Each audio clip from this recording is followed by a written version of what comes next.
today. From Ford Field in Detroit, it's Week 12 of the NFL on EA Sports.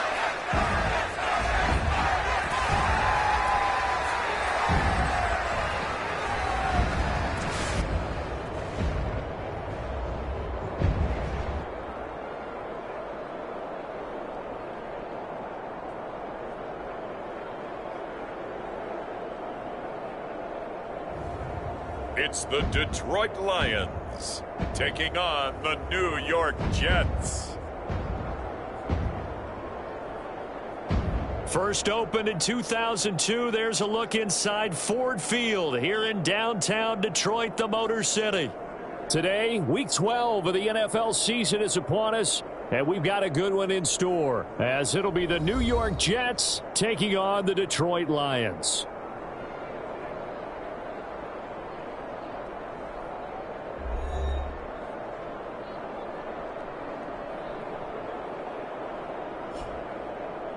Along with Charles Davis, I'm Brandon Gaudin. And Charles, we look at this Lions team entering play. And losers their last time out, so they'll look to make amends here. And one of the best ways you can do that is to be at home, and they are.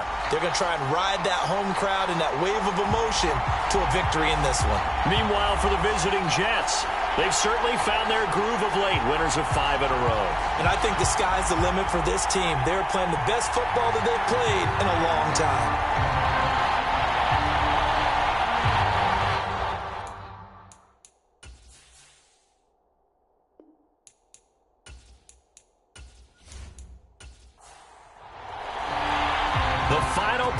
Push is upon us. It's Week 12 of the NFL season, and we're underway on EA Sports. This taken in at the goal line. And only able to get this to the 19, so probably should have opted for the touchback. So here are the Lions now coming out for their opening drive. And leading him out, the former Jet, playing against his ex-team, the 39th overall pick in 2013, drafted by those Jets, Geno Smith. Didn't exactly cover himself in glory during his time with the Jets, 11-18 as a starter. Almost wonder if not going in the first round and having to come back that second day at the draft was a precursor about what was going to happen with him with the Jets. Plenty of talent, great mind, a football gym rat, but it never came all together while he was in New York. And now he's on the other side. No surprise at all. They're looking for the big man early in this one. The only surprise for them, he couldn't hang on to the pass. Smith, an incomplete pass on first down. Now it's 2nd and 10. Geno now to throw. Got his man complete over the middle. It's Bennett.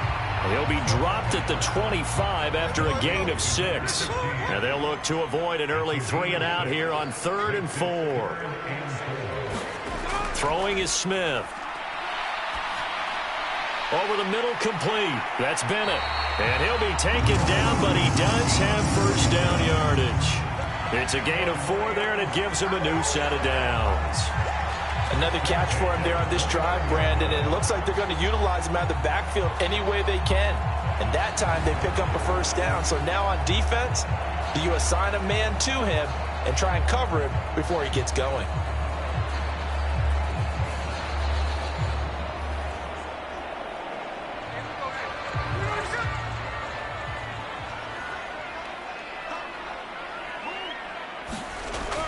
They'll fake the handoff. Now Smith. And his throw's going to be incomplete. Here's 2nd and 10.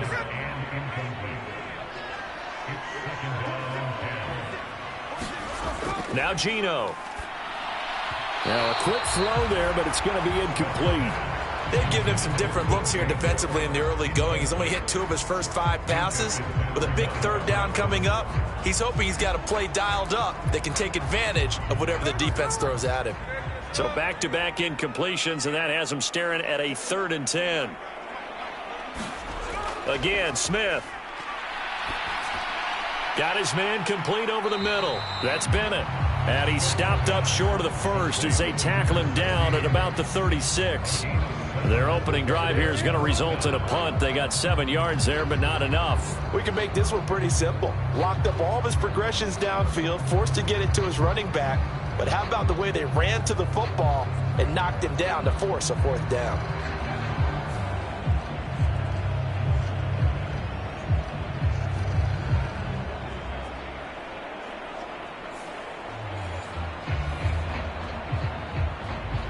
On now to punt, Brad Robbins.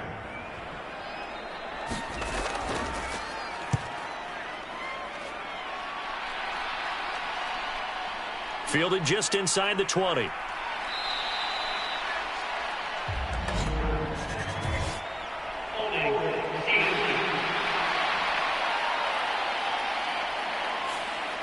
So holding on the return, and that's going to back him up to start the drive. He was trying to get the job done correctly, just trying to clear a little space for his returner. Ended up getting a little too much jersey and hooked the guy, hence the flag. And he'll be out of bounds just shy of the 30.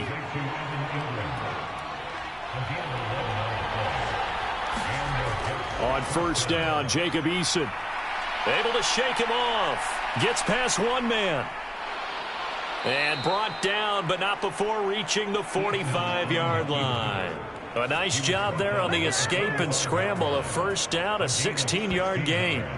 No surprise to see him running again here. It's something he's done throughout this season. And that run puts him over 500 yards on the ground for the year. He's got to be thinking to himself, if I'm already at 500, what's to stop me from going for 1,000? Back-to-back good plays have him on the move on 1st down. Eason. Middle of the field, he's got McLaurin. They'll give him 4 yards there, and it'll be 2nd down. Eason sets to throw it. And that's to Amon-Ra St. Brown. And he's able to take it across midfield before going out of bounds. They need 2. Here's 3rd down. From the gun is Eason. Working the middle of the field, and he's got a man complete. And he is going to have a Jets 1st down as this defense unable to hold. It's a 7-yard gain there on 3rd and 2. The Jets at 8-2 on the year. And they come in as a team that looks like a well-oiled machine getting ready for the postseason. Winners at 8 of their last 10. And I thought that they played pretty well last week. Their execution, their discipline, their resilience, all on display in that victory.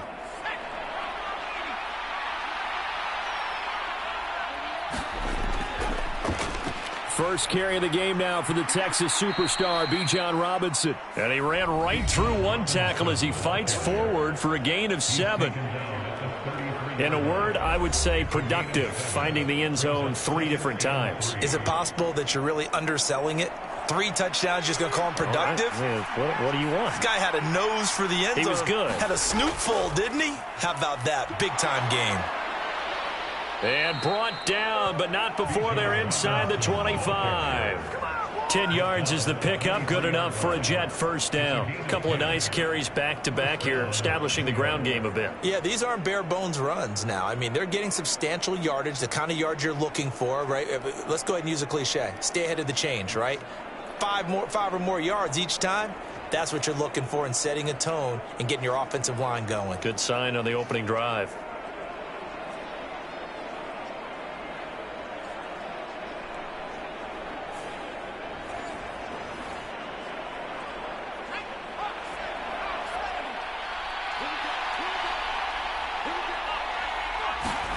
First and 10, Eason. And he's going to go down. He's sacked back at the 24. That's Matt Milano firing in from his linebacker position. Hindsight is 20/20, partner. Maybe they should have kept it on the ground again. Well, it almost looked like the O-line was run blocking again. I mean, they opened up a big hole last time. This time they opened up a hole, and the quarterback got sacked.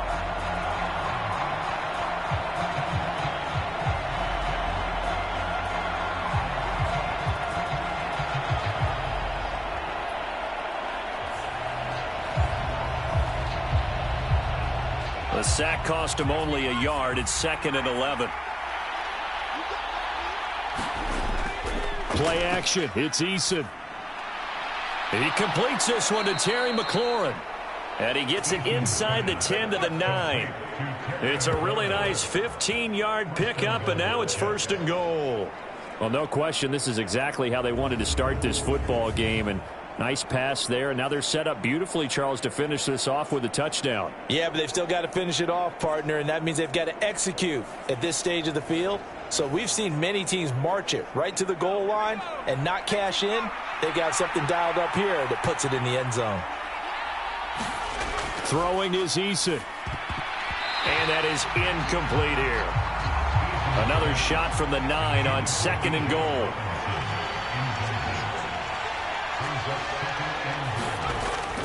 Back to the ground with Robinson. And he's going to bull his way down to about the 1-yard line. 3 tight ends up front here. 3rd and goal. Robinson again. And he'll take this into the end zone. Now, hold on here. We do have a flag down. So let's see what this is about.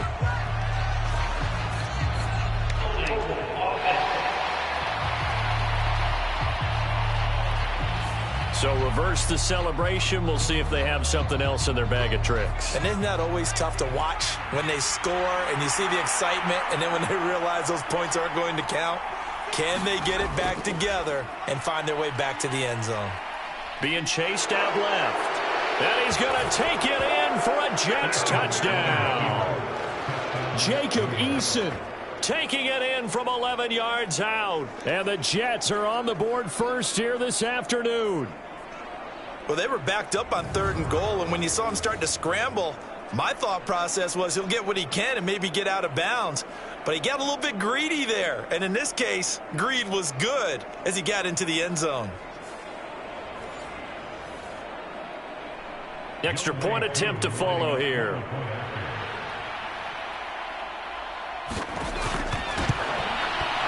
He's got it, and the Jets lead 7-0.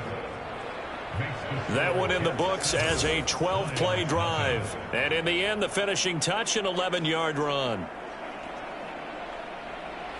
The kickoff team on the field now as they will send this one away.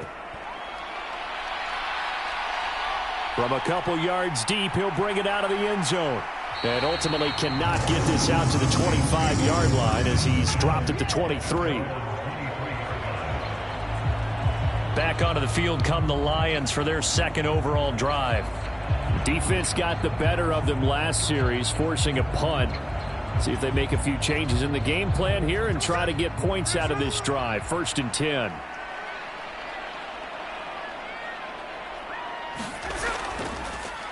They'll start this drive out on the ground. And he can only manage to get a couple. 2nd and 8 coming up. You talk about this Jets defense.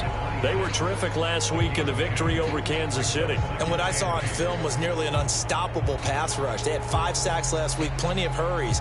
So now do you just max protect on offense, keep everyone in and run, 1 or 2 receiver routes to make sure your quarterback stays up? We'll soon find out. In motion right is Osborne. They'll fake it on the jet sweep, and instead a handoff up the middle. And they get him behind the line, so that short gain on 1st down quickly negated. It'll be a loss of a couple on the play, so now 3rd down coming up. This defense is a difficult one to prepare for, one of the best in the league. They'll come at you from all angles, and they did a nice job there stopping him for a loss.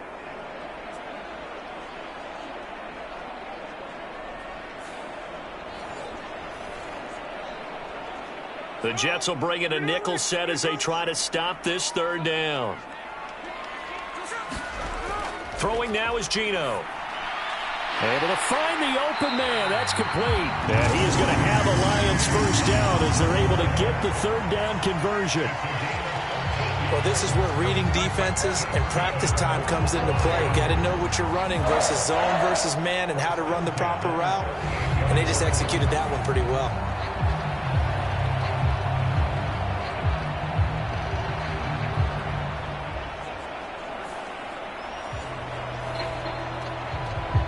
So here's a 1st and 10 at the 38.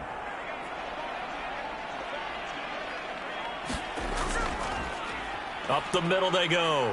It's Bennett. And he'll get what he can up the middle, 3 yards. That'll bring up second down.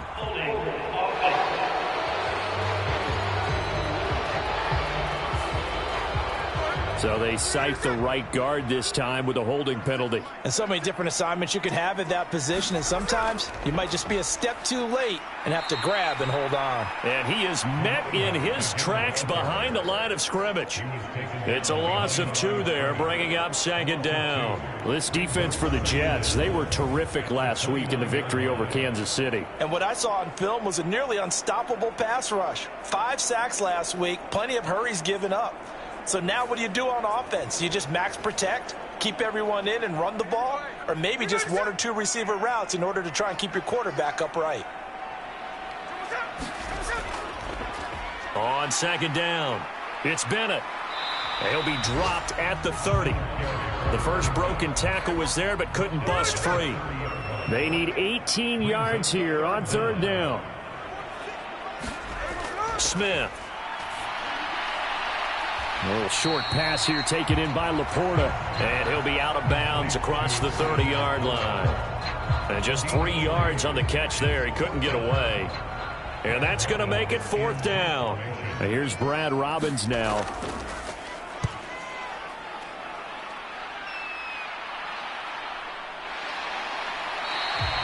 They call it 38 yards on the punt, no return. And the Jets will take over. Back onto the field come the New York Jets for their second drive. And, Charles, if the season ended today, and it's not going to, we still have December left. More football. We're only in November. But they would be a wild card team. And that's great. They'd be in the playoffs, but you know they're trying to bump up to be one of those division leaders. That guarantees you at least 1 home game in the playoffs, and that's what you're really seeking. But there also isn't much margin for error for this team, right? Because right where they're sitting, a 2-game losing streak could have them out of the playoffs, so they've got to make sure they continue to keep the momentum going. Absolutely. There's some sharks smelling blood in the water behind them. They'll come up now 2nd and 4 from the 31. Here's Eason to throw. Throw to St. Brown, complete on the left side. Oh, and now some space to operate. And he'll be out of bounds just shy of the 40. That'll wind up a gain of 27 on the catch and run. Well, as a coach, you absolutely love seeing your offense find their rhythm early, and that's exactly what we've seen so far. They had a touchdown on their opening drive, and now they connect here for another nice gain for a first down. This offense is moving the ball well, exactly as he drew it up in practice.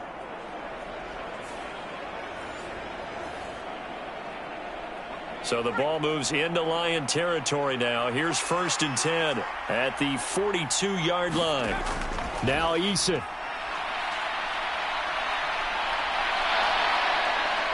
And he lost the football. And this is scooped up by the Lions. And his guys are going to take over at the 31-yard line. We know he's got the speed to get downfield, Charles, but there's the negative side. A little loose with the football that time. And that's normal, especially when you have his type of talents, because you feel like you're into the open field and maybe you don't feel the people who are around you or closing in. All quarterbacks have to do extra ball security drills with the way the game's played now, because defenses, they attack the football as much as they attack the runner. Following the fumble recovery, Smith. And it's knocked away and incomplete. You talk about this Jets defense. It's quite a unit, that's for sure. Number 1 in the NFL against the pass. And since this is such a good unit at covering passes downfield, I think that last play is typical of what we might see. A lot of short passes, see if they can generate some run after the catch, but nothing doing on that one. On second down now, it's Bennett, and he is going to be stopped cold behind the line of scrimmage. 2 yards the loss, and now 3rd and 12. After 7-0 on EA Sports. Second quarter action now from Detroit, and it's the homestanding Lions who have the football, as they've got it with a 3rd down coming up. Here's Smith. And that is incomplete. The passing game not in sync here early, and now it's 4th down. Well, based on what we've seen so far, I don't think you can even call this an off day anymore, partner, because this group we're watching, they are totally out of rhythm, trying to get their game plan up and running. That 0 on the scoreboard, is glaring down at them with every incompletion. Here comes the Lions punter now, as he'll punt it away for the second time. Fair catch called for and taken right near the 30-yard line. 37 yards on the punt with no return. And the Jets will take over 1st and 10. So here are the Jets now to take over. Remember, they're riding that 5-game winning streak, and right now in the driver's seat in this ball game as well. So 1st and 10 now from the 30. Throwing to start the drive. Eason forced out to his left. And he'll have a gain of 3 to the 33. And they'll come up 2nd and 7.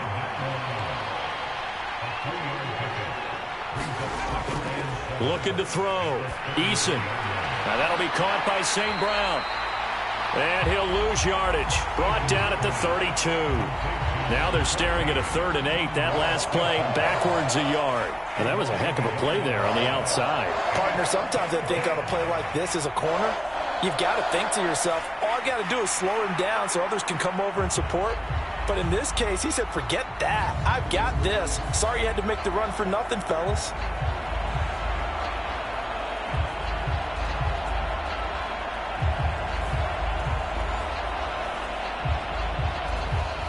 Here now a 3rd down and 8. Back to throw. Eason. He's got his target. That's complete. And he'll be taken down, but not before they work it across midfield. 21 yards there on 3rd down. Well, that was a fun one to watch right there. A nice in-breaking route and plenty of room in the middle of the field. And he was able to get behind the linebackers and grab the completion for a really good pickup.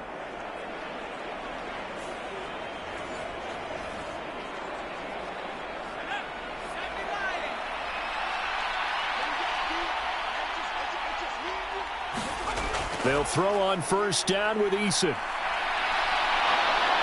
Gets around him, and he is tackled inside the 40, not quite to the 35. Give him 10 that time, escaping the danger, running with it, and picking up a 1st down. There he goes, and for good reason. Running with it has paid dividends earlier in this game and earlier on this drive. And until they prove they can stop him, I don't think he's going to be shy about continuing to run for 1st downs instead of airing it out.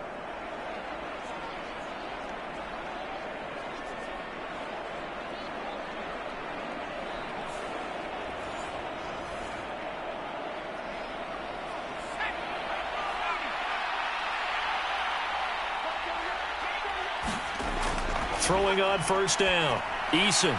A short throw to Ingram. And that's good for a gain of 6. And that'll make it 2nd down.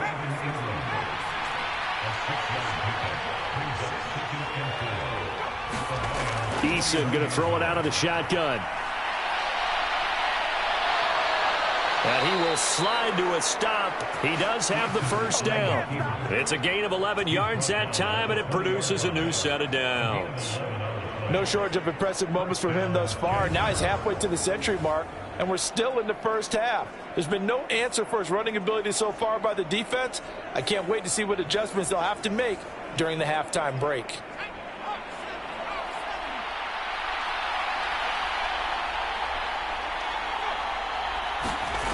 On 1st and 10, Eason. That one tipped, and it's incomplete.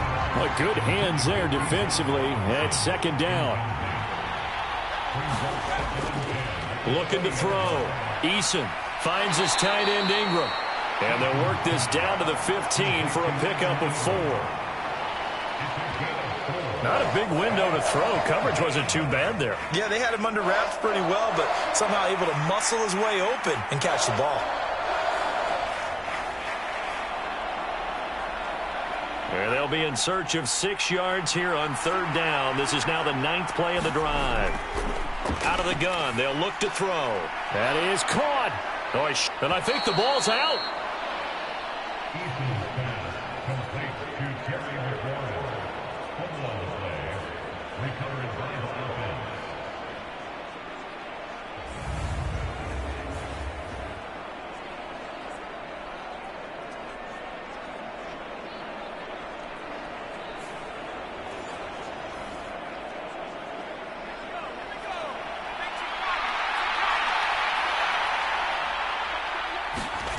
They'll stick with the passing game as he looks to throw. Dancing to his left. And he's in.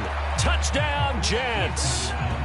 Jacob Eason with his second touchdown here in this first half. And the Jets go up by 2 touchdowns. Well, I'd have to say that for him, that was an all-encompassing drive because it was his arm that got his team down to that point, but his legs that finished the deal. Give him credit for making it happen.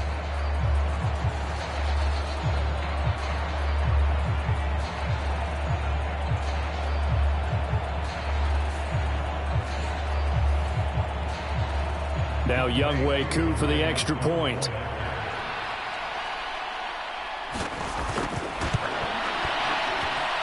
And it's good to make it 14-0. A 10-play drive that time. And it ends with a 1-yard touchdown run. The Jets kick team out now to boot this one away. This taken in right around the goal line. And he'll take it a yard or so past the 20, call it the 21. Another shot now for this Lions offense. And they're in a bind early here, down 14-0. Are you worried at this stage or still too early? You're worried. You're just trying not to transmit it to the rest of your team. You want to make sure that they stay positive. But at the same time, you're wondering, how are we going to move the football? What do we have on this? And a loose football. And it's scooped up by the Jets. And his guys are going to get the football at the 23-yard line. Do you remember in preseason we were going to the different training camps and visiting teams, and we always would see the running backs working out and going through those gauntlet drills, and, you know, guys either slapping at the ball or the machines. You got to learn to take care of it. Yeah, they lost it there. Big fumble. And New York set to take the field.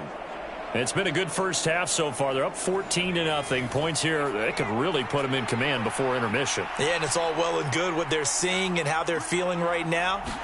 But it's the NFL. How many times have we watched 14-0 leads evaporate and quickly? So how have we seen them combat it? Continue to run your offense, but don't back off at all. Don't start looking at the clock. Don't start thinking about, hey, just take care of the football. Keep attacking. Usually the best way to maintain control. And this is a rocket pulled in by Cooper, complete. And the Jets are going to have a 1st and goal as the tackle is made at about the 5. They'll run with Robinson. And he's going to get him about 3 yards closer. He's down to about the 2. From the 2 now, 2nd and goal. Back to throw. Eason. And this will be caught in the end zone. Touchdown, Jets. Evan Ingram, his 4th touchdown on the year. And the Jets have moved out in front by 3 touchdowns. There was no going through the progressions on that touchdown pass. Yeah, nor was it necessary. His receiver won that route early, presented himself. No reason to wait. Go ahead and put it on him and score a touchdown. Koo for the extra point.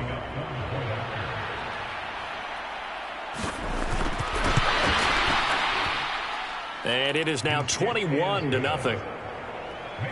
Just a 4-play drive that time. And Evan Ingram able to finish it off with a touchdown reception.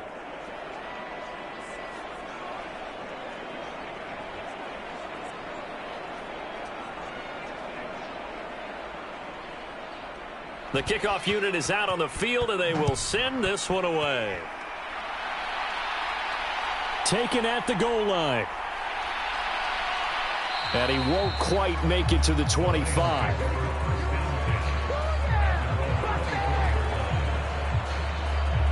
A look at the running back, the man out of the backfield as he gears up to go again. They haven't been able to get him on track. They haven't been able to get this offense on track. No points so far. Maybe it's time to start doing a few different things. Throwing the ball a little bit, maybe featuring other people touching it for a while. And then you've got a chance to come back to him when things have changed a little bit. They have to make an adjustment. There's still time for him here as we sit in the second quarter. Oh, he dropped it. And that's pretty indicative of the way this one's gone.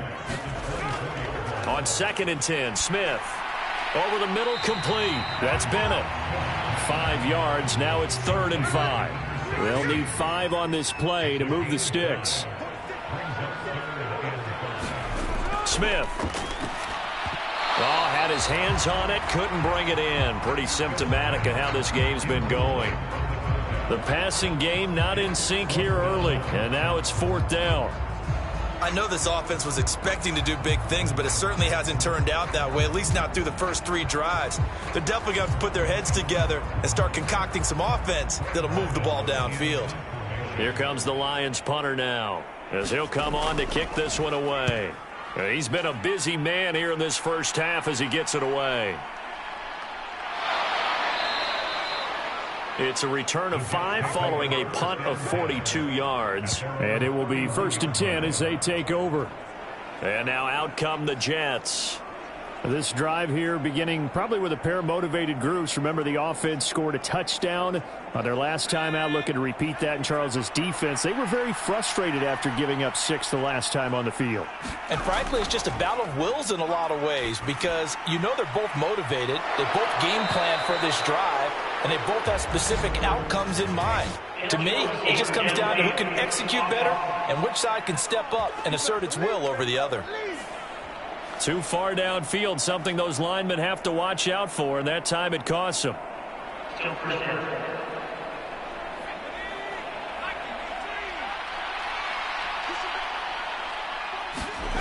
Operating from the gun, Eason. That would almost intercept it, but it's incomplete.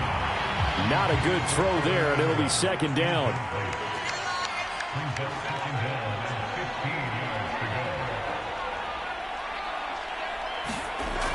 Looking to throw. Eason. A short one there to Freiermuth. So the completion good for 6 yards. And that's going to set up a tough 3rd and 9. Back to throw. Eason. Looking for McLaurin, and he's got him.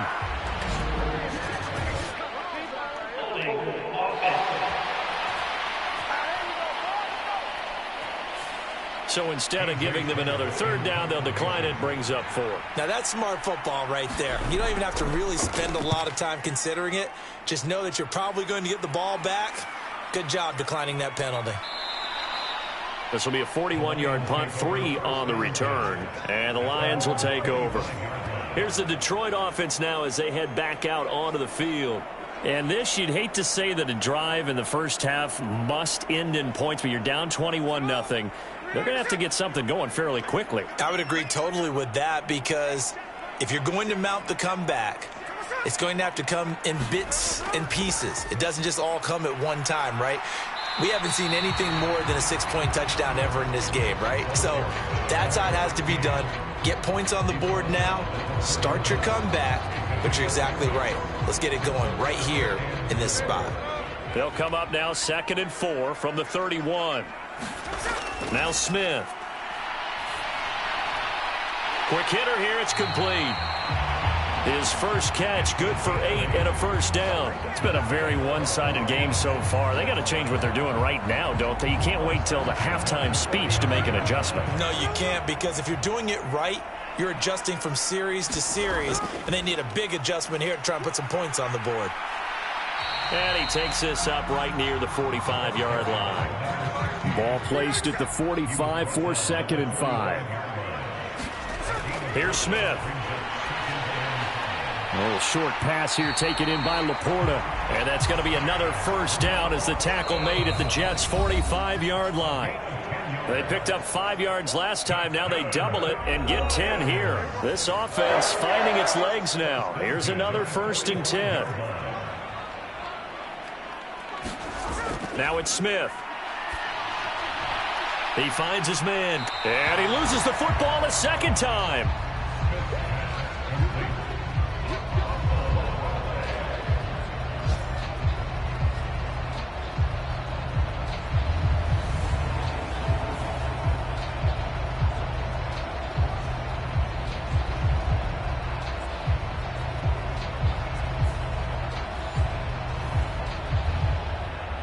This is 2nd and 8.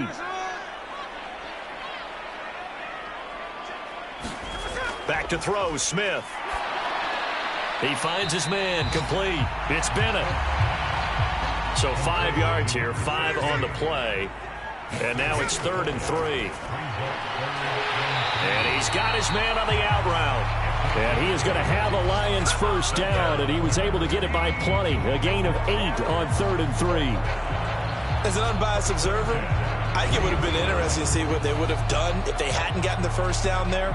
But since they did, I guess the point is moot. And they're right there in that middle ground, field goal range, punt, go for it. But as you said, they picked it up. So 1st and 10 now from the 30. Now a play fake, and it's Smith.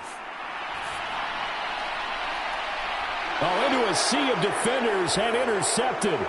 Picked up by Jalen Ramsey. And the Jets are going to get the football here as he gets this up past the 20-yard line. Boy, we've seen a lot of mistakes here in this first half, and another there on the interception. Yeah, they're certainly starting to pile up, aren't they? Because, let's face it, we expect a miscue here and there, but they're already down 3 scores and still giving the ball away. If they want to get back into this one, they've got to take care of the ball, because right now the way they're playing doesn't say a whole lot for their chances. And the Jets set to take the field. And now consider the lead. The question is, how much is good enough? Are you going for more? It's the NFL. There's never enough, I believe, because they get reeled in all the time when you sit on the ball. I think that they will try and move the ball downfield and try and squeeze a few more points out of this first half. They'll be careful. They'll be a little bit cautious at times, but also they will attack downfield and try and get in position for at least 3 points. Eluding the press, and he's going to have to eat this one as down he goes. He couldn't get rid of it. He takes a sack for a loss of 6 to bring up 2nd down. Well, last game he had 2 sacks. Got another one here picked up right where he left off. Brandon, he spent the entire offseason working on new moves, new techniques, trying to add to his arsenal of pass rush moves. Certainly paying dividends in what we've seen so far. Protection certainly going to need to be a bit better here on 2nd and 16.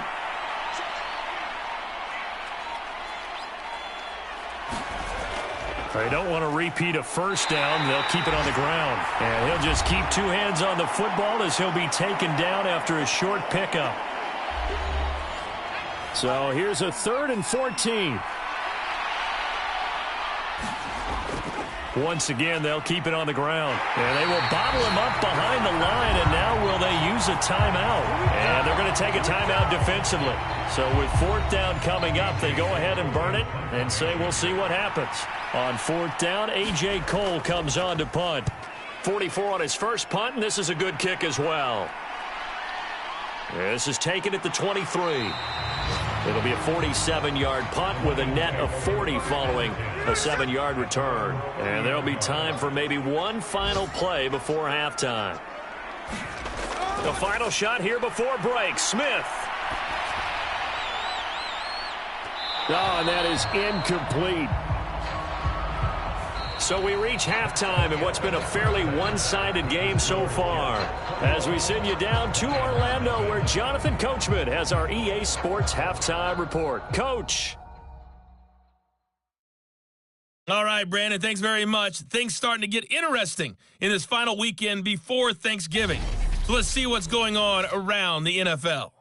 We'll get started over at the Caesars Superdome in New Orleans. And it's the Saints who are out in front. Romeo Doubs, a touchdown reception. Next, we'll stay in the NFC South as we head back here to Florida, check on the Bucs at home in Tampa. And you can see, currently they trail in that ball game. Miles Sanders, a short touchdown run there. Finally, let's get right to the center of the U.S. map and check in on the Chiefs at home in Kansas City. As you can see, the score there in the second quarter. The Chiefs locked in a tight one, but this is a game you feel they've got to have.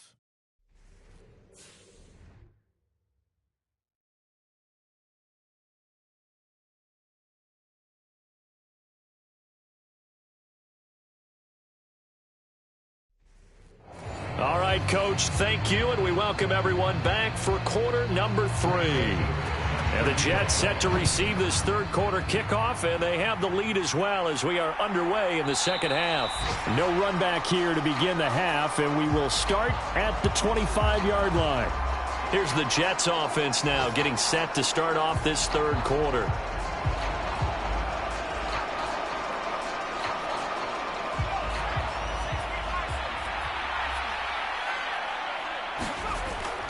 Here's Eason off the play fake. Throwing middle, and it's complete. And they get him down, but not before he takes it across the 40-yard line. He continues to deliver a first down here. He had 4 catches in the first half, and this one number 5. And while we may be looking at the scoreboard, this offense certainly is not, because they're showing no signs of backing down, even with a 3-score lead here in the third quarter. I think they keep taking their shots. They've seen blown leads happen throughout this league. They don't want to fall victim to it themselves. One play has him up past the 40 already, and another 1st and 10. Operating from the gun, Eason. A short one there to Freiermuth. And he'll be taken down, but not before he gets into enemy territory. On first down, Eason. And this turns into a nice gain with a slide at the end. The escapability in evidence there is that one good for 15 and a first. Partner, even I can figure out who deserves the lion's share of credit for their lead right now, because he has been terrific in a dual threat role, really chewing up yardage and getting them points with his legs. Simply put, that defense has had no way of stopping him, and that's why his side is on top. So 1st and 10, and if they score on this drive, might have to start digging in our second half blowout material. Eason's throw here going to be caught by Wilson. And he is out of bounds inside the 30. 2nd and 6.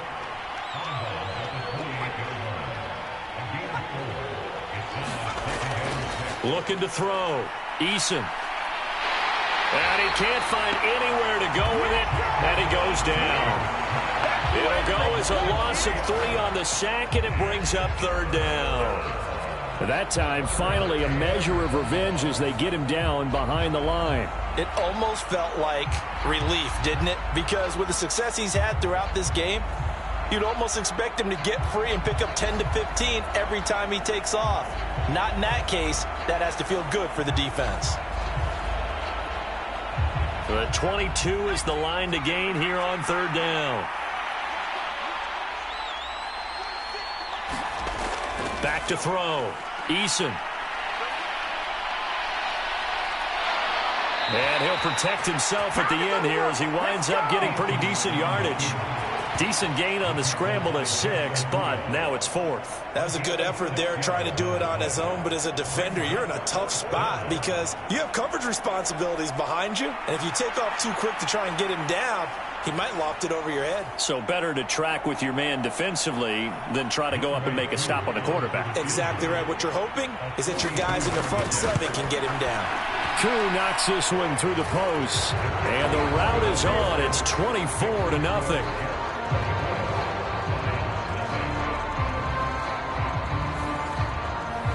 Well, they picked up right where they left off in the first half. First drive after the break, they come away with 3 and increase that lead. Yeah, and you just want to keep building on that lead, don't you? Whether it's 6 points or 3 points, take everything you can get, keep maneuvering, keep adding to it, keep making it difficult for them to come back. So we get a look at the Lions offense as they get ready for their first possession of the second half.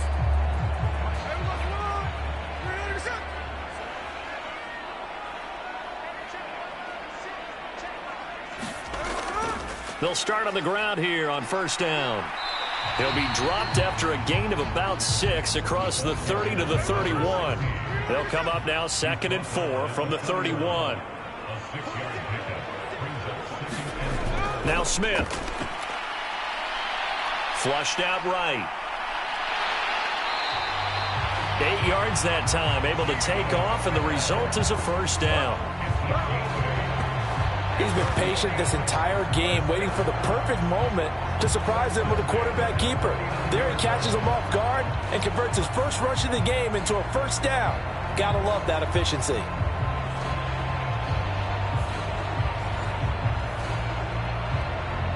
So from the 39 now, they'll come up on a 1st and 10. To throw is Smith. Oh, he's got a man wide open, complete. And he'll be taken down across the 50 at the 45 in enemy territory.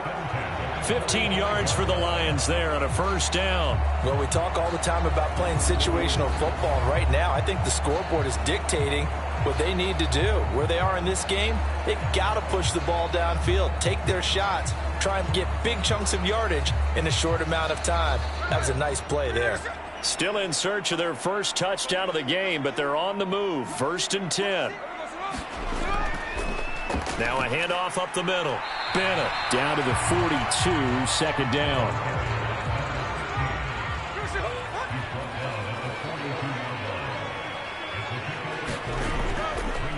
They'll keep it on the ground. It's Bennett. Oh, what a juke into space. And he'll get this one down near the 20-yard line, just shy of the 20. That's good for 21 yards and a first down. Sometimes it's hard to believe, but there are times this game is about patience, isn't it? Has had the game he expected, but that run there, that may get him going. I was just going to say, maybe that gives him a little juice, because you're right, he struggled, especially in that first half. Yeah, and I know the great ones always think to themselves, just hang in there. I'm just one big carry away from busting this open. That's a good start for him. Throwing on first down, but this one winds up to be incomplete. 2nd and 10.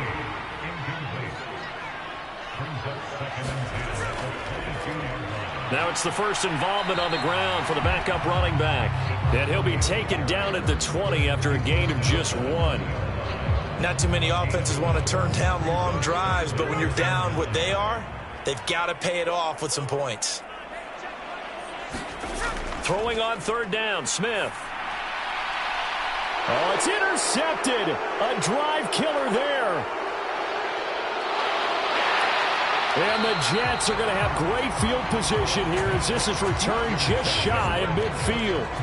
A disappointing end to that drive, making it to the red zone, but they'll again, CD, wind up with nothing. And nothing, that's been the key word, because they've had drives throughout that have finished off with nothing. Can't finish off a drive to save their lives in this game.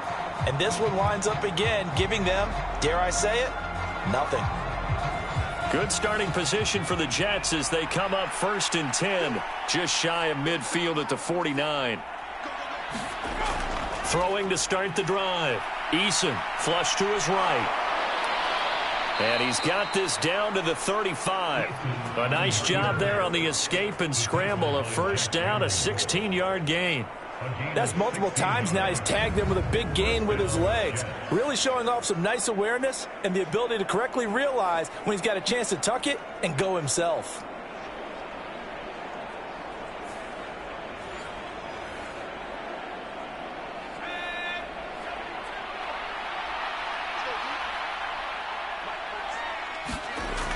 Throwing on first down. Eason completes it right side to Cooper. And this will be a gain of 5 as he gets it to the 30.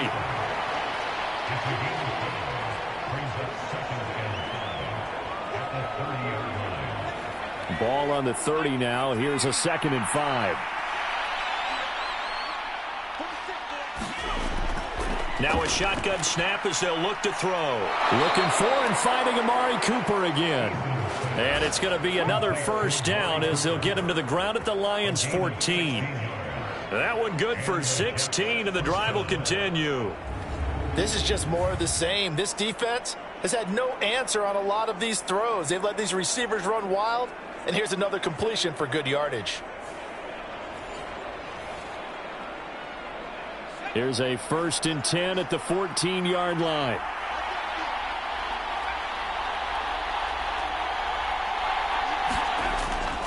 Robinson up the middle. And he's taken down at the 7 after a gain of 7. 2nd down and 3. Ball on the 7.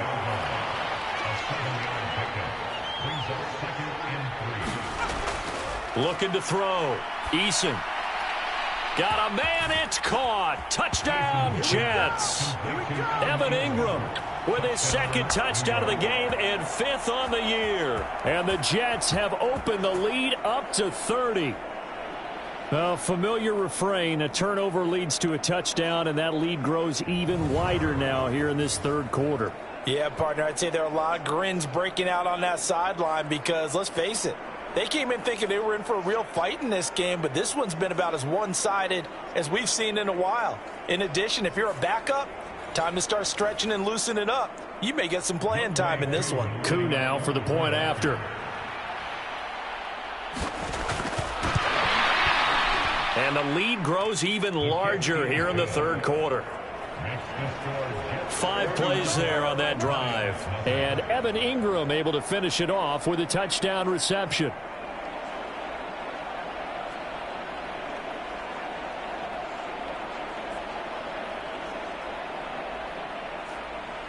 The Jets kick team out now to boot this one away. And here comes a return from just beyond the goal line. And ultimately cannot get this out to the 25-yard line as he's dropped at the 23. And Detroit back in possession of the football. Well, we haven't exactly been treated to a nail-biter in this one, CD. And if they cannot score here, this one's pretty much all but over. Are you saying that you feel like people are starting to think about getting out of here, maybe beating the traffic in order to get home or to their final destination? Yeah, I don't think there's a whole lot of reason to hang around, especially if they can't score here. Yeah, you're right about that because it has been pretty clear who the better team has been in this one. And in a league that we talk about every game being a one-score game as we go into it, watching this blowout, let's just say it's been unusual. And they'll send the slot in motion left. Now they show jet sweep, but instead a run up the middle here. And this will wind up a Lions first down as the tackle made at the 35-yard line. That's pretty much meat and potatoes right there, wasn't it? Just go right at them and let your big horse charge up the middle. Not too fancy there, was it? Nothing fancy at all, challenging that defense. And on that go-around, the offense won the challenge.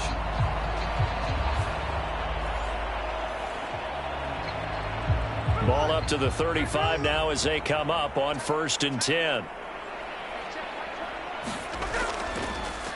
They'll keep it on the ground. Bennett. And nothing much materializing there on the first down run. He'll get a couple, and that's it.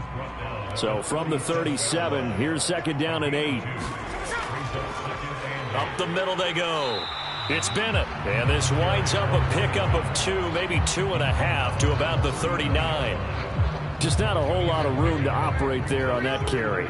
No, not at all. They did a really nice job staying in their proper places and not allowing any lanes to open up. And he's going to be intercepted for the 3rd time thus far. And he's able to get it back here to the 43-yard line. Partner's bad enough when you just can't hold on to the football. But when your quarterback's throwing it to the other team, that's 3 interceptions now, 4 turnovers for the game. You really have no chance to win the football game. Now the Jet offense about to take over as they head out onto the field. And they'll just simply be looking to build off the confidence of the last time out where they scored a touchdown. And confidence is powerful, isn't it? When you've scored once, you feel like you can go back out there and get it done again. Doesn't matter what the defense throws at them. They feel like they're in a groove right now, and they want to get out there and show it. Yeah, hoping to stay in that groove here this go-around.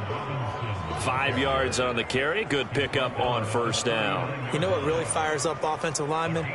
When the guy that is carrying the ball behind them can create his own space and break a tackle along the way. 2nd down. Here's Eason. That one is slant to McLaurin. And he's going to get this inside the 30. They call his number again. It's his 6th catch and a 1st down.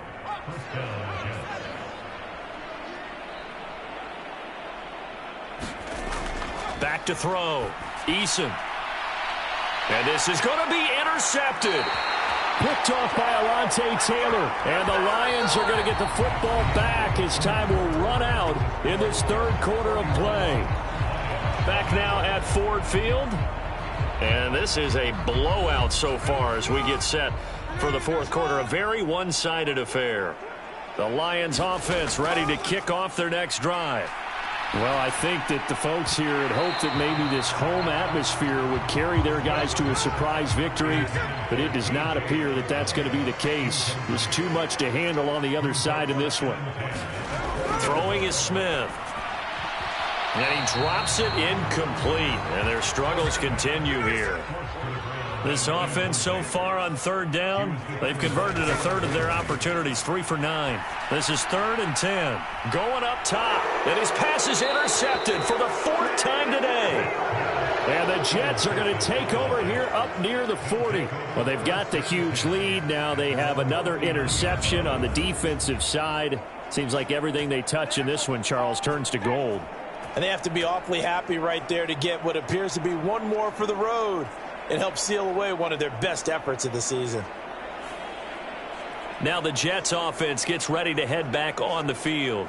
And after the interception, they are sitting in an even better spot with the ball and a comfortable 4th quarter lead. They've got good starting field position as they come up here 1st and 10 at the 39-yard line. Now a handoff to start it out. Robinson. 48 yards rushing for him now to this point. And I think we can get used to seeing more of that in this 4th quarter, especially if they're having success on the ground like they did there. Yeah, I think back when we met with the head coach in preseason, and all he talked about was building a bully. And I think it was this situation he was envisioning. Trying to ice a game, plenty of time left, but being able to give the ball to his big runner and pound away and try and finish off a game. He's been big, 2 touchdowns earlier. Now he's got a 1st down here. Straight ahead, it's Robinson. And that play will go nowhere. Losing yardage back near midfield at the 49. Call it a full 3 yards in the wrong direction there. Brings up 2nd down. Part of the thinking when you bring in extra tight ends, you're hoping that each of your guys gets those one-on-one blocks and creates a crease for your runner. You know what the converse is, though? You've got to win those one-on-one blocks, and when you don't, that's the result you end up with. So their task a little bit more difficult now. 2nd and 13 that they're walking up on. They go play action with Eason. And that'll be caught. It's St. Brown. And he goes down, but not before getting this inside the 25.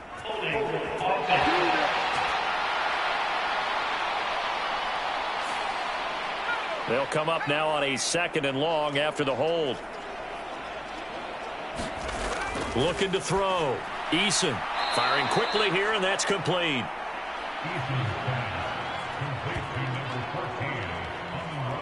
He decided to run a hitch route. It really helps to have a guy who can turn it loose. And, boy, he rifled one in there on that one. Not much run after catch, but it worked really well.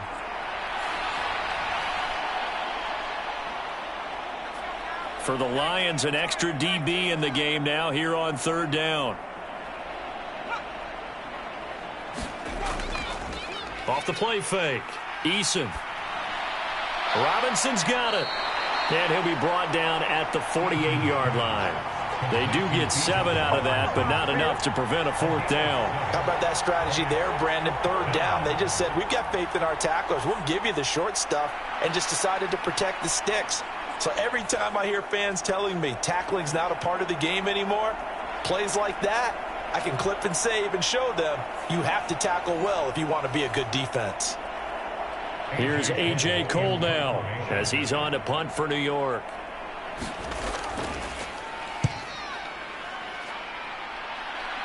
And this will be up to the ruling of the side judge here. He says it crossed out of bounds at the 16-yard line.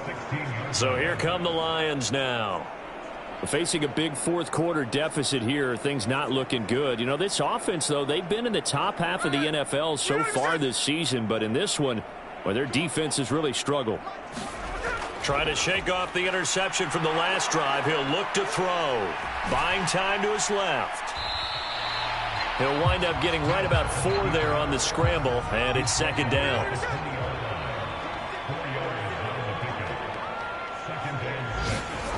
Smith now to throw. Looking middle, and that's complete. And he gets this one just shy of the 40, down at the 39. 2nd catch for him today, and it'll wind up a 1st down. Well, this game was decided a while ago, and that completion there is going to artificially inflate his passing numbers. So right now, the only one really applauding probably his agent as he thinks about angling for a new contract. So from the 39 now, they'll come up on a 1st and 10. Now Geno. Into space at the 45. And he's able to get this one out closer to midfield across the 45. From the 48-yard line, here's second and a yard. Gino down to throw. Caught left side. And he loses the football a second time. Oh, and one of the linemen on the other side has got it. Wow, that ball gets knocked free, but a teammate comes along and scoops it up. It's almost like baseball. Guys at bat, people are on base in scoring position. One guy doesn't get him home. The next guy comes through and picks him up. And avoids the turnover. So possession still theirs, but now they face a third down. Throwing again is Smith. Work in the middle of the field, and he's got a man complete.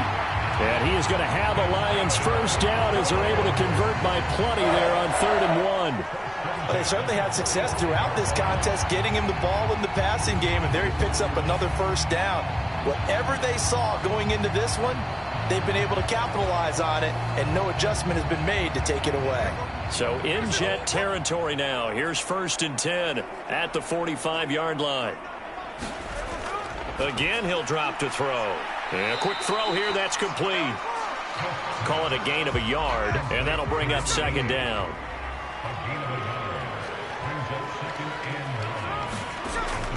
Off of play action, here's Smith. This one caught by Osborne, right side. And that's going to be another first down as the tackle made at the Jets' 21. 23 yards the pickup there. Well, this game is certainly pretty well over. They go ahead and mark it in the win column. But as a defense, they don't want to get so soft now that everybody just throws the ball all over the place against them, gets big yardage, and puts points on the board. They have pride, too, on that side of the ball.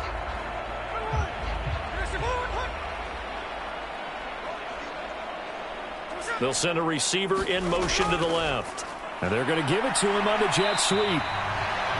Call it a gain of 4 on 1st, and that'll make it 2nd down.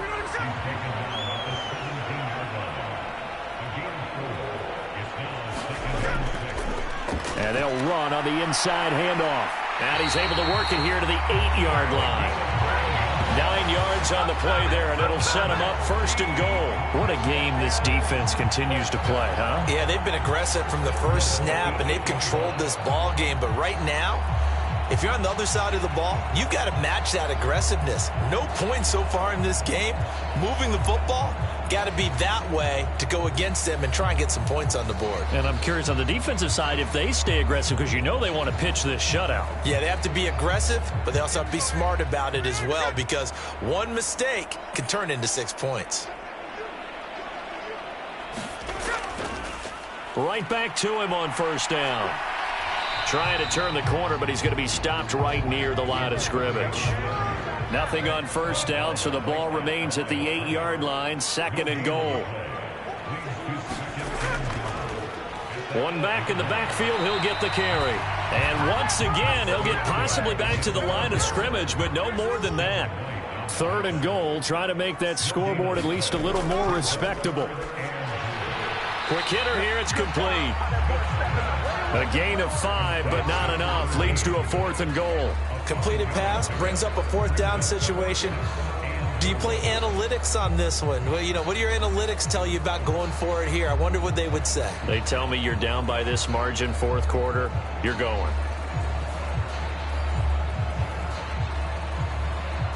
The field goal doesn't help. They're going to go for the 6 here on 4th and goal. Here we go on 4th. Smith. And, oh, my goodness, here's a 5th interception. And the Jets are going to get the ball back on the turnover. They hold on 4th and goal. CD, this defense, man, at this rate, they're just having fun out there right now. And normally with this type of a lead, if you're a starter on defense, you're saying, hey, let the other guys play. But with this going on, no one wants to come out of the game. They all want their shot at picking off a pass.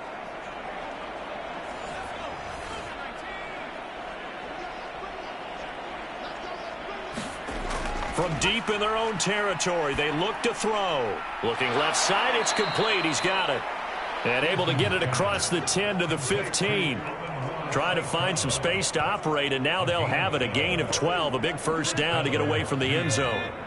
Just 2 minutes remaining here in the fourth quarter of what has been a one-sided affair. Well, there's absolutely been no stopping this offense today. They already have the big lead, obviously. Here in the fourth quarter, they could coast to the end, but right now they're not passing up any chances to put up some garbage time yardage.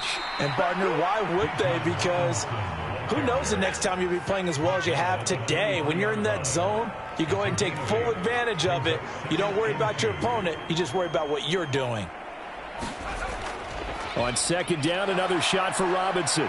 And he'll have a Jets first down as he's able to take this up to the 30-yard line. Hate to be blunt, but it is just continuing to prove to be the case that this O-line is manhandling this D-line right now. They deserve to roll up their sleeves and show up their biceps because they're doing exactly what you just described, manhandling the defensive front. They've got the leverage, they are powering through, and they're controlling this game. And getting this just shy of midfield, they'll spot it at the 49. 79 yards rushing for him now as he's carried it 13 times. No doubt those are the types of carries they're looking for here, Charles. The lead in the fourth quarter. This is when coaches that have a reliable running game, they breathe a little easier on the sideline. Yeah, they love the idea that they can take the air out of the football at this point of the game. That means they're really counting on that offensive line, counting on the runners, taking care of the football. Because you're going to tell your quarterback, hey, no time to be a hero. We're not going to throw it here. Just eat up that clock. And if you have the ball, they can't score. Charles, when you look at the stat sheet, you realize that both sides of the ball were so dominant in this game. And on offense, not only did they score it, but they did it through the air as well as on the ground. Everything was working. And you know that the guys who scored the touchdowns, who contributed that way, that threw them or ran them, they're going to find our cameras and have a big grin for them. But I hope our cameras find that offensive line. How versatile were they? Move the ball on the ground, move people so they could run it, and then protected their passers so they could throw it. So for the Jets, they just keep on rolling as they move to 9-2 with a win here. And they will head back home next week. Meanwhile, for Detroit, the problems just get worse and worse as they fall to 2-9 now on the year. And they'll have a quick turnaround as they're back in action Thursday at noon Eastern for the traditional Thanksgiving Day game in Detroit.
today, from Levi's Stadium in Santa Clara, California, it's Week 12 of the NFL on EA Sports.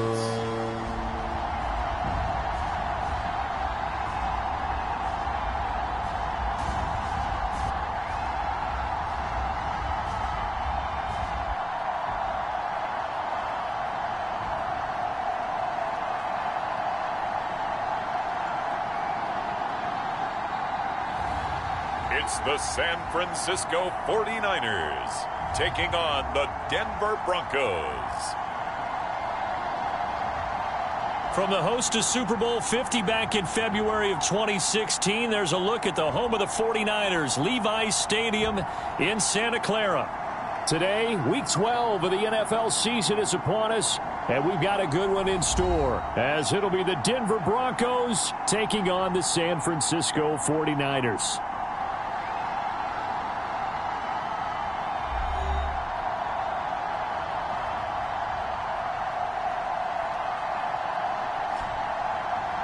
Hi again, everyone. Brandon Gaudin alongside Charles Davis. And, Charles, you take a look at these 49ers as they enter play here. They're hot as can be. Winners of 8.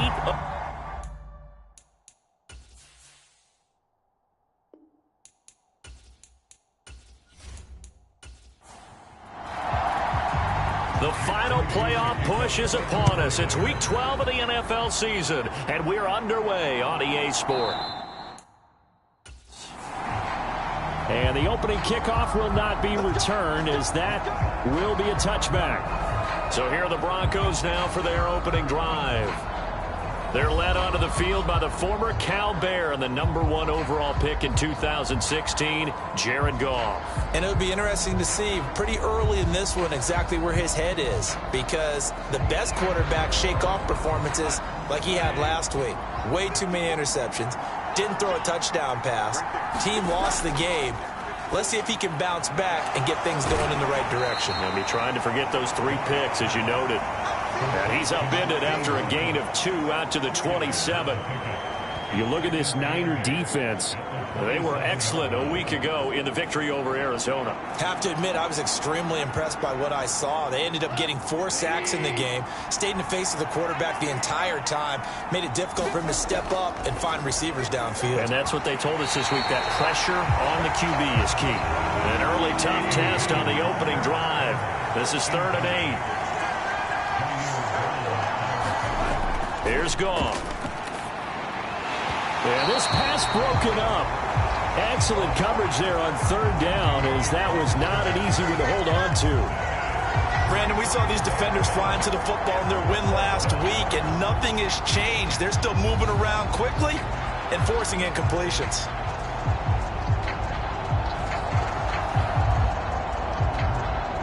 The Broncos send out their punter now. He'll kick it away after a 3-and-out on the opening drive of the game. He punted 4 times in the loss last week as he gets this one away here. A 40-yard punt, no return, and the Niners will go on offense, 1st and 10. So out comes this offense to take over for the first time. And they are led out there by their mobile quarterback. Well, in prep for this one, it was fun talking with the defensive staff, because they had to review last week's game tapes where he threw for over 400 yards.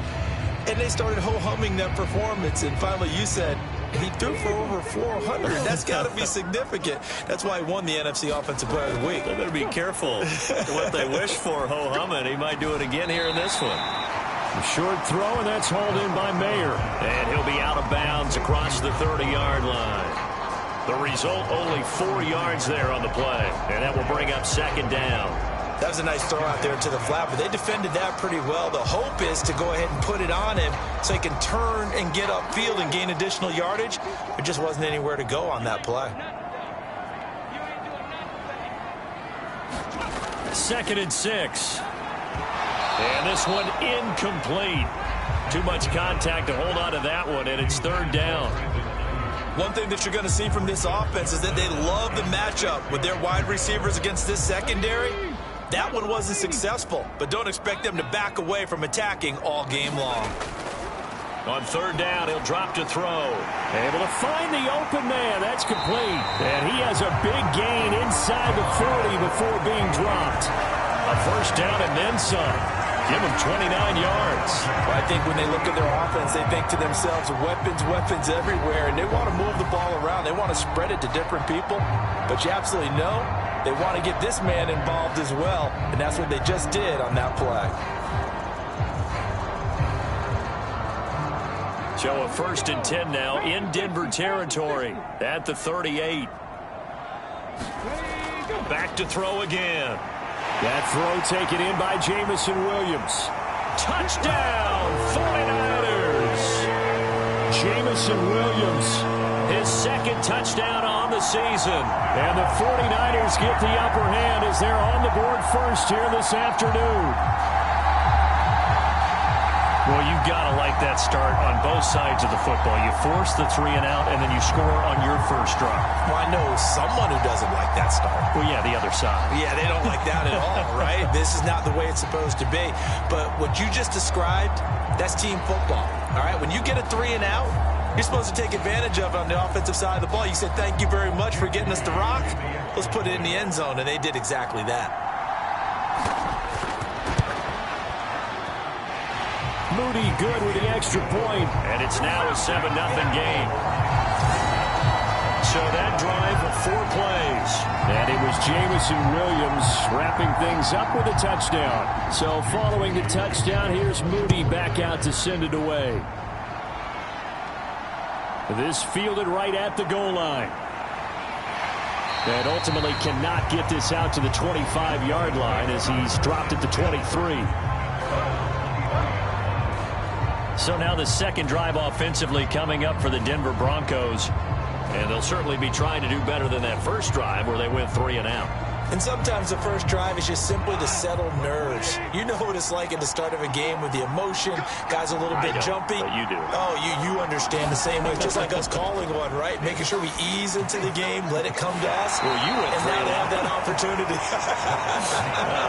No, you didn't go 3 and out. I went 3 and out on that first drive. I'll try to do better here. You look at this Niner defense. They've been very good this year against the pass, currently holding on to a top 10 ranking at number 10. This secondary has really developed into one of the strengths of this team. They diagnose, they cover, they run, they hit. What a nice team. And he's going to get about 7 yards on that one, up to around the 33. Well, this defense for the Niners, they were excellent a week ago in the victory over Arizona. I have to admit, I was extremely impressed by what I saw on tape because they stayed in the face of the quarterback the entire game, ended up getting 4 sacks total, and made it difficult for him to step up and find receivers downfield. Also made it hard for him to escape the pocket and run. Now on third down, that pass knocked down in the backfield and incomplete. The Broncos send out their punter now as he'll kick it away for the 2nd time.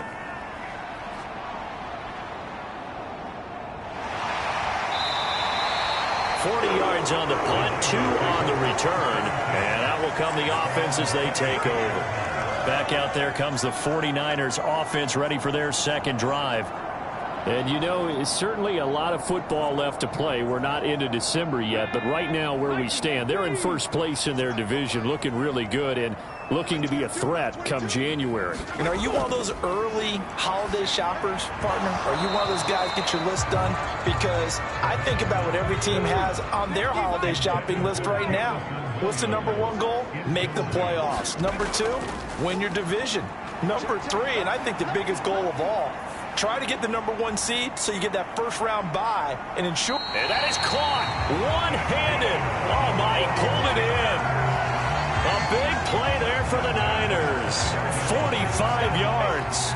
A one-handed catch, that's one thing, but with a defender right there, that was a heck of a play. It used to be that one-handed catch was instinctive in a game. Now it's a practiced move. They work on it before, after, during practice sessions. It becomes part of their repertoire, and it pays off. So now then, the big play has him all the way inside the 30 now, 1st and 10. Off the play fake, he'll look to throw. Connects with Kittle underneath. Nothing on that one. It'll be 2nd down. The Niners at 8-2 on the year. And they come in feeling pretty good after back-to-back victories, CD. And let's remember that last week that this offense, they played about as well as they possibly could play. Touchdown after touchdown. They were absolutely unstoppable in that game. They'll be hard-pressed to do it again, repeat that type of performance. But, boy, were they sensational just a week ago. To the sideline and incomplete. An incomplete pass on second down. That muddles things a little bit here. This is 3rd and 10. They'll look to throw again. Man open, that's Deebo Samuel. And this will not get close to the first down marker as he's brought down at the 26. So the completion good for just 3. And that'll bring up 4th down. Well, we hear so often how tackling has become almost a lost art in the NFL game. But it's so important to tackle well on these receivers, especially in a play like this one. 3rd down, they gave him the underneath stuff. You got to go and make the tackle right away. Jake Moody now on for the field goal. From the left hash mark, this a 43-yard attempt. And his kick is right there. It's good, and that will extend their lead even further.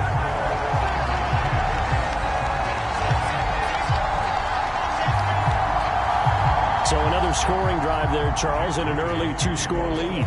You'd like the 6 there, partner, but you'll take the 3, and I think they have to be happy about the way they moved the ball in these first 2 drives. They have to feel good about their opportunities the rest of the game. And the football going back over to the Denver Broncos. Still in the first half, but this offense has struggled. Haven't really been able to get anything going, not only in the points category, but in the yards category. We'll see if they can do better here on this drive. Now Goff on 1st down. Into double coverage, and it's intercepted. Picked up by Denzel Ward. And this, Charles, definitely not what they were wanting to see. Remember, he threw 3 interceptions in the loss last week, and now he gives the ball away again here in the very first quarter. And you have to think that this was drilled into him all week, too, by his teammates, by his coaching staff. They've told him all week long, we've got to protect the football. They probably crossed that fine line with giving him the right advice and saying it too much, and it turned out that it got into his head a little bit. They'll come out throwing here on 1st down. Throw right side is going to be caught by Samuel. And out of bounds right around the 20. There are the numbers for Samuel from that game last week. 6 catches, 75 yards. When you turn in good, consistent performances each and every week, you will rank in the top 10 in the league in receiving yards. And he's number 7 currently, hoping to move up as time goes on. First carry of the game for Christian McCaffrey. And he is met in his tracks behind the line of scrimmage. He'll lose a yard on the play, so now they need 3 yards on 3rd down. We all have habits. We can be somewhat predictable, and you know me pretty well on 2nd down and short. What I like to see? Play action. Yeah, without a doubt. I thought that was a great spot to call it. Instead, didn't go their way, did it? No, defense sold out for the run. Worked out well. They'll come up now 3rd and 3. They'll try and pick it up with McCaffrey. And he's going to have a first down here as he gets this one to the 17-yard line. They're able to convert with a gain of 4. That's about what you would expect since they're so efficient on picking up 3rd downs in the top 5 in the NFL. It's all a mindset, and I guarantee you, they started in the offseason. 3rd down's important to them. They find a way to pick them up at a very good clip.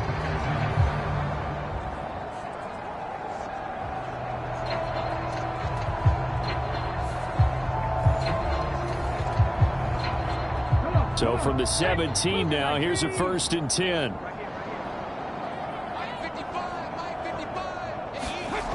They'll set up to throw. That is caught inside the 5. And he's brought down. That one good for 17 yards, and now they've got it 1st and goal. I think he has to be saying to himself, how did that not wind up a touchdown? Remember, you just need the tip of the ball to cross the plane. It's not going to get there, but they're going to be set up in great shape with 1st and goal.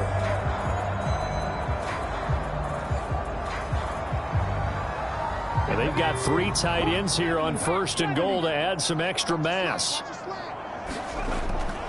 On play action, they'll throw. And, oh, it'll be intercepted. Picked off by Justin Simmons. And the Broncos are going to take possession here. It's a touchback, and they'll take over at the 20-yard line. A turnover is obviously, Charles, always costly, but, man, when you throw those interceptions in the end zone like that, it really stings. He tried to fit that one into his tight end, and I often use the expression NFL open, which means a tighter window. Down near the goal line, you really want him to be open. In this case, it cost him. They started on the ground with Eckler. And he is going to be stopped cold behind the line of scrimmage.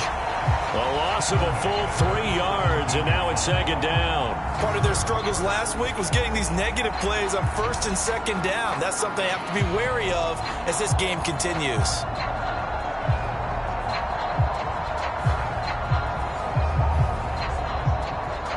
A 3-yard loss to start the drive. They'll look to make that up and then some on 2nd and 13.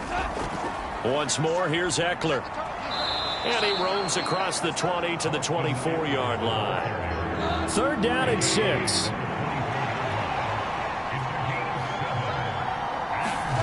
Here's Goff. He'll get that to Hurst out of the backfield. And he will have the Broncos first down as they're able to get the 3rd down conversion. Many different ways to create space, but on that play, he did it with that big, wide body of his. Didn't get a whole lot of yardage on the play, but it did what it was supposed to. Pick up a first down.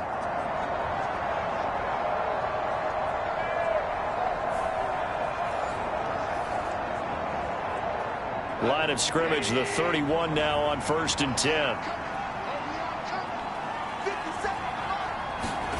To throw is Goff.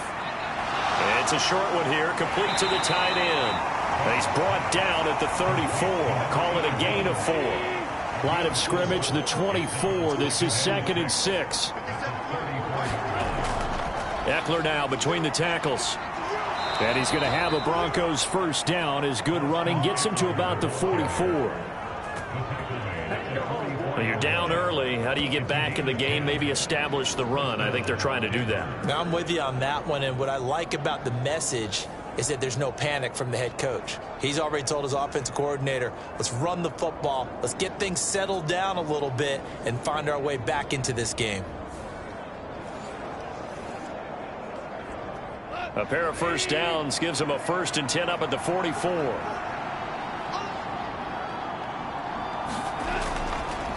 Up the middle with Eckler. Knifes his way forward here, but just 3 yards on the play. 2nd down.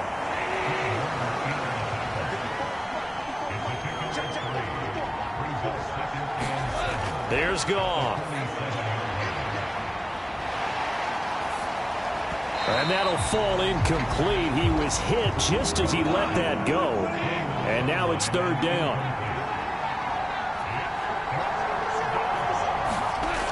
Goff. Pass taken in by his big tight end. And he will have a Broncos first down as they're able to get the 3rd down conversion. We've seen quite a bit of the short passing game here early on first quarter, haven't we? We have, and I think it works a couple of ways for this team because, number one, you throw the short game until they stop it. And if they're not going to stop it, you keep throwing it, and occasionally you'll break a tackle and turn into a bigger gain. Also, if they start to creep up, start to pressure receivers, now you go over the top, take it deep, and now you get some of those big shots downfield. So from inside Niner territory now, this is 1st and 10 at the 43. They go back to the ground now with Eckler. And the stop here will come at the 38-yard line. From the 38 now, here's 2nd down and 5.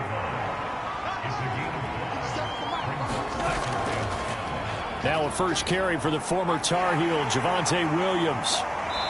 Flashed the stick skills, but didn't get a ton from it. Stopped short of the 35. They'll come to the line, needing only 2 yards to gain the first here. They'll try and run for it. Here's Williams. And he's going to get to the 31, enough for the first down. 5 yards is the pickup there as that extends this drive. That right there, a good sign for a team that's had trouble converting 3rd down so far this year. They're in the bottom 5 in the NFL, but they come through there. Yeah, and I bet if we put our guy Marvin on the case and say, Marvin, tell us where they rank on 3rd and what, right? I bet they're in the top 5 in the league on 3rd and 5, 3rd and 6, 3rd and 7 or more, because that's how you end up not converting. Just too much yardage to pick up on 3rd down. Line of scrimmage, the 31 now on 1st and 10. Back to throw, Goff. And this one caught along the sideline, but they say already out of bounds. And the throw didn't give him a chance to turn it upfield, and that brings up 2nd down. Here's 2nd and 10.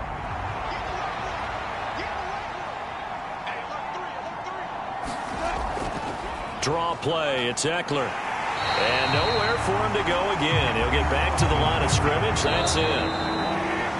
Nothing doing there as the 13th play of the drive proves to be unlucky. 10-0 the score after 1 on EA Sports. The offense on 3rd down. They've converted 3 out of 5 thus far. This is 3rd and 10. Goff now looks to throw.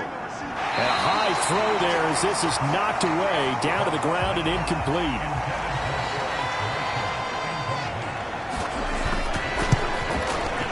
And this is right down the middle as he puts it through, and they get themselves on the board here. It's 10-3.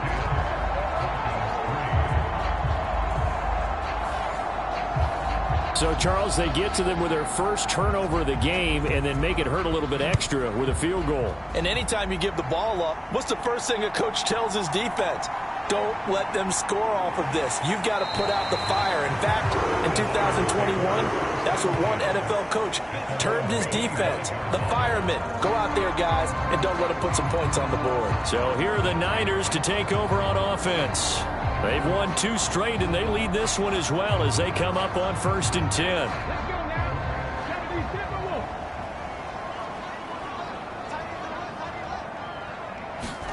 Trying to shake off the interception. He'll look to throw. Look at the big fella go. And all the way up to the 37-yard line.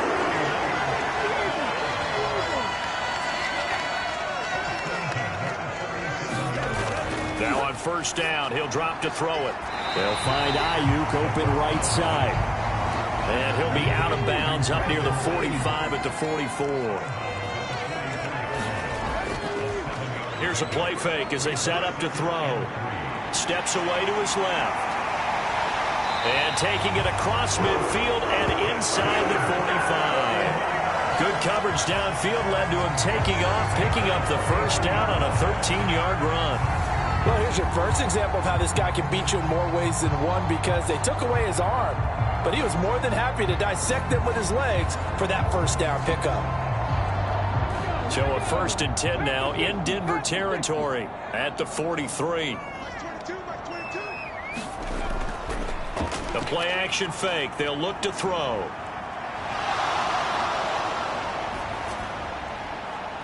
That pass caught. It's Williams. And all the way inside the 15 before they drop it. That one goes for 30 yards. Well, he worked his way quite a bit in this 1st half, and with good reason. You can see it there. He is such a handful defensively, just too hard to keep him under wraps. He delivers a big play here for this offense.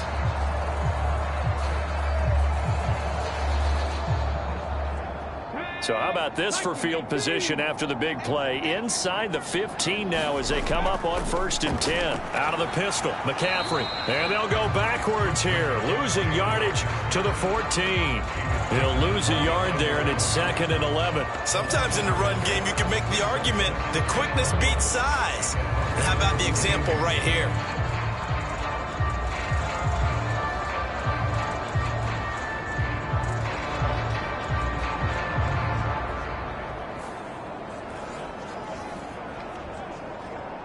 Maybe just a slight detour on what's been a strong drive. Here's 2nd and 11. They stay on the ground. McCaffrey again.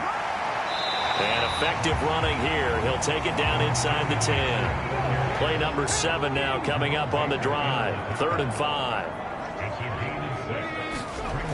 He'll drop to throw. Locates Williams along the sideline. Pass is complete. Calling a gain of 3 on the play. And it'll be 4th down. Now, that's going to be a tough one to explain when they get together and watch the game film, isn't it?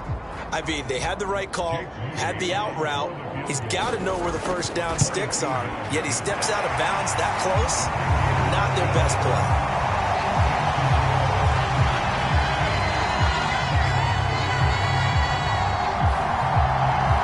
So a long drive gets them down inside the 5, but ultimately they settle for just the field goal.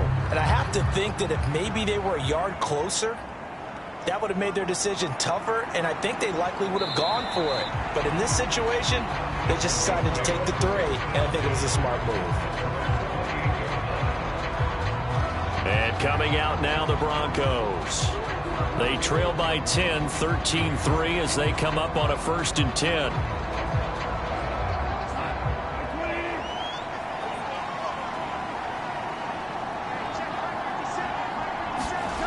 Goff now to throw. And it's a short one here, complete to his tight end. Here's a 2nd and 5. They'll try the right side with Eckler. And he is going to lose yardage here. Now they're going to be dealing with a 3rd and 7. Is that one officially a loss of 1? This defense is really flown around in the first half. They've gotten to the ball carrier before they can really get started. Offense got to come up with something else in order to try and get this running game going.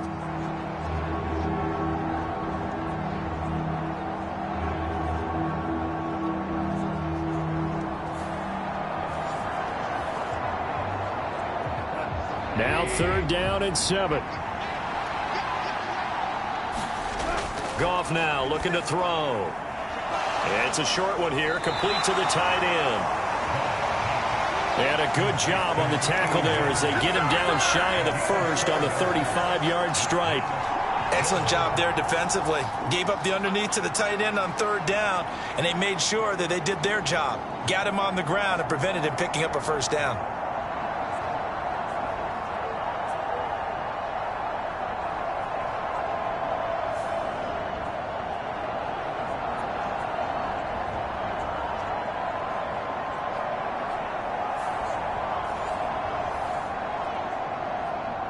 The Broncos send out their punter now as he's on here to punt it away.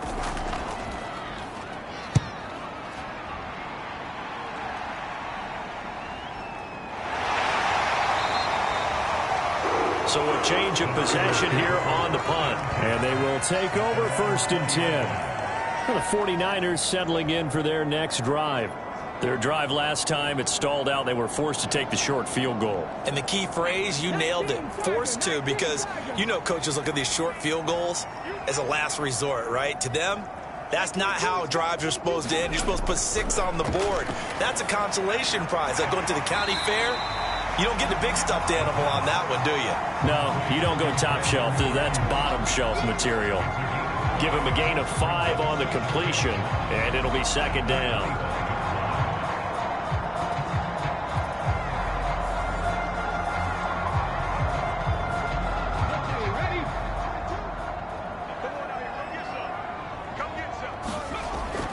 Back to throw. They'll set up the screen to McCaffrey. And he's able to get out to the 32. Brought down there. From the 32 now. Here's 1st and 10.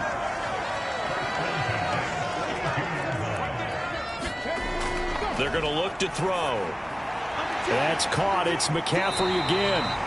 And he's corralled at the 40, but not before picking up 8. Not only did we just see back-to-back nice gains, but we're also seeing the confidence rise, not just for the guy who caught it, but the guy throwing it as well. And these back-to-back catches here out of the backfield, that can set something up downfield in a later sequence, right? A lot of the time, it starts to draw the defense closer to the line of scrimmage. So to your point, show this swing pass, show this check down. Maybe later on you heave one deep when you catch him close to the spot. And that's going to be incomplete. Too tough to hold on to that one. It's 2nd down. Well, it hasn't been a banner first half for the defense trying to cover him today, but they'll take that one right there, helping force that incompletion. Now a 2nd and 10. Looking to throw. Taking a shot for Samuel. This is caught inside the 15. And he's going to be out of bounds all the way down inside the 15. A big play there for the Niners. 44 yards. When they've needed a play this year, he's certainly been the guy to deliver it. As this season has gone on, he's been awfully consistent and sometimes spectacular.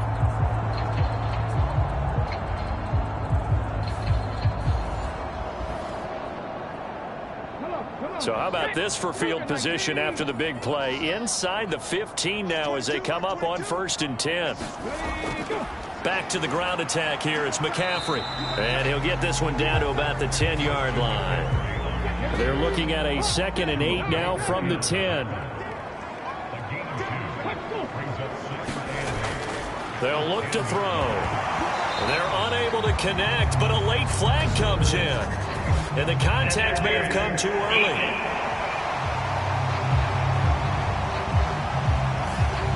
So a PI call going to cost him there defensively. What did you see? Well, I think it's the right call, partner, because sometimes we'll see officials kind of let them play. And across the goal line, into the end zone, touchdown 49ers. Christian McCaffrey. His 16th rushing touchdown on the year. And the Niners add 6 to their lead. Well, we talk a lot about Christian McCaffrey and what he can do in the open field, and it's easy to gloss over how tough he can be to stop near the goal line. And he shows you just how tough he is on that carry as he takes it into the end zone.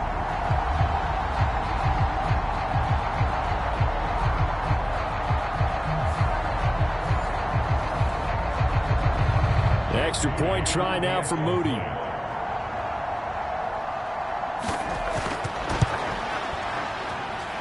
And that'll make this a 3-score game as the lead moves to 17.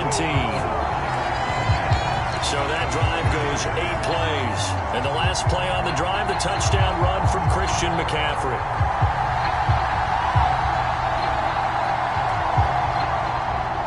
So after the made field goal by Moody, he's back out to kick this one away.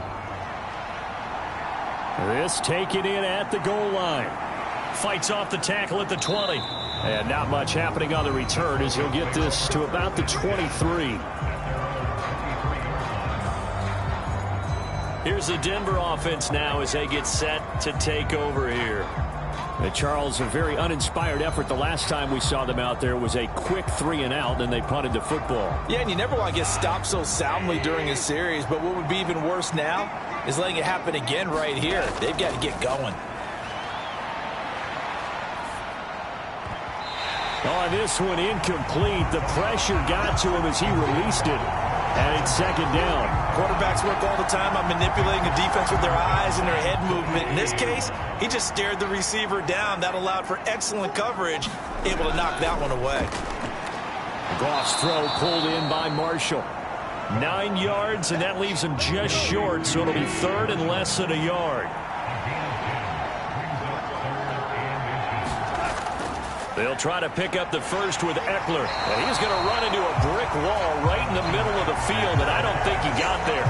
No gain on the play there. A nice job defensively, and it likely forces a punt situation on 4th. Defensively, we always know that he is tough in run support, and I think the way that he gets there is he understands what an offense is going to do before the ball's even snapped. A great job of scouting prior to the game, then reading, reacting, and taking the right path to the ball carrier.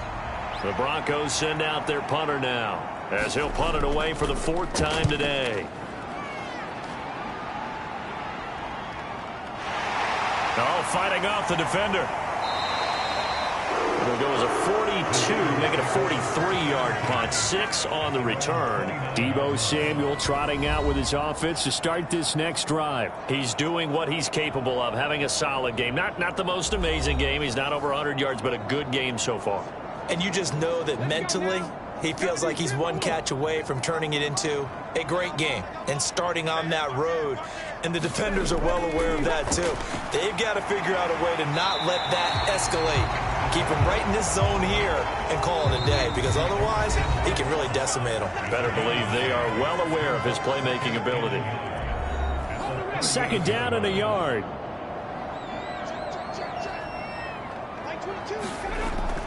They'll set up a throw.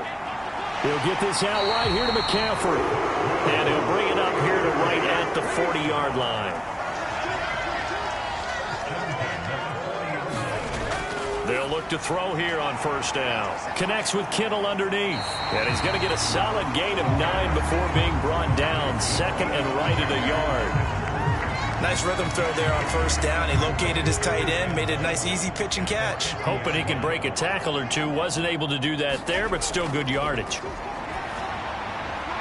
Throw right side, complete to Williams.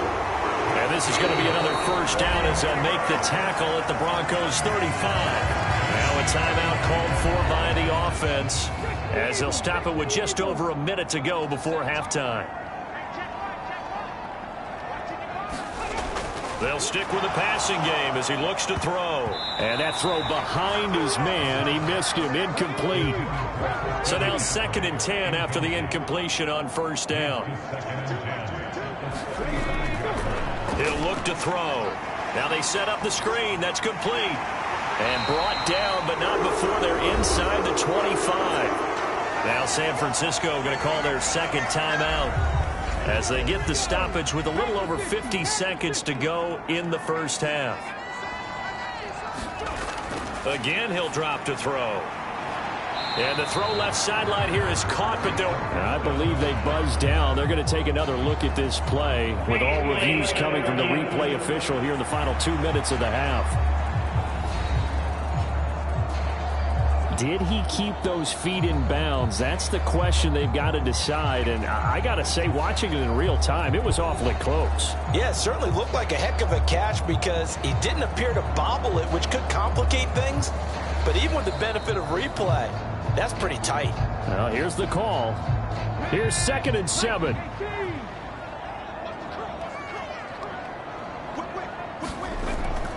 He'll look to throw. The tight end Kittle has it on the left side.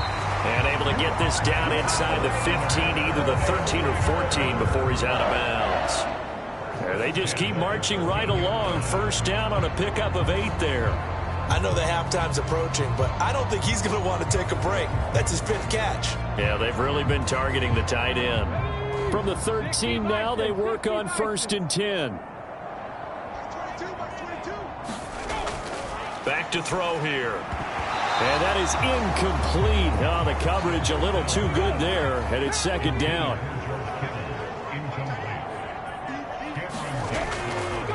They'll look to throw here. Over the middle into traffic, and that's complete. 9 yards, not quite enough, and they'll be left now with 3rd and 1. So they just need 1 yard here to pick up the first down. That is caught by the tight end, Kittle. Touchdown, 49ers. A great effort there as the first half is winding down. And the 49ers are able to add on to their first half lead. Well, that's just how they drew it up, CD. His first read was there, got it to him quickly, and into the end zone. Absolutely excellent execution by all involved. And the coordinator, got to give him credit, found the perfect play call. Quarterback let it fly as soon as the target came free. And his guy made a nice catch. Just how you draw it up in practice and then execute it in the game. Moody good with the extra point. And the route is on here in this first half.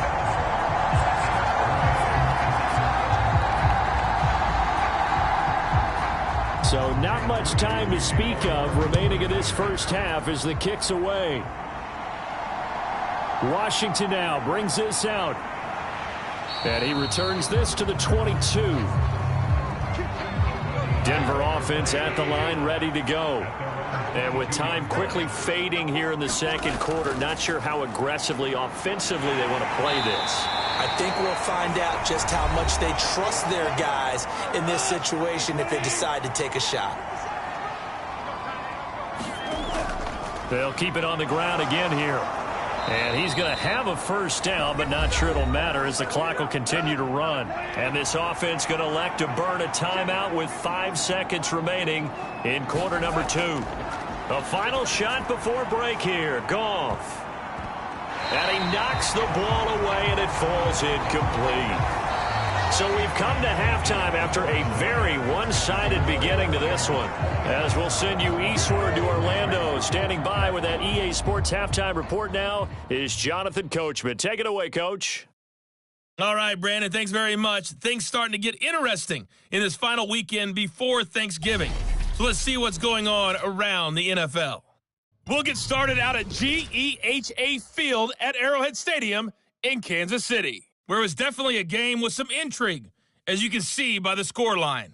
Matthew Stafford sharp in the victory as his guys get back within a game of 500. From there, we'll head down to the Big Easy. Check on the Saints at home at the Superdome. And they were victorious in that one over the visiting Atlanta Falcons.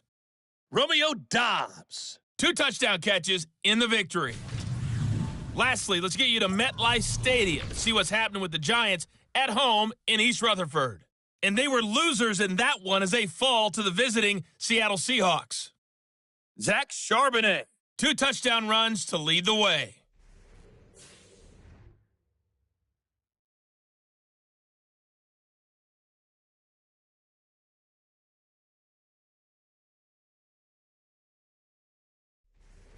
Okay, Coach, thanks as always to you and the gang in Orlando as we welcome everyone back in for quarter number 3.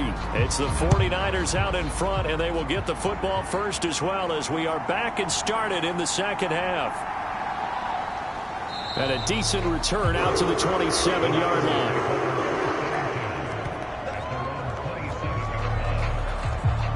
The 49er offense set to go to begin quarter number 3.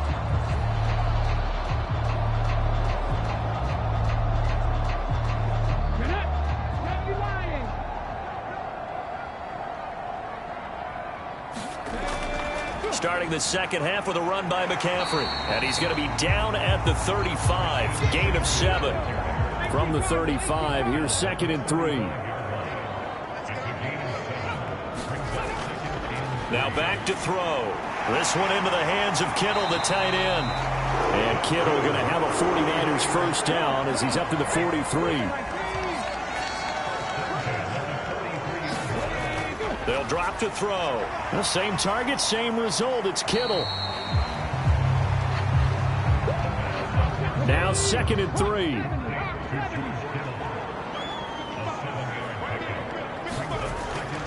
Now they'll throw here out of the gun. Throw left side. McCaffrey's got it. And he takes this just a few yards shy of the red zone before going out. That'll wind up a gain of 27 on the catch and run. I'll tell you what, a lot of those mid-range throws have been available because sometimes teams get too concerned about the deep ball and they leave too much space in front of them, and these guys have been taking advantage so far. So 1st and 10, and if they score on this drive, might have to start digging in our second half blowout material. Shotgun handoff now to McCaffrey, and he edges forward, but only gets a pair of yards out of it, and it's 2nd down.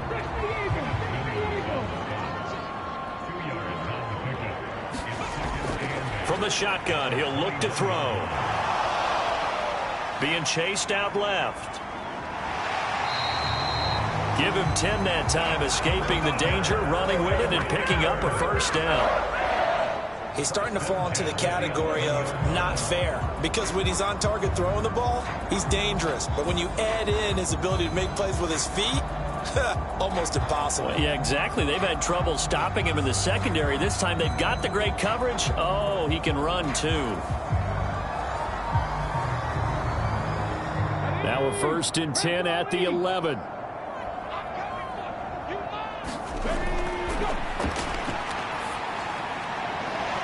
Still on his feet, and he's able to get this down to the 5-yard line before he's out of bounds. So give him 5 yards there on the pitch and catch, and it's 2nd down. All that practice time came to fruition on that play. All those timing routes that they work on through training camp, OTAs, minicamp, and just regular season, they got it done on that one. And he's going to take it in. Touchdown, San Francisco. Christian McCaffrey. His 2nd touchdown of the game, 17th on the year. And the 49ers take the opening kickoff of the 3rd quarter and drive right down the field to extend their lead. Well, on the other sideline right now, it's just absolute dejection. But, Charles, let's focus on the positive. With the lead that they've built here, they've done pretty much everything to perfection in this ball game. They certainly have. Makes me think that their week of preparation was excellent. And they flowed into this game, and it carried over. And right now, I don't expect them to back off at all. They're playing so well, they just want to keep it going. Now Moody for the PAT.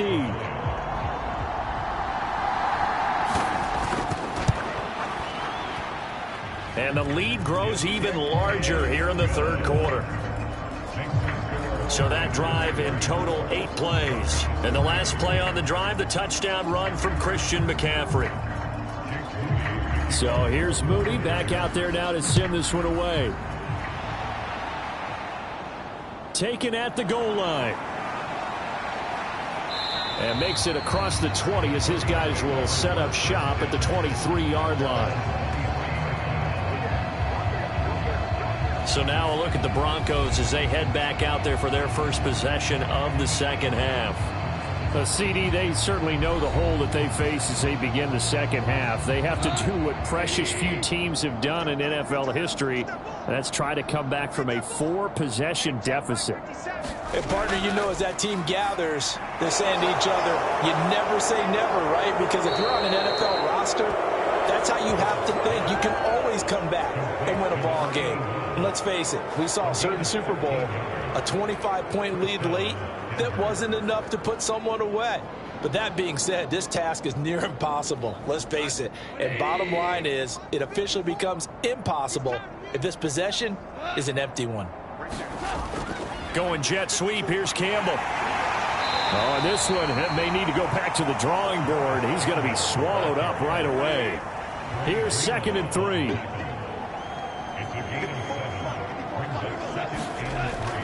Out of the gun, Eckler running it. And 3 yards there, takes him to the 45. These guys have punted 4 times already, and they're staring at a 5th, barring a conversion here on 3rd down. Well, had his hands on it, couldn't bring it in. Pretty symptomatic of how this game's been going.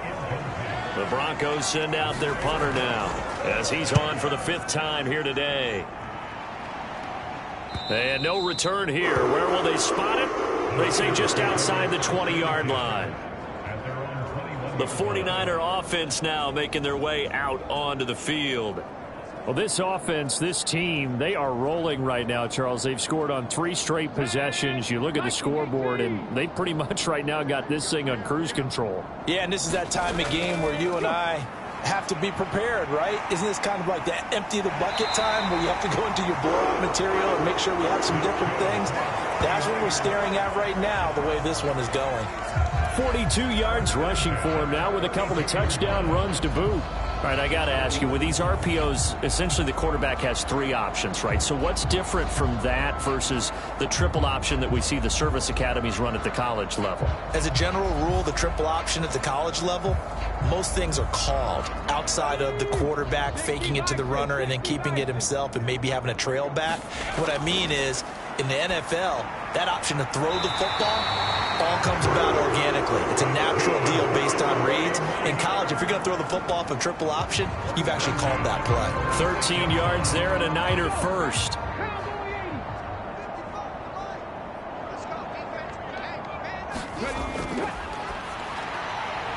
Now here's a throw that's complete. And the result here, a pickup of 8. Leaves him with 2 to go on 2nd down.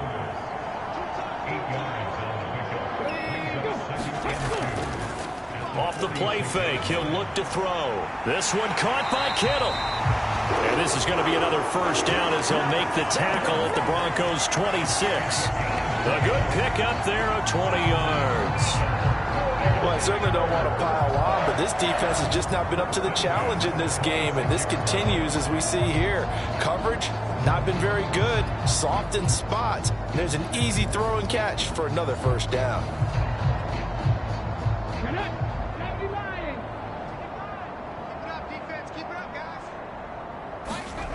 Back to throw again. Forced out to his left. And he'll go out of bounds in the red zone just inside the 20. Second down and a little more than a yard here. Oh, he tried to fit it in on the slant, and it's intercepted.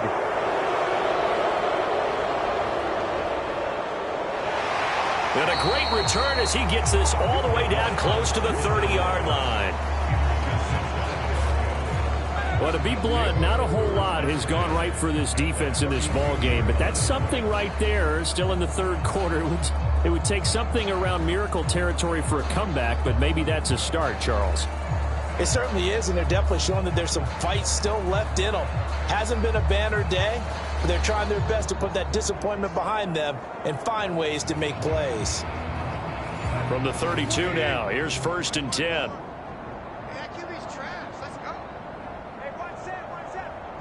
They'll bring a receiver in motion right. He's going to get it on the jet sweep. And the ball is knocked out. And now this is scooped up by the 49ers. And they have the football and will set up shop at the 33-yard line. And they had just picked it off to get the football. They fumble it right back. I looked over to both sidelines. A lot of scrambling to find the helmets. Yeah, you can almost, you know both sides are screaming sudden change. Because when sudden change happens, that's a defensive call to get back out on the field. There's been a fumble, so an interception, some type of a turnover. You've got to get back out there and play. These guys just want to get to the bench and gather themselves and regroup a little bit. Let's see if these offenses can settle in and start taking care of the ball a little bit better.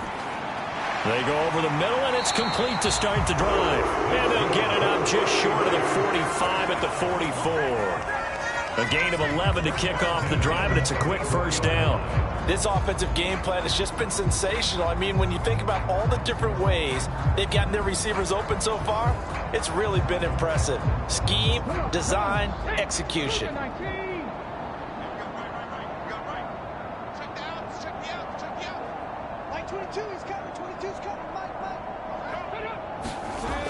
They'll look to throw now on 1st down. It returns it right back to Samuel. It'll go down as a gain of 6, and that's going to bring up 2nd down.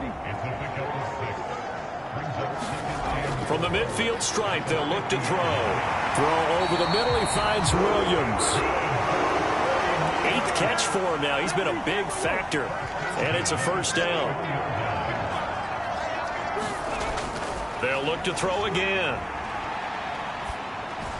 Connects with Kittle underneath. And he's going to get this down near the 30-yard line. The Niners passing game in sync now. They've got another 1st down.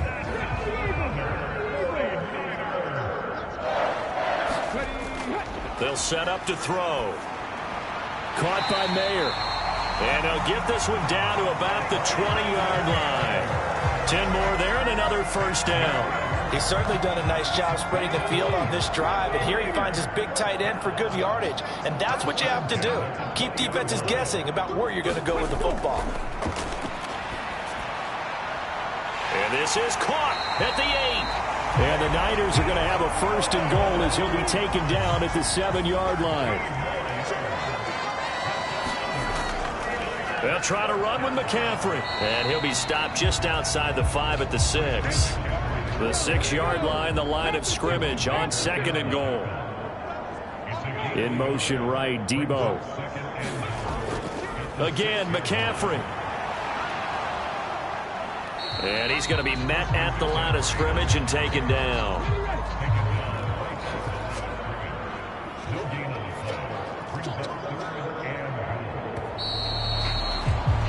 And as they come to the line, they will not be able to get off another play as time has run out on this 3rd quarter. You are watching the NFL on EA Sports. 3rd and goal as they look to pour some more salt in the wound. Now a shotgun snap as they'll look to throw. That'll be caught by Ayuk. Touchdown 49ers. It's a 6-yard touchdown pass, and the Niners extend their lead, and they are about to get to a 9-2 record. When coaches come into a game preaching total team effort, CD, I think this is the type of ball game that they're dreaming of. It was pretty apparent early on that they were clicking in all 3 phases. It's been fun to watch. Yeah, sometimes in the NFL you end up with matchups like we've been watching here. And when you go back to the early drives, You can just see that one squad was on a different level in this game. Safe to say, we have been disappointed in watching their execution throughout this contest. So following the touchdown, here's Moody back out to send it away.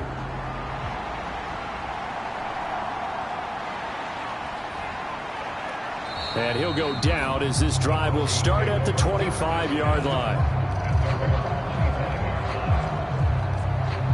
Denver's offense ready to go again. We certainly had a sense coming in here that these guys were in for a tough one on the road. That has been how this ball game has played out. They trail big as we continue on now here in this fourth quarter.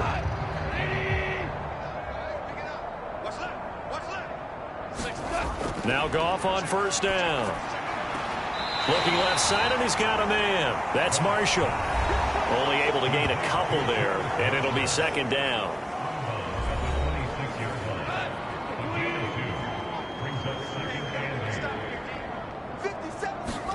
Gone.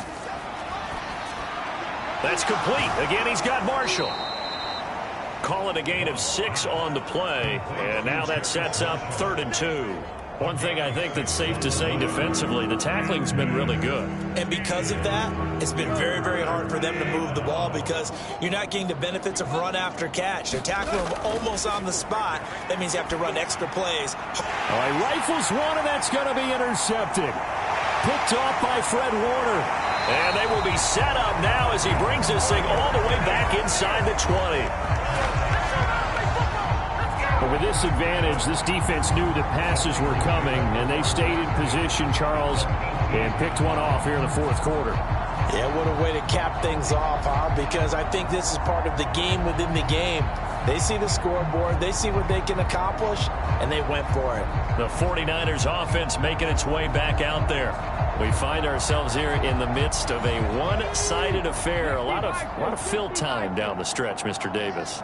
So we could talk about food because that is something that you and I both enjoy. We share that. We enjoy our time at the table. So maybe the best steakhouses in the city, but in all seriousness, the performances that we've seen this year, we've seen a bunch of great ones, and it's going to be hard to parse who's going to win the MVP. Yeah, it really is. Is it going to be a runner? Is it going to be a thrower? Can a defender finally win it this season? Those are the things that we can probably discuss. And collectively, this is about as dominant of a performance as you could have hoped for on both sides of the football. Might have to put it #1 for what we've seen this season. On 3rd and short, they'll try and pick it up through the air. Oh, he had him. He was open, but he couldn't get it to him. It's incomplete.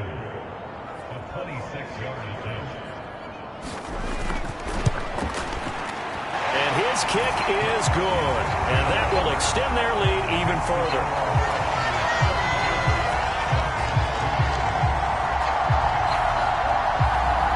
Ultimately not really sure that they're going to need those 3 points, but they'll take the 3 and they pad that lead. Yeah, this one's already wrapped up, but you and I both know if you're an offensive coordinator, you never let up on the gas unless the head coach tells you to do so.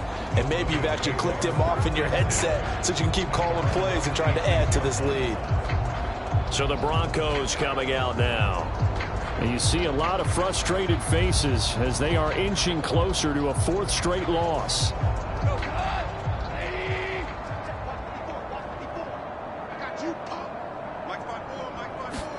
Trying to shake off the interception. He'll look to throw. He'll get this out wide to Eckler. They'll wind up getting just a yard. And it's 2nd down. As a defense, you're more balanced when you're in zone coverage because you're able to keep your eyes on the quarterback and see the play develop in front of you. They're able to keep the quick pass in front of them and stop it right at the line of scrimmage. On 2nd down, here's Goff. He'll get that to Hurst out of the backfield. And down right around the 32-yard line, 4 yards on the pickup. Goff. He'll drop this one off to Eckler. And he'll be out of bounds after getting this one across the 40.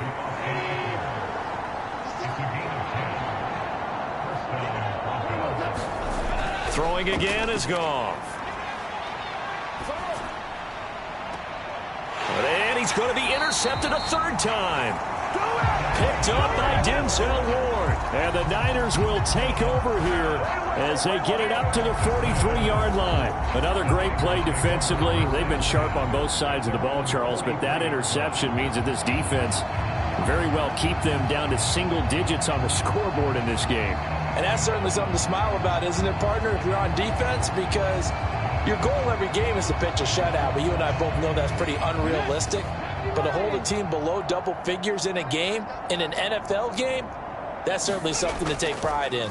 The drive begins with a run by McCaffrey. And give him about 5 as he gets this up to the 48-yard line. 2nd and 5.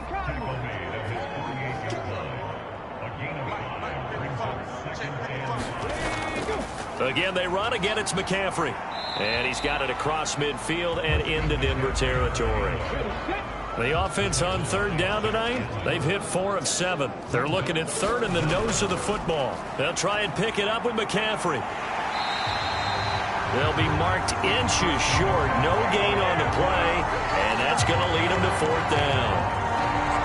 This late in the game, Charles, I think you maybe seriously have to think about going for it. Especially where they are in terms of field position, because this is almost like no man's land.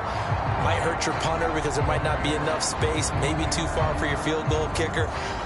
I'm like the old rule. Possession is 9/10 of the law. Possession is 9/10 of winning the game. Go for it and get the first down, close it out. Here comes the 49ers punter now, as he should be able to pin him back deep here with his first punt.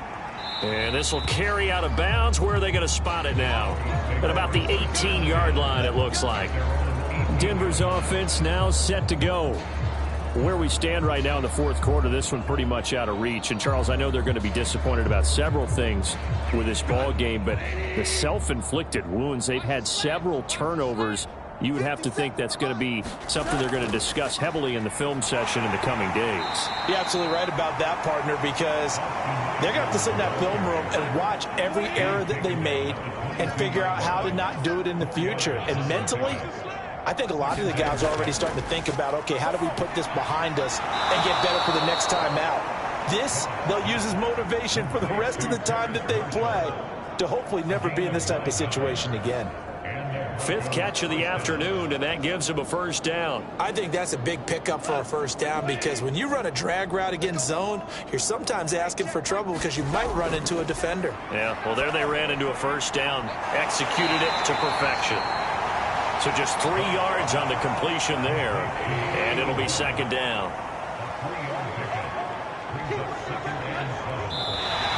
And movement by one of the Broncos up front, and in comes the flag.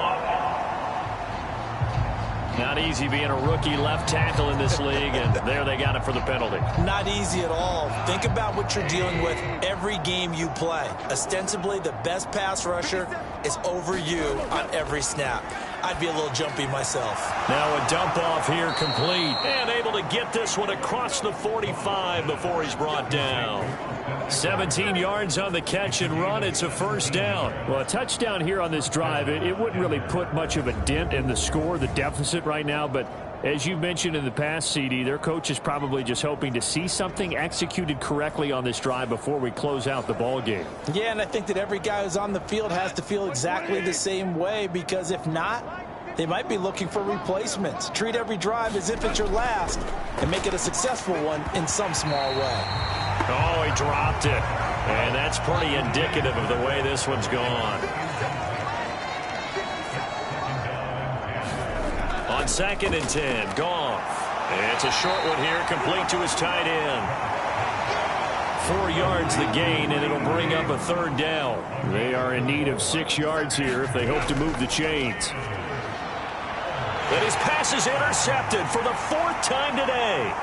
Picked off by Fred Warner. He's to the 15 and into the end zone. A pick 6 for the 49er D as they score the touchdown. Well, what has been a fantastic game for this defense has been rough for this offense, and certainly a signal caller, Charles, that's thrown all these interceptions. Another one there, and this one taken all the way back for the score. Partner hoping they're holding a nice little spot in the post-game highlights to show this rip of interceptions and great plays this group has made. They've been on it from snap one. The extra point try now for Moody.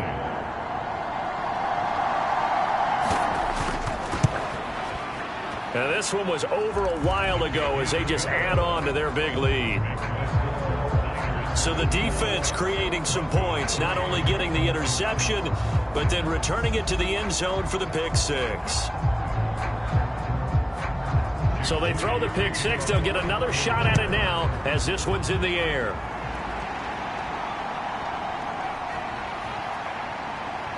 And he'll take it up past the 25 to the 26-yard line.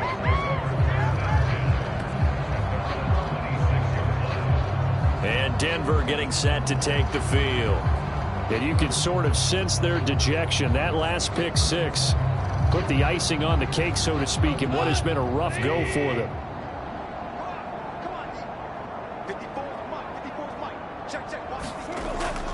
They start the drive on the ground. It's Williams. And able to stay on his feet past the 30 to about the 33-yard line. Here's a 2nd and 3 now from the 33. Off the draw, here's Williams.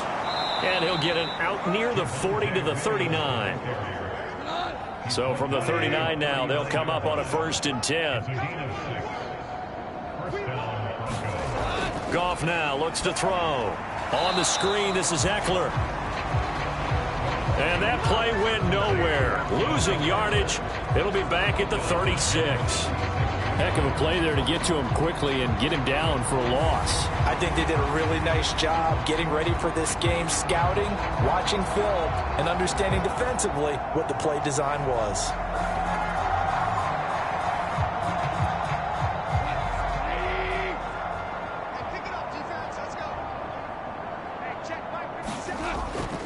On 2nd down, Eckler. And nowhere to run on the interior of that defensive line. He'll get back only to the line of scrimmage. Call it no gain there, and now they're looking at a 3rd and 13. So it's Bronco football as we get you reset here. They face a 3rd down now as they try to find a late score. And that will be incomplete. The Broncos send out their punter now as they're forced to kick for the 6th time today.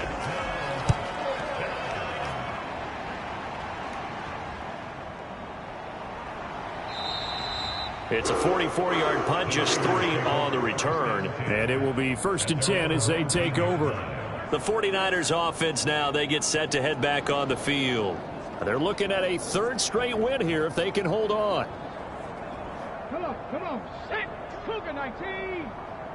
Strip that ball. Like 22, he's coming. 22's coming. Mike. They'll try and burn some clock now with McCaffrey. He's tackled a yard short of the marker. Good gain of 9 on 1st down. Up at the 29 now, they'll head to the line. 2nd and a yard. Like 22, he's coming. 22's coming. Mike. Ready. Oh, the motion comes too late, and this is going to be a delay.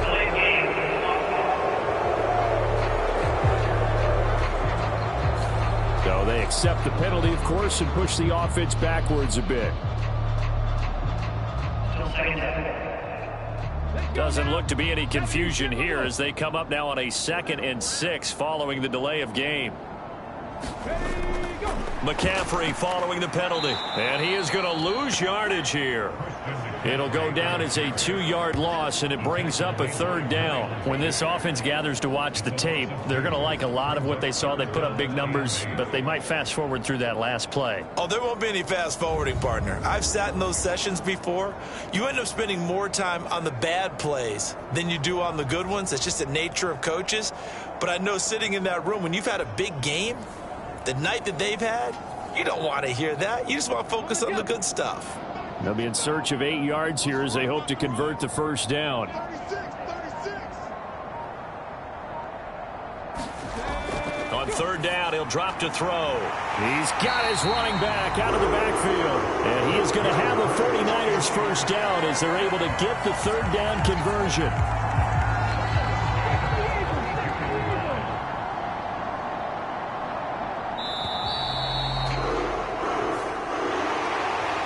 fans usually love to see scoring, and there was no shortage of it today. What a dominant showing from an offense that was truly playing at an elite level in this contest. Partner, this game was over a long time ago, and you noticed they did not want to slow down anything. Absolutely a dream scenario for everyone on that offense, and they took advantage of every second. Guaranteed popcorn for everyone in their film session. So for San Francisco, they just keep on rolling as they move to 9-2 with a win here. And they'll get another home date next week as the Eagles will come to town. Meanwhile, for Denver, their woes continue as the record falls now to 1-10. And they'll get a chance to redeem themselves at home next week.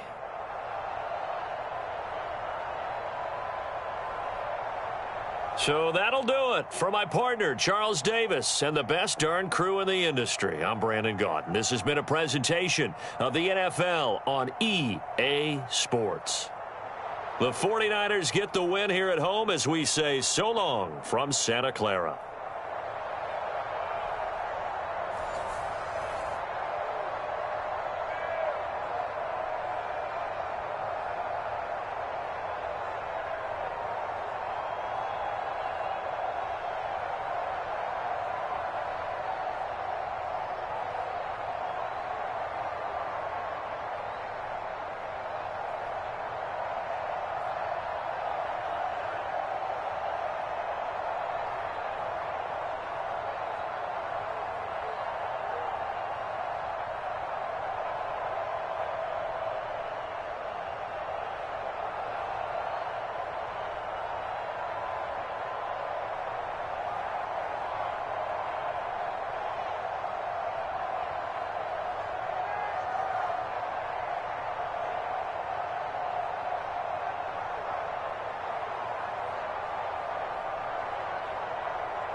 today. From Lincoln Financial Field in Philadelphia, it's Week 12 of the NFL on EA Sports.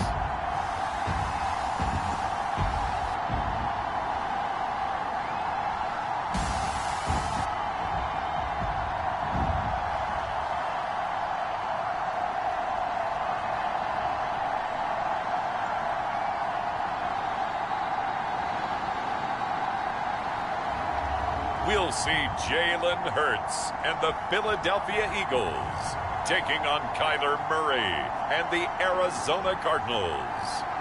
Opened back in 2003, have a look at the link. Lincoln Financial Field, where 70,000 are rocking and ready to go in Philadelphia.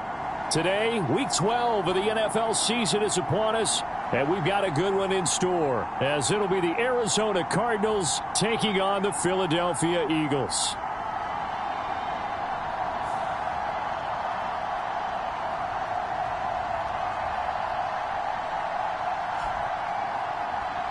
With Charles Davis, as always, I'm Brandon Gaudin. Charles, you talk about storylines in this one. I think it begins and ends with our two quarterbacks, certainly two of the best in the business. And nowadays, I don't think you can get by for long periods of time without a top-flight quarterback. The way the game is played, with all the responsibility he has and how the game flows through him, if he's not on the top of his game, your team's not going to benefit at all.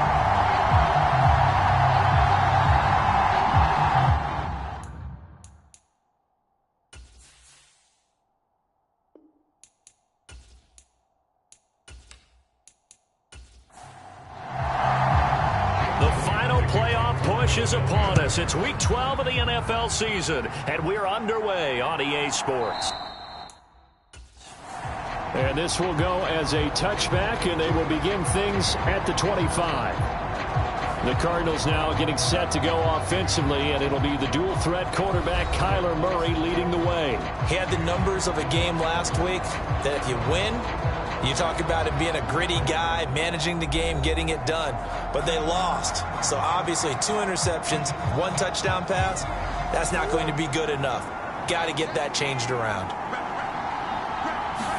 First play and a first pass from Murray. It's a short one here, complete to the tight end. And he's going to be dropped following a pickup of 7 past the 30 to the 32. These are his numbers from last week's contest. 11 catches, 93 yards, and a score. And he's number 6 in the league in receiving yards, and he plays for his team first. But he also, in the back of his mind, he's thinking, if I can get into the top 5, that might affect his bonus in his contract. So here's a 1st and 10 at the 38.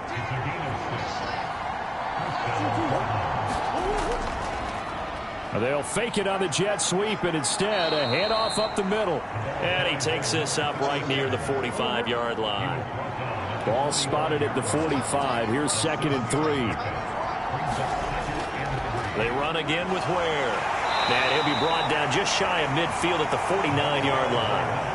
2 first downs have him up near midfield now on 1st and 10.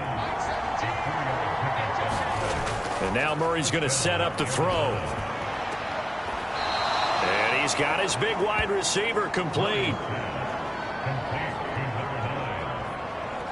Now, this defense for the Eagles, they were terrific in the win over Tennessee a week ago. Yeah, and what stood out to me on tape, the way they were flying to the football. So that tells me that they've got all their assignments down, and they're playing with extreme confidence. Now 2nd and 5.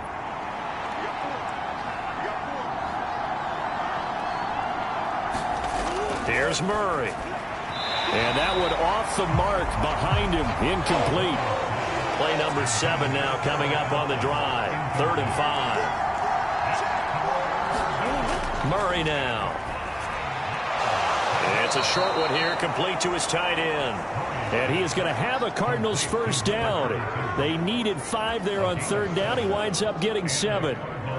Solid opening drive so far, Charles. They've moved this football into field goal range, but you know that they want to cap this off with 6 and not 3. Absolutely. As one of the better coaches in the league always tells me, on offense, I want to throw body blows all game long and finish it with uppercuts. Well, here are the body blows right now. He's hoping in one uppercut will take care of the end of this drive.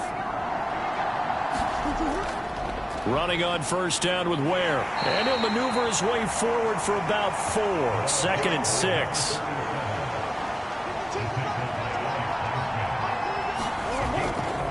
A give running left is Ware. And it's a fumble. And it's picked up by the Eagles.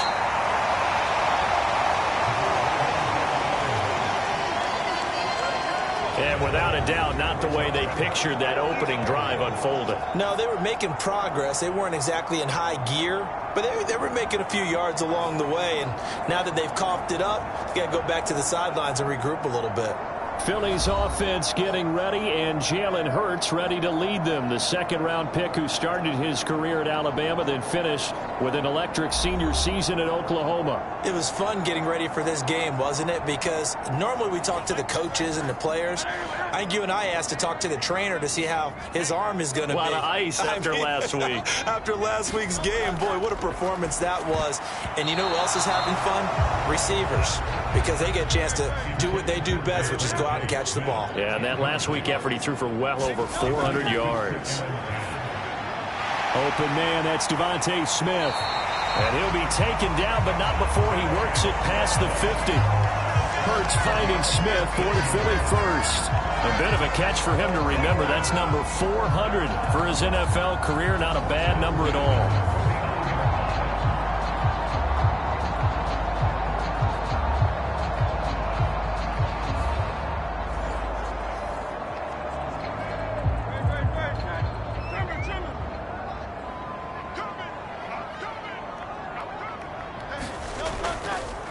They run the option here on 1st and 10.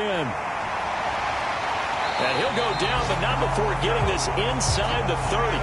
An excellent run of 22 yards on the keeper and also a first down. Well, he is certainly dangerous when he spots a lane, and he keeps it himself there. Worked out well. And how about the moving parts on a play like this? You know you have to practice it over and over because it's almost like a ballet that has to be choreographed. But how about once he made the decision to go, he committed to it and went. Let's face it, most teams are going to defend the running back much more than the quarterback on that type of a play. They run it for the first time with Tony Pollard.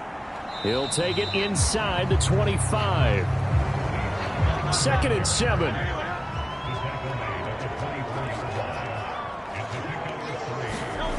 Hurts.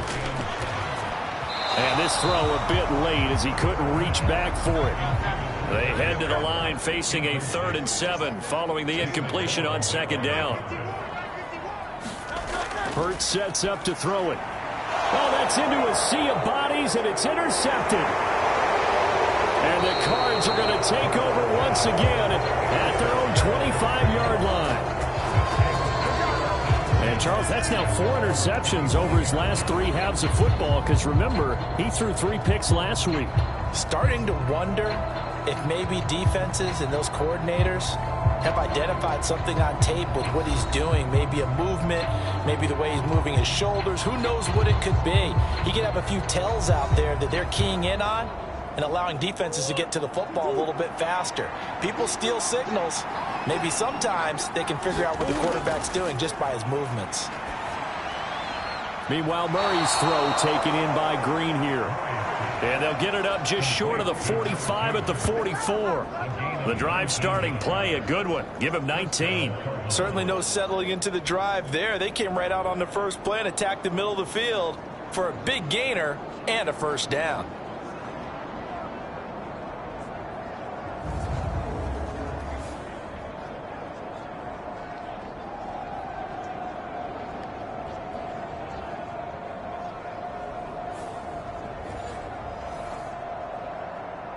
Took just one play to move all the way to the 44 as they try again on first down.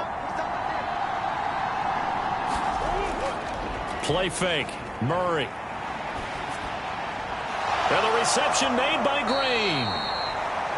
And he's going to get this down to the 35-yard line. Back-to-back receptions for him, and it's another first down. Well, if you like the matchup and that connection works to start the drive, no reason to go away from it. Let that defense prove that they can stop you. And here, it's 2 throws and 2 first downs.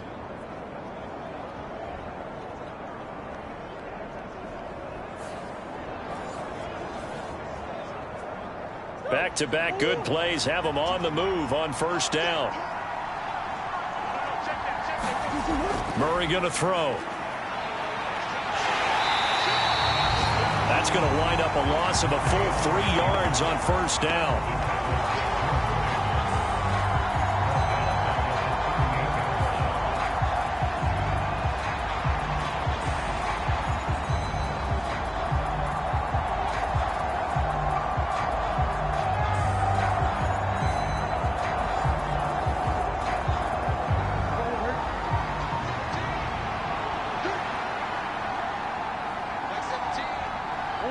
The man in motion. Shotgun now for Murray. They'll leave this for Ware. And just 3 yards on the catch there. He couldn't get away. And that brings up third and a full 10 yards. Here's Murray as he sets to throw it. Firing quickly here, and that's complete. And he has another first down as they'll get the ball down to the Eagles' 21. A good gain of 14 there, and it moves the chains. Boy, everything clicking on this drive. He's 4 for 4 now, and that throw, maybe the best of the bunch. This offense is really humming, and they pick up another first down.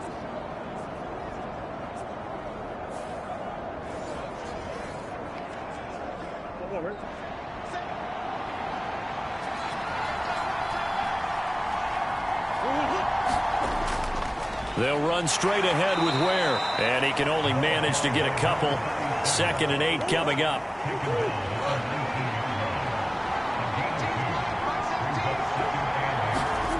Now Murray goes to Ware on the screen, and they'll work this down to the 15 for a pickup of 4. This will be the 8th play of the drive here. 3rd and 4. Murray now to throw. Dumps that off to Ware. And he'll be out of bounds about a half to a full yard shy of the 5. They're able to convert on 3rd down, and that sets up a 1st and goal. That's a sharp throw right there on 3rd down. They're looking to get the first points of the game, and they certainly don't want to be on a field goal. So that's a nice job to get the hook up and set up a 1st and goal. And he gets halfway there from the 6 to the 3 on a gain of 3. So the ball position now at the 3. Here's 2nd and goal. They will run with Ware. And the D not yielding much there. He's only going to get a yard to about the 2. 3 tight ends up front here. 3rd and goal. They go again with Ware. And he'll take this one in for the Arizona touchdown. A great play there. His 5th rushing touchdown now on the year. And the Cardinals take the early turnover and convert it into an opening touchdown. And they would not be denied on the ground, powering it in just one play after they got stopped short. And how about how many tight ends are on the field? Because in today's NFL, we think of the tight end more as a pass catcher. But this group, they tell them you've got to be able to run block to stay on this team. And they committed to it and got it done right there. Chad Ryland now to add the PAT.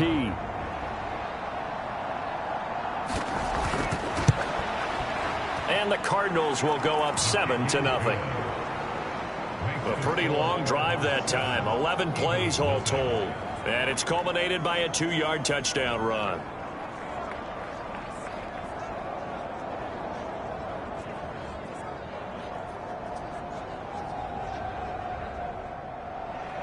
Back out is the kicker, Ryland, and he'll send this one away. Pollard elects to keep it, and this will come out to the 25-yard line. So back onto the field, here come the Eagles for their 2nd drive. They threw an interception the first time they had the football, wound up leading to a touchdown the other way. How do you approach drive number 2? Going back to your game plan coming in, everyone has matchups that they like better than others. Where they think they have an advantage, dial up some of those plays. Try and go to those spots and get your offense moving. Now he's going to swing this one out to his running back. And he's taken down but able to slip across the 35. So here's a 1st and 10 at the 38. Throwing is Hurts. That's caught by the big tight end, Dallas Goedert. And he'll be taken down, but not before he gets into enemy territory.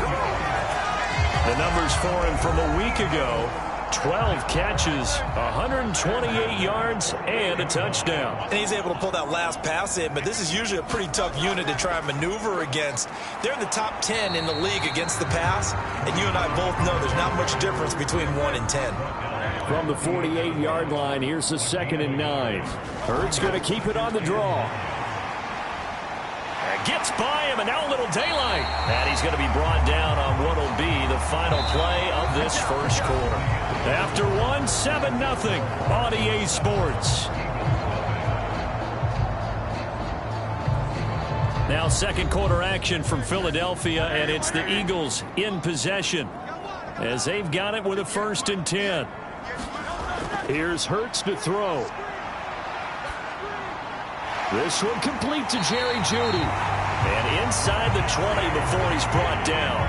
So from the 17 now, here's a 1st and 10. He'll look to throw. Oh, and his early struggles continue. Here's another one intercepted. And the Cardinals are going to have it here at their own 15. Definitely not the ideal time to see that mistake, partner, because this is still a one-possession game, and that's at least a field goal that just vanished with that turnover. Now, pressure's on defensively to prevent that pick from turning into points for the other side. The Cardinal offense takes back over in the midst of, well, let's just say a not-so-rosy losing streak. They've got the open week, though, coming up next weekend, so you have to figure this to be a game that they dearly love to have. Oh, indeed. They have to have this one because that's something positive to take with you when you go away for a few days, and it actually releases your mind.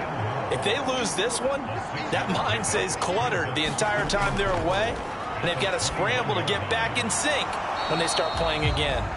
And he is going to lose yardage here.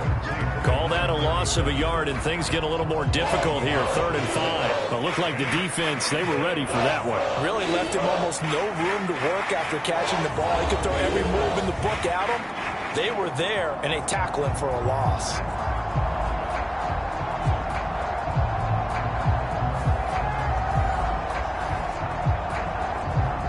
And this offense on 3rd down today, a perfect 4 for 4 thus far. This will be 3rd and 5. To throw is Murray. Pressure comes, and down he goes. The Eagles get there for the sack. It'll be a loss of 8 on the sack, and it's going to lead them to 4th down. They just gave up a sack there, and if I'm not mistaken, they gave up 4 last week, didn't they? Yes. And just looking really porous, aren't they? They really are, and I'm wondering if they're going to have to start thinking about keeping the tight end in, maybe a back, someone to help assist, because right now, the quarterback's been getting hit a lot in the last couple of games. On 4th down, Matt Araiza sent on to punt. Only 2 punts for him last week in the loss as he gets this one away. It'll be a 44-yard punt. The return goes for 8. And this offense takes over in great shape right at the 50. 1st and 10. Philadelphia getting set to take the field. And it's been a miserable start for them offensively, obviously. 2 drives, 2 interceptions. And this is where you have to know your quarterback and know how you actually have to reach him. Do you do it with a little bit of humor? Maybe you break the ice a little bit like, hey, didn't we practice in that colored jersey all week, not the one that you're throwing it to? Or maybe you have to be stern with him. But whatever it's going to take to get the message, it has to be done. He's putting the game in jeopardy. 12 yards is the pickup. Good for an Eagle 1st down. Boy, an effective play there, getting their wideouts involved in the run game. And what they're always hoping on that type of a play, that they can get to the end of the line and have a chance to turn it upfield as he did there. That means they controlled the blocking and took care of the defensive end or the outside linebacker to give him that lane. And I guess I need to clarify, I said getting their wideouts involved in the run game, but of course that was actually a pass as he popped it forward. 2nd down, Pollard again. And tough sledding. He'll get maybe a yard. Stop short of the 35. They need to get to the 29 if they want to pick up a 1st here on 3rd down. Now back to throw.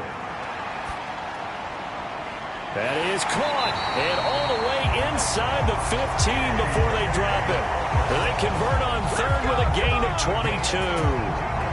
Well, this is an awfully tough route to defend in man coverage because he lines up on the right and then runs a crossing route back to the other side of the field. So as a defender, you're not only trailing him the whole way, you're also looking out for your own guys to make sure you don't get yourself picked off. And then you can't catch up in time to prevent the completion. This offense finding its legs now. Here's another 1st and 10. Looking to throw. Open man is Goddard, the tight end. Now this will leave him a yard short. Nice pickup of 9 yards on 1st down. Throwing from the gun, it's Hurts. And this is caught. Touchdown, Philadelphia. Quez Watkins, his first touchdown on the year. And the Eagles are within an extra point of tying up this ball game. And down near the goal line here, they're able to throw it in. And the key word, quick. Quick hitter. Out of his hands fast, into the receiver's hands even faster.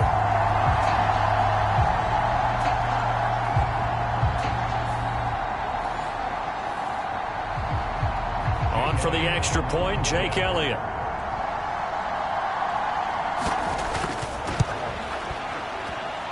It's up and good, and we're tied at 7 here in quarter number 2. So the drive there took 6 plays. The result, Philadelphia in the end zone. So all even at 7 now as they kick it away.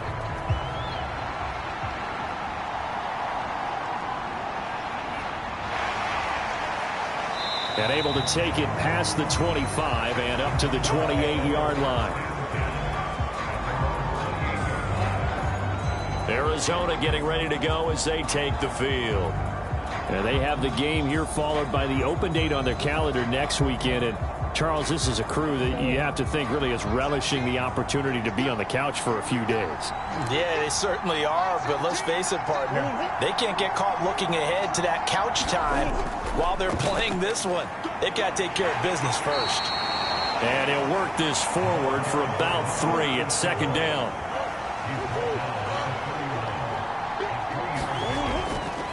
And again, this is where. Found a little room there as he's up to about the 37. A gain of 3 last play. This time they double it and pick up 6. He did have the touchdown run earlier, but not a heck of a lot more than that throughout this game. No, not at all. In fact, I would say that this defense has done as good of a job on him as they have on any runner in recent memory. The Eagles call on the extra defensive back here as they prepare for a stop on 3rd down. To throw, it's Murray. Work in the middle of the field, and he's got a man complete. And he is going to have a Cardinals 1st down as they're able to convert by plenty there on 3rd and 1. Got to say, I was a little surprised to see him, Charles, come out in the shotgun on 3rd and less than a yard. Yeah, but the way the NFL is nowadays, we hardly ever see anyone really run for it on short yardage. So they're going to throw the football more times than not. That was a nice, easy rhythm throw right there, and they pick up the 1st down.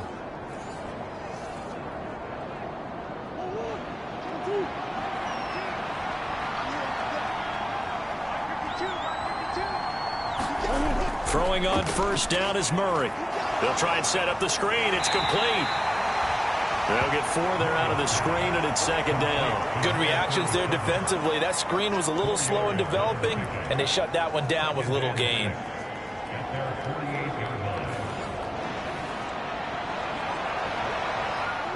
Second down and 6 now. They'll bring a receiver in motion left. Here's a fake on the jet sweep, and instead a give up the middle. And a lot of talent on this Eagle defense, and you've seen it on these last 2 plays, both losses. It'll be a loss of a couple on the play, so now 3rd down coming up. Sometimes you just sit back and marvel at what he can do defensively. Speed, strength, quickness, he's the whole package. And that package just wrapped up the runner for a loss. 3rd and 8.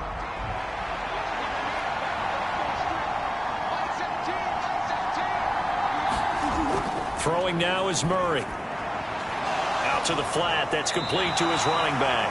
And he'll get it out to midfield. So he'll spot it right at midfield at the 50.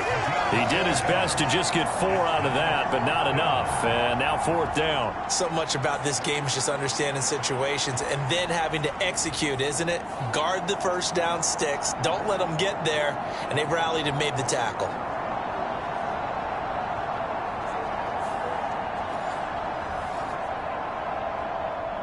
Here's Matt Ariza now.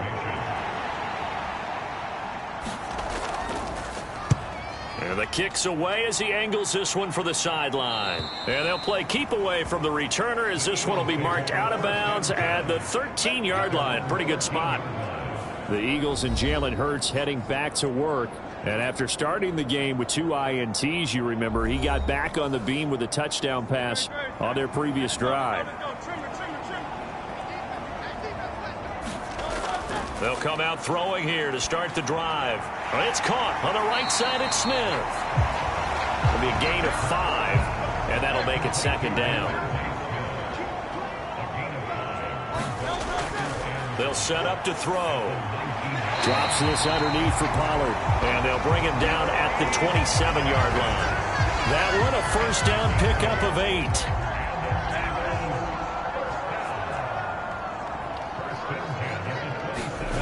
From the gun, it's Hurts.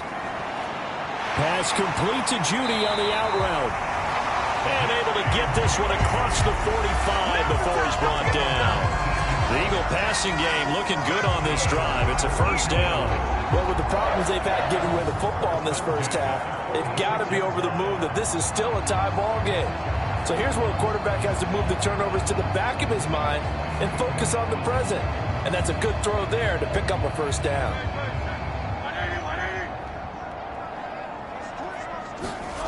On first down, Hurts. And it is incomplete. Good positioning there downfield to break that one up.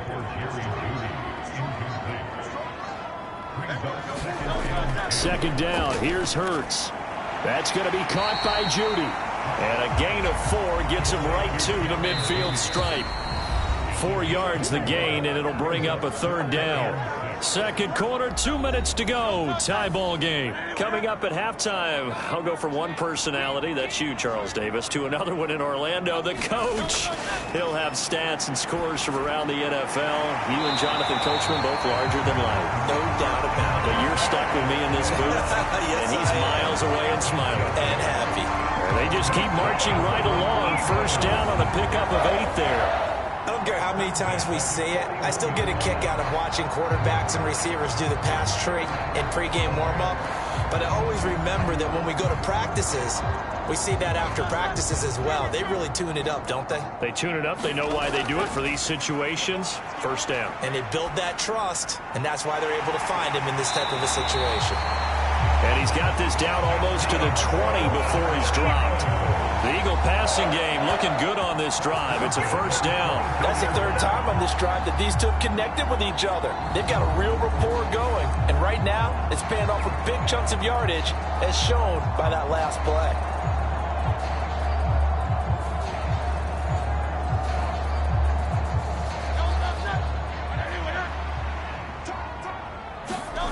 They'll throw on first down with Hurts.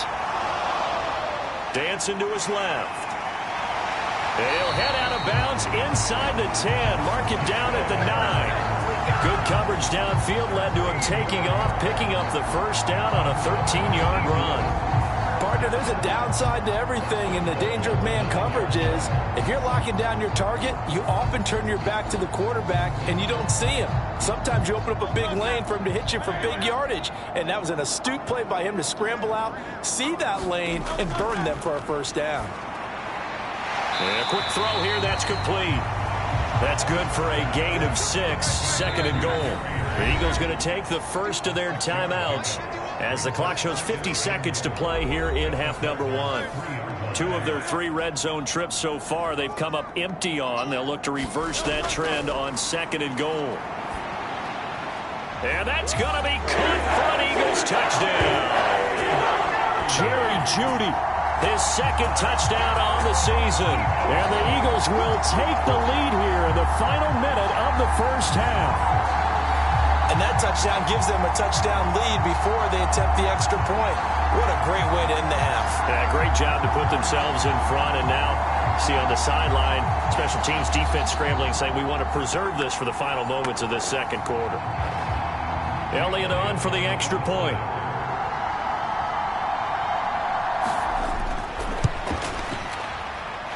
And he's got it. It's now a 14-7 ball game. So that one a pretty time-consuming 10-play drive. And it was capped off by an Eagles touchdown.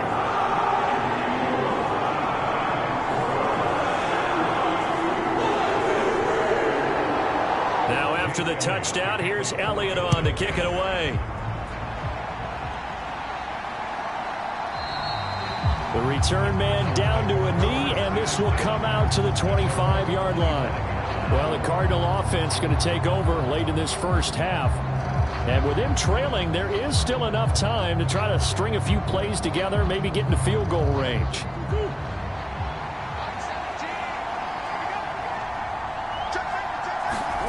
First down, Murray. Oh, it's a screen pass. That's complete.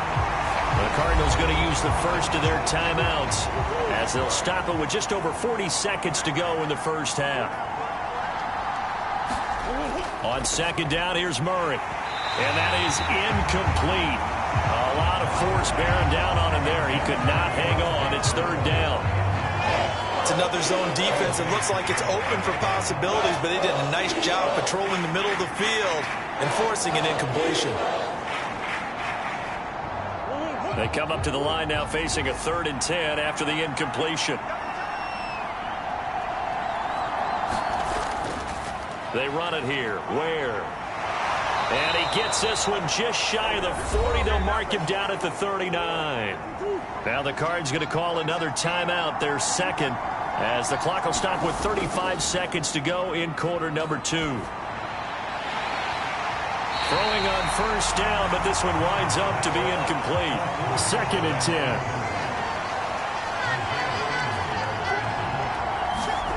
10. Here's Murray. He's got the connection to Moore. And he'll be stopped right at midfield.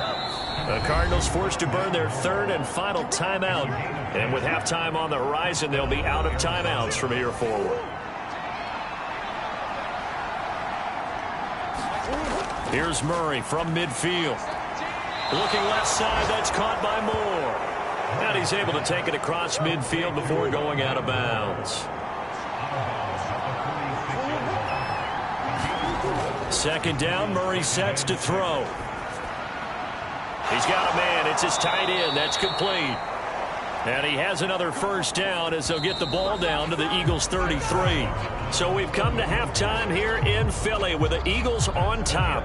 As we'll get you down the coast to Orlando for Jonathan Coachman at our EA Sports Halftime Report. Coach.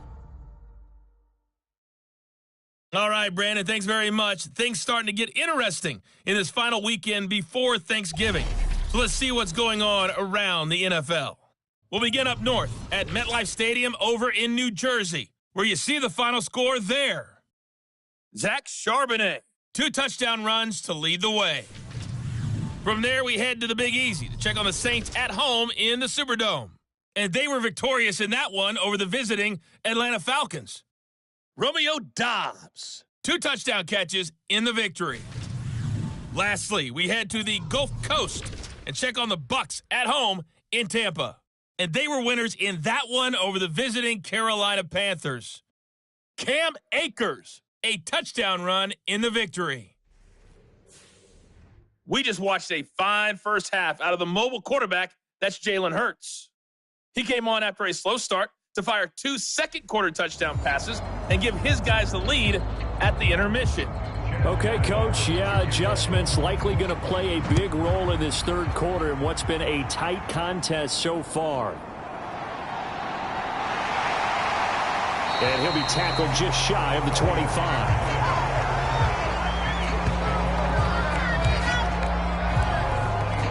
So here are the Eagles to take over. They are working on that very impressive 9-game win streak, looking to get it to 10 as they've got the lead here, 1st and 10.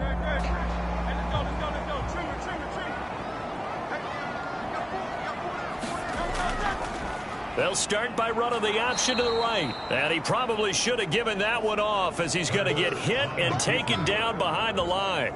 Well, he's had success running the football in this one. Yeah, that's undeniable. But that time, the defense was on to it. And, partner, I think the more you see a play like this, the more they're able to diagnose it quicker and easier for them to defend it. I think you have to dress it up a little bit and show maybe some different formations and looks.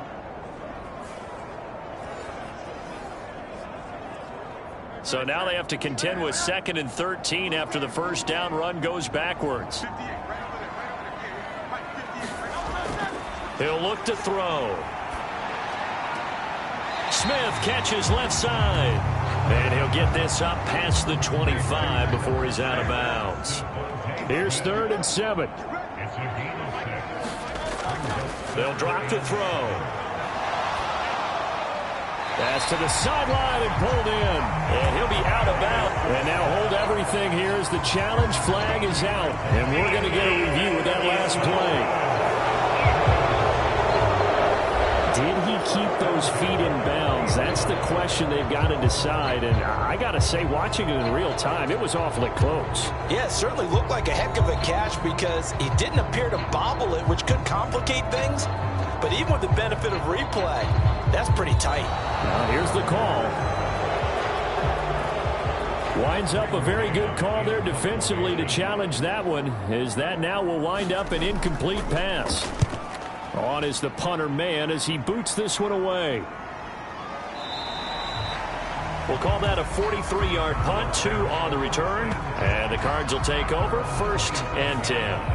Now we take a glance at the offense as they work their way back out for their first possession of the second half. And their defense did its job by forcing the punt to start things out. And now, Charles, can the offense get in gear? I think, partner, you can sense them saying, okay, the first half was theirs, but now let's get the momentum back on our side. We forced a punt. Now let's go downfield and score. If we do that, we'll be set up well for this second half.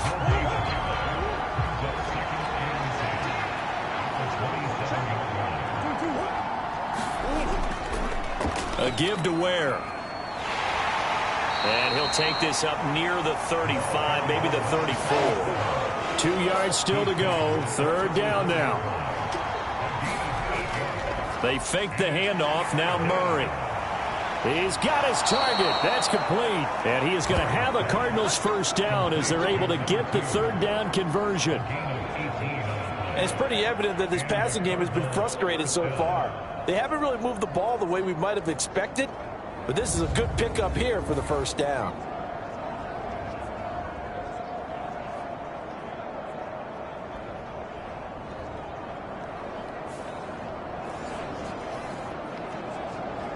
So from Philadelphia territory now, here's a 1st and 10 at the 48-yard line. On the handoff, it's Ware. And a 5-yard gain gets him to the 42. Here's a 2nd and 5.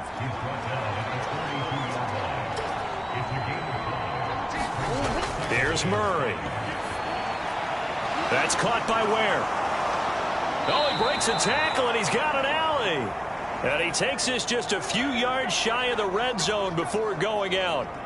Now we're going to get a stoppage here as we've got an injured Cardinal on the field. So as the medical staff takes a look, we'll step aside.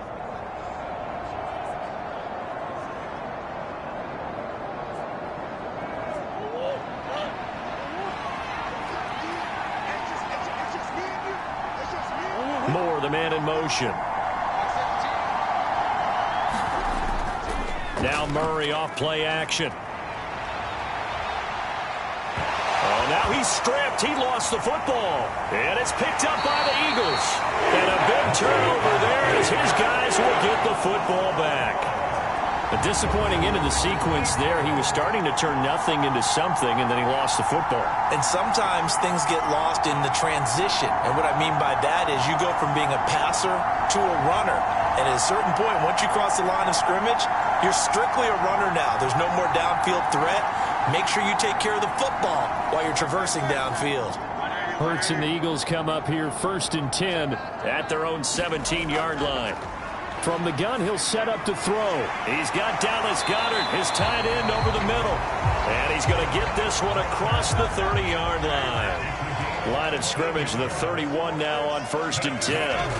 Hurts. That's caught left side by Judy. So give him 2 yards there on the completion. And that'll bring up 2nd down.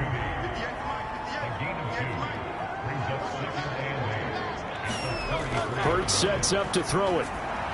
They'll drop this underneath to Pollard. And they get him down, but not before he takes it across the 40-yard line. 10 yards there and an Eagle 1st down. We always talk about having to read defenses and how complicated that is. Well, this was an excellent read. Read the pressure and got rid of the football before it even got to him for a nice game. And when they're blitzing like that, running back usually a good spot to go with the football? Without a doubt, because he's right in your sight line or he's near you. So you're able to just get it to him easily. And once he gets in space, that's usually a good matchup for him. So into Cardinal territory now. It's 1st and 10 at the 48-yard line. A throw out wide, going to be incomplete. I see the surprise in your face there, partner. That is a rare incompletion from him. He's been on point this entire game. He has percentage completion-wise way up. Not that time.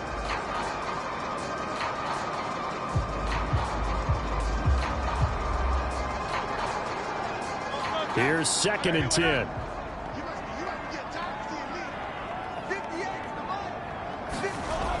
They'll look to throw again.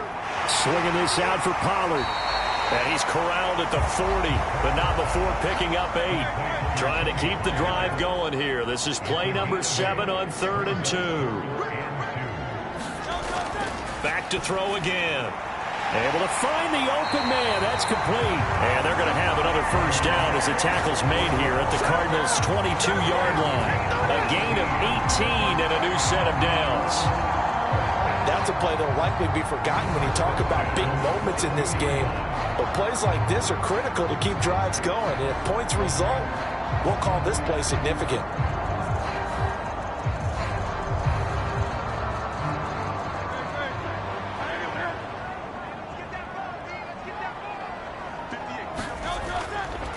They'll go with Pollard here on 1st down. In the first half, he was held in check on the ground, but despite that lack of production, they still have the lead. Yeah, and they've got to feel fortunate about that. If they could actually get production from their lead horse, that would help open up this offense and widen this margin, too.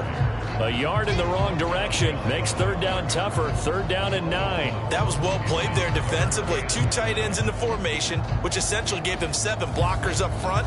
Hard to imagine with all that size and beef that they could let a tackler through, but that's exactly what happened. A loss resulted.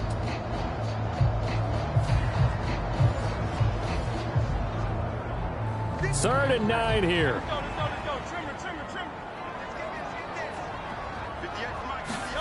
Throwing is Hurts.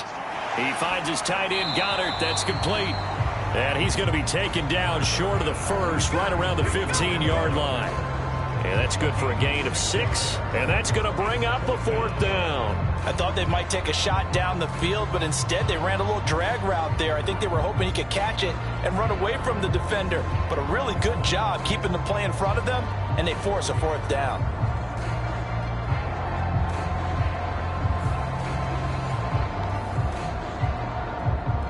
So Hurts is off, and on comes Jake Elliott for the Eagle field goal.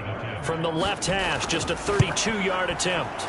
The kick by Elliott is good, and they will move up by 10 now, 17-7.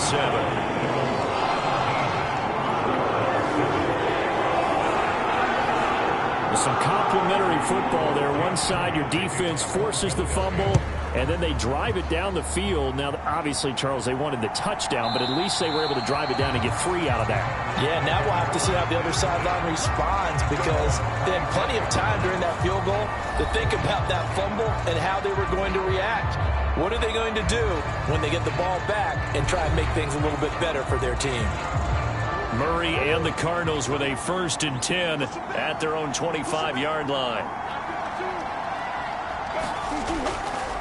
They start the drive with Ware, and he maneuvers up the middle for 3, and it's 2nd down.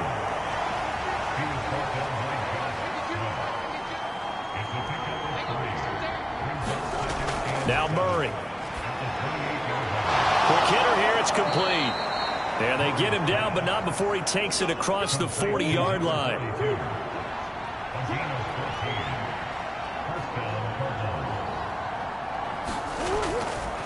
Right side here with Ware.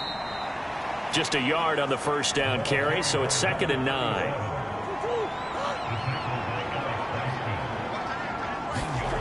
Here's Murray as he sets to throw it. And he's got the hook up to Moore. And he has another first down as they'll get the ball down to the Eagles' 44-yard line. On the run, it's Ware. And he got blown up. Losing yardage on the play back at the 44. Officially, it's a 1-yard loss. That's going to bring up 2nd and 11. It's a tough one right there. He ran right into the teeth of the blitz as the linebacker was freed up in order to stuff that one for a loss. I think quarterbacks got to see that. Got to find a way to audible into something a little more advantageous.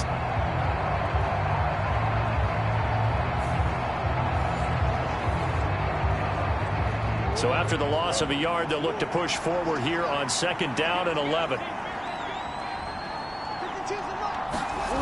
Murray now to throw. They're able to complete this one to Tyler Conklin.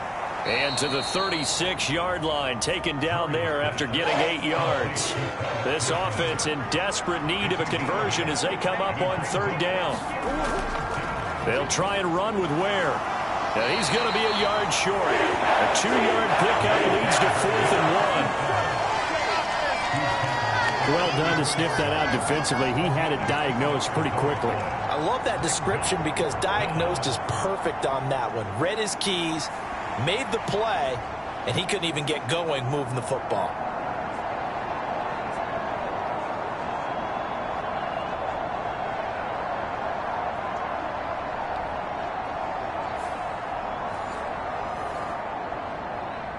I guess they figure they got to start taking some chances. Here's a big one in this 3rd quarter as he'll go for it on 4th down. They'll try and run for it. And he's able to get it to the 33. Good enough for a first down. They only needed a few inches, and they didn't get much more than that. But by about the width of a shoelace, they convert on 4th down.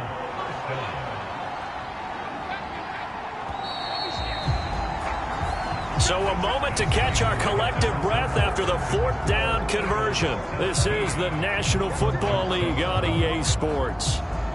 And welcome back. We are in the city of brotherly love, Philadelphia. So they'll come up 1st and 10 now from the 33. It's Cardinal football, but they trail here as we get set to bring you the 4th. Oh, he tries to force it in, and it's intercepted. And the Eagles are going to take over at their own 41.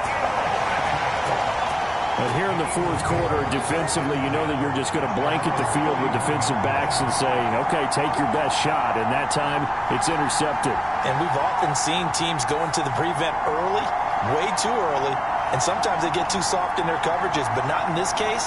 They understood the situation and played it with the proper aggression. Hurts and the Eagles come up here 1st and 10 at the 41-yard line. So the drive's going to start with Pollard.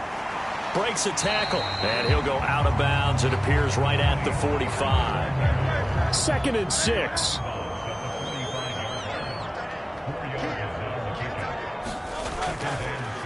On the option left, it's Hurts. He'll get 2 on the keeper, but it becomes now a 3rd down.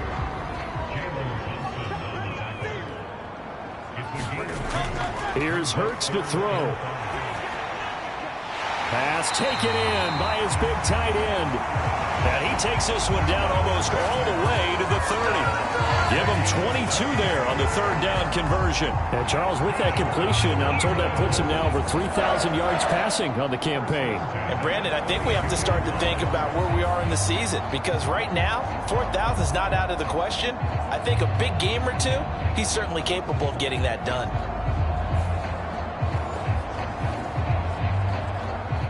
So into Cardinal territory now. It's 1st and 10 at the 32-yard line.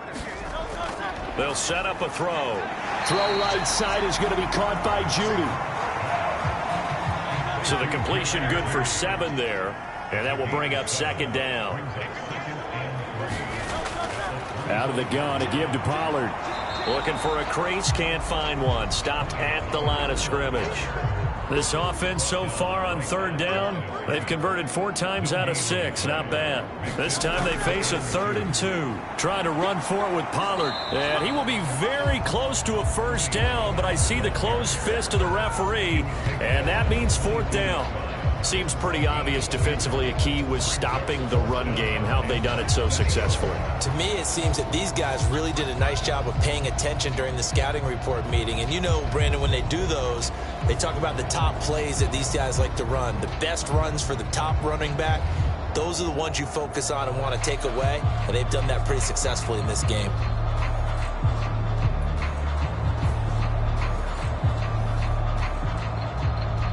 The offense here not budging. They're going to fight for it on 4th and inches. Throwing from the gun, it's Hurts. Shifts by at the 15, and he gets it inside the 10 to the 9. A good chance now to put this game on ice. This is 1st and goal. Back to throw here. And this is caught. Touchdown, Philadelphia. Jerry Jeudy. His 2nd touchdown of the game, his 3rd on the year. And the Eagles add on to their lead, and it's looking like that win streak is going to extend another week. An important score there, CD, and now an important extra point because it would make it a 3-score game. Love the map there, and at this point in the 4th quarter, look, we all need next-gen stats, right? We all use them, but we don't need them here, do we? Because that means it's almost a certain victory. Elliott good on the extra point, and that'll make this a 3-score game now. The lead moves to 17. So that drive takes him down the field in 8 plays. The result, Philadelphia in the end zone.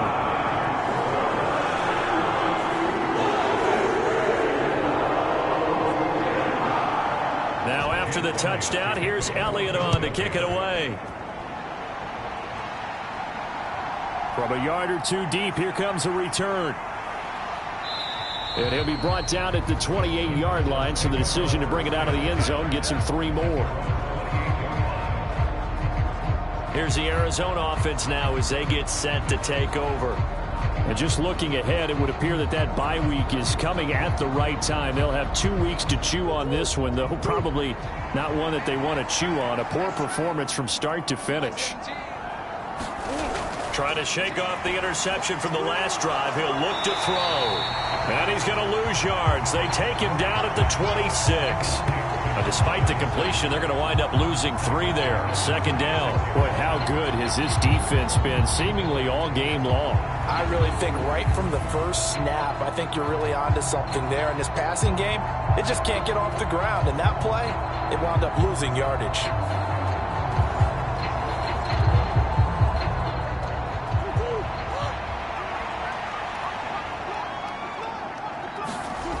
Throwing now is Murray. Buying time to his left. And he takes us beyond the 35 before going out of bounds. 3rd and 2. Murray going to throw. That is caught. And he'll be taken down, but not before he works it past the 50. 5th catch of the afternoon, and that gives him a 1st down. This defense has certainly had an outstanding second half, haven't they? I know they just gave up a 1st down there, and for the offense, they're hoping that that's something that they can jumpstart with and maybe start to move the ball a little bit better. But it's been tough sledding for them here the entire second half.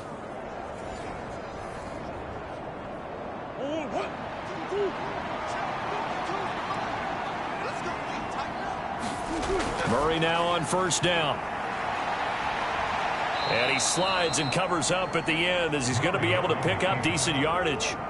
Line of scrimmage, the 43 on 2nd and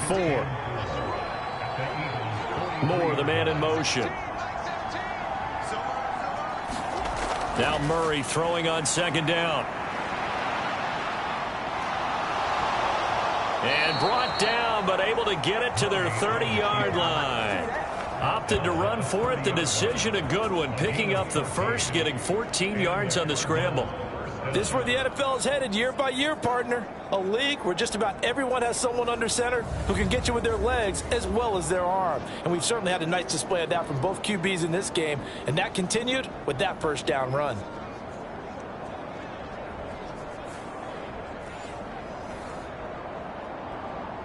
So 1st and 10 now from the 30. To throw, it's Murray.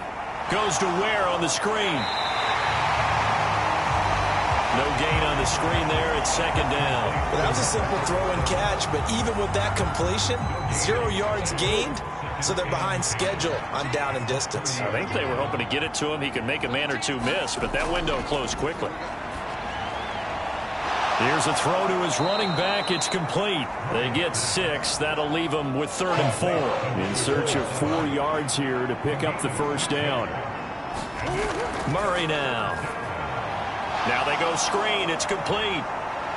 And he'll be taken down, but he does have first down yardage. That's good for 9 yards as they convert on the 3rd down play. Let's give a little credit there. The offensive play caller sensed that the screen pass was available. Whenever you're getting a lot of heavy pressure towards your quarterback, that's when you're thinking about running the screen and using that pressure against the defense. And it worked very well there for a first down.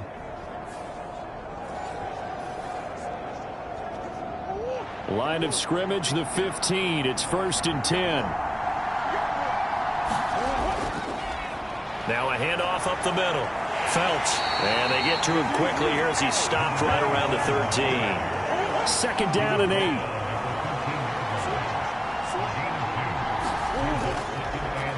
They'll keep it on the ground. Phelps. And he'll be taken down here at about the 11. So they need 6 yards here on 3rd down. They're 2 for 2 on 3rd down tries so far on this drive. To throw is Murray. And he can't get rid of it. He's taken down. Going for the sack by big Jalen Carter. We all know he's one of the better quarterbacks in the league, but definitely not today. His team trailed by multiple touchdowns, and a late sack, just a parting gift from the defense for him to take back to the locker room with him.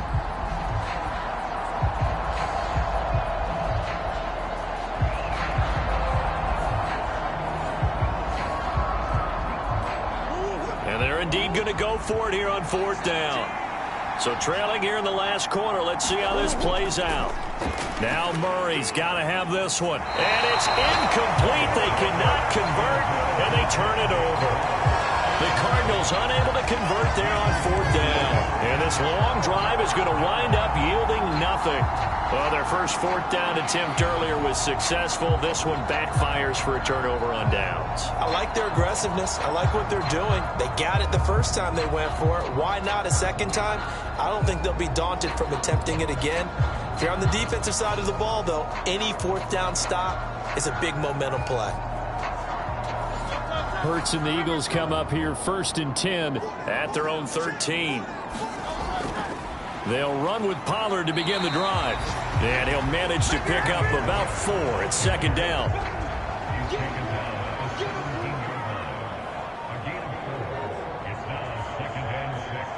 Two minutes left to play in this football game here on EA Sports. So it's Eagle football here as we get you reset. Now a 2nd and 6. And the scoreboard on their side, they're just looking to melt away these final couple of minutes and put this one in the left-hand column.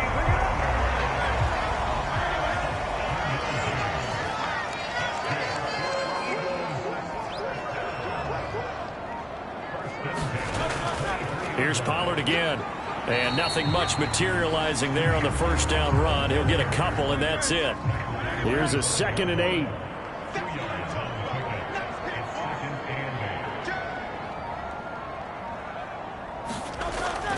They run straight ahead here with Pollard. And from the 25, they work this to the 29, a gain of 4. That's it. That's what you want. Straight ahead, positive gain. Just keep that clock ticking. 3rd and 4.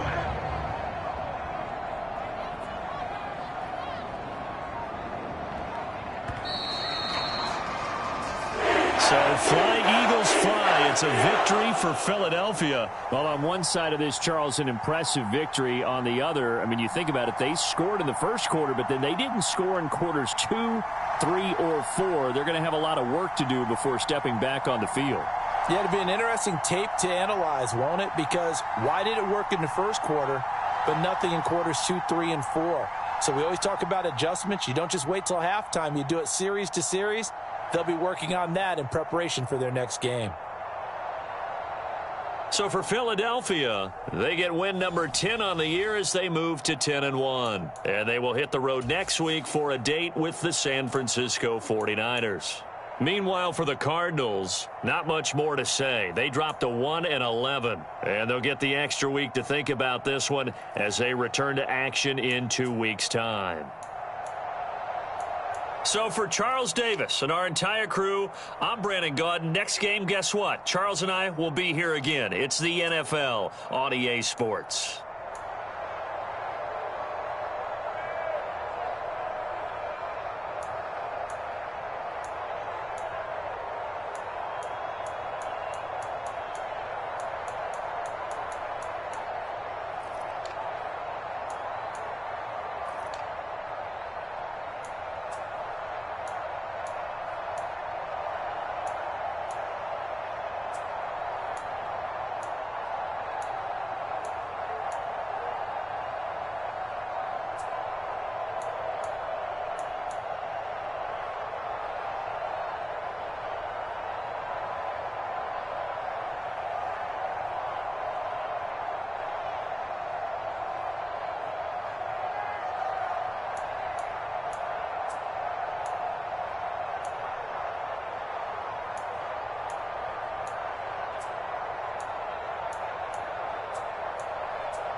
Today, from Los Angeles, California,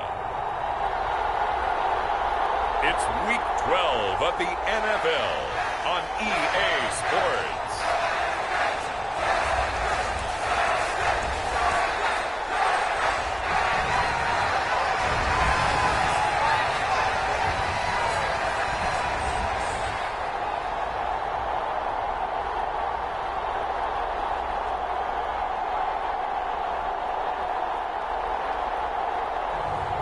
It's the Los Angeles Chargers taking on the New England Patriots.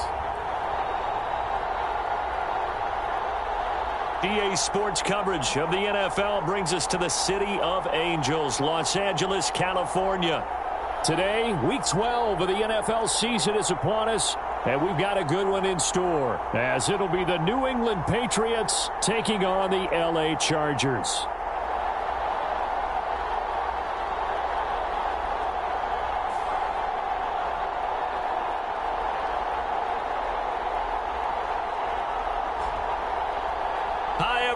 Brandon Gaudin alongside Charles Davis. And Charles, we take a look at this Charger club entering play here. The beat goes on, doesn't it? A perfect 10-0 to start the campaign. And it's a good locker room to be in.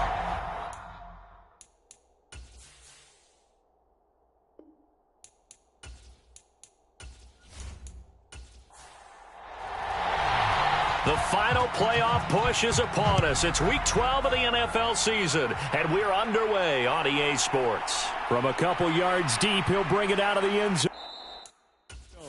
And ultimately cannot get this out to the 25-yard line as he's dropped at the 23. So here come the Patriots now to take over on offense. They're led by their quarterback from the University of Alabama, Mac Jones. And what I loved about meeting with him before the game was talking to a guy who takes ownership of his performance.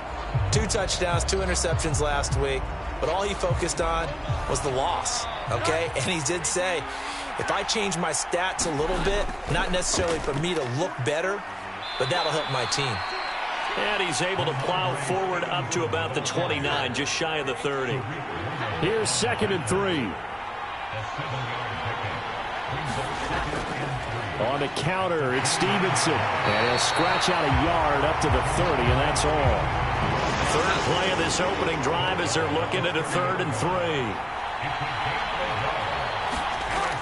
Now Jones. Work in the middle of the field, and he's got a man complete. And he will have a Patriots first down by a couple of yards as they're able to convert here on 3rd and 3.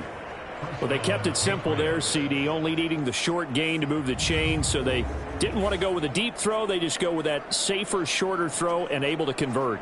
Nothing wrong with that at all, partner. Check the box, right? Make sure you pick up the first down. Offense is getting established. You're moving the ball. You're not turning it over. Check, check, check. They like what they're doing early in the game.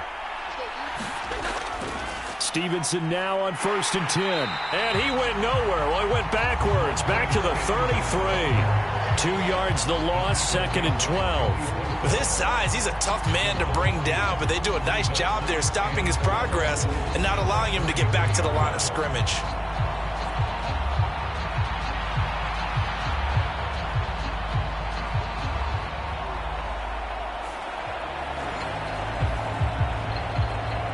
So the first down run lost a couple. Now they come up 2nd and 12. Throwing, Jones. Open man, completes it to Smith-Schuster. And he gets this up across the 35 before he's out of bounds. To throw on 3rd down, Jones. He'll get this underneath to Stevenson. And they stop him up short of the first down as they get him at about the 43.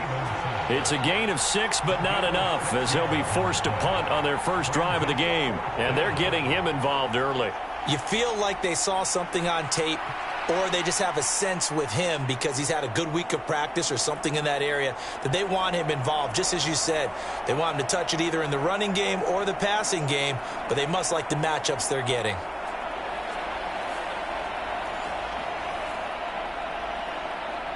On 4th down, here's Presley Harvin on to punt. He punted 3 times in the loss last week as he sends this one away. We'll call that a punt of 38 yards officially, and it'll be Charger football here as they take over. So here's the Charger offense making their way out. And a glance here at their shifty mobile signal caller. Well, he did go 2-2 in the last ball game. Well, actually, he went 2-2-1, with the 1 being the victory. Yeah. That's the bottom line there. But wasn't it funny at practice? He threw one when we were watching, threw an interception, and the defense got on him a little bit, good-naturedly. But they're letting him know, you got to cut down those interceptions. We can't bail you out all the time. Yeah, 2 touchdowns, 2 picks. But as you said, they got the win in that effort last week. And a really good show of force there as he gets through for 4 tough yards. A look there at his numbers on the ground a week ago. North of 100 yards, the 2 scores. And, you know, you got to give a lot of credit to the O-line. We talked a lot about him, but offensive line was good, too. They're obviously in sync with each other, whether it's zone blocking, power running game, no matter what. He understands how to read them and find the creases that they provide. And he's taken down, but able to slip across the 35. 16 yards is the pickup there and a first down for L.A. I don't care who you put on him, he's going to be a handful in one-on-one throws. Yeah, right now, you're right. They're in man-to-man. Maybe needs some safety help. I would say that'd be a good idea. Double team him somehow. I'm going to have to make someone else beat me rather than let him shred my defense. So from the 36 now, 1st and 10.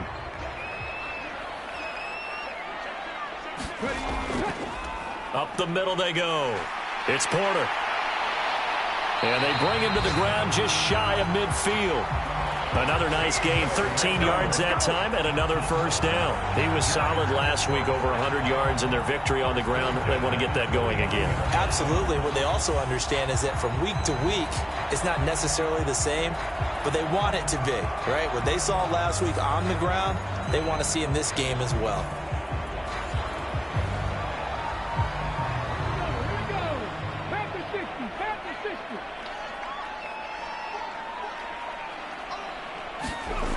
Now on first down, he'll drop to throw it. This is Fant on the short completion. And he's able to get this one down to the 40-yard line. So on the other side of the field now, it's 1st and 10 as they've got things rolling on this drive. Now a handoff up the middle. Porter. And they'll get him down after a pickup of 8, 2nd and 2.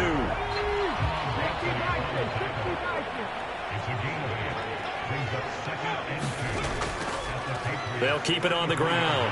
It's Porter, and he'll be a little shy of the 25 here at the 26-yard line.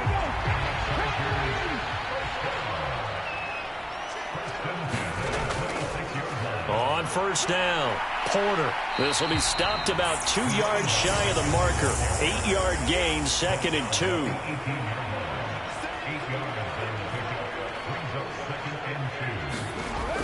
Now they'll switch it up here and look to throw.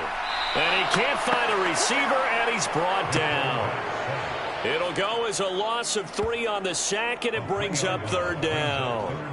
So a first-quarter sack, and remember, keep in mind, he had 2 sacks in last week's game. And it's always intriguing to me to watch these great pass rushers because some of them, they need their teammates to scheme for them, maybe occupy people and make it a one-on-one matchup. Other guys, they just defeat everything in front of them. To get 2 sacks in a game, it's a little bit of both for you.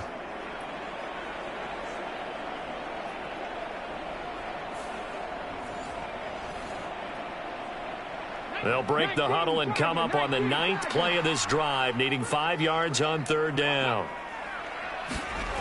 They'll set up to throw. Able to find his man, it's Pickens. And he is going to have the Chargers first down as they're able to get the 3rd down conversion. This has to go down as one of the simpler routes in the playbook, but oh so effective. Nice completion there. Keeps the sticks moving.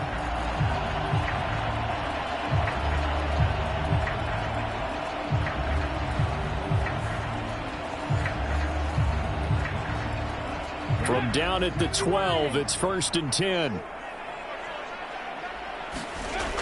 Now back to throw. And this is caught. He's got it. Touchdown, L.A. A great effort there. His his 9th touchdown of the season.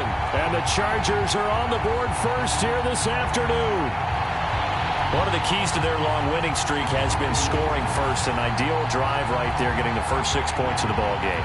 Do you go back to our meeting with the offensive coordinator? Remember what he told us? Absolutely. With some teams, I script to probe in the early part of the game. Other teams, I script to attack. They've been in attack mode for these ball games. And now, of course, all scoring plays are reviewed, and I think they're going to take an extra long look at this one.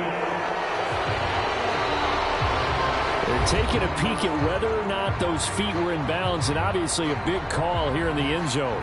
And not just the feet. How about the hands? How's the ball possessed while the feet are hopefully getting down in bounds? That's what they're trying to look at to see if it all comes together.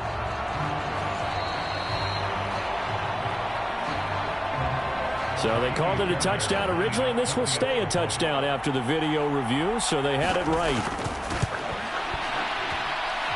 Fairbairn good with the extra point, and that makes the score 7-0. A 10-play drive that time, and it ends with the Chargers getting into the end zone.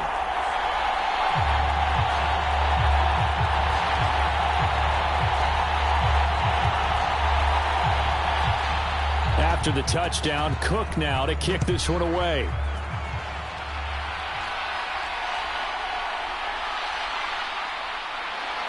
And he takes this near the 25. Just a little pass there. Call it the 26.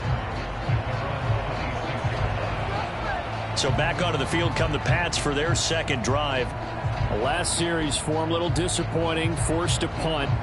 And now they'll try to do better here and come away with some points as they begin this drive. 1st and 10. And the drive starts with a carry by Stevenson. And he powers his way up past the 30. 2nd and 5.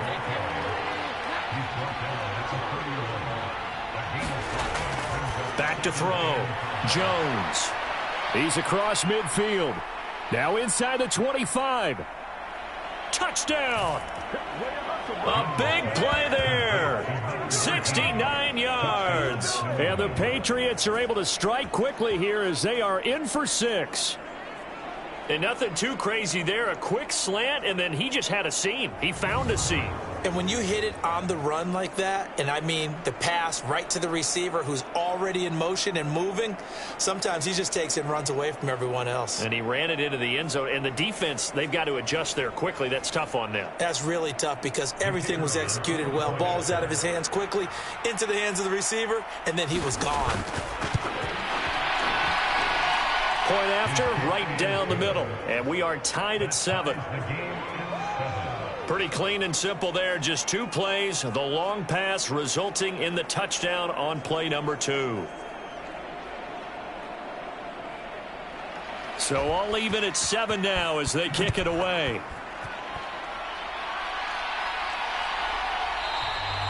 And he'll elect not to return this one, so they'll bring it out to the 25 on the touchback. Getting set to go again as we look at the back, heading onto the field again. Last week, over 100 yards, 3 touchdowns. We were talking with him on the field before the game. He said simply, I was in a groove. He obviously was. And I think he's been a little modest about that, being in a groove. That's a big-time game right there. And I think he feels like his entire team is coming along with him because they're creating spaces and holes for him to run through. He's making people miss, running through tackles. They are locked in a big way and confident about this game as well.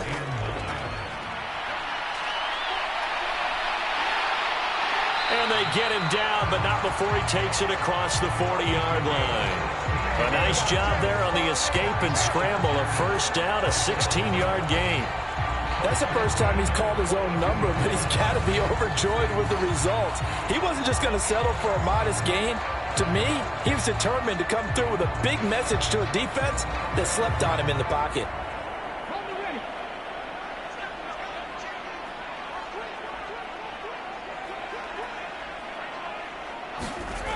They'll look to throw here on first down. He'll get this complete to Kadarius Toney. And the result here, a pickup of 8. Leaves him with 2 to go on second down.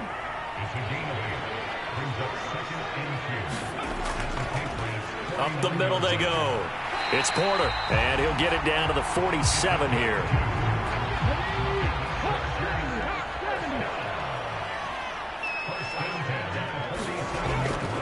look to throw now on first down. That's caught by his tight end, Gerald Everett. And he's got this down to the 35.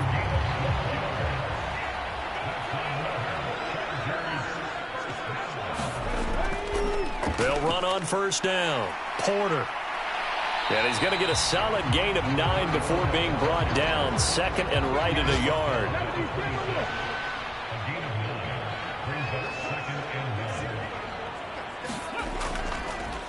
They'll keep it on the ground. It's Porter. 2 yards on the pickup, and that's all they needed to move the sticks. Well, they came into this game saying it was important that they set the tone and show that they can run the football. I believe that they've done that here in the first quarter.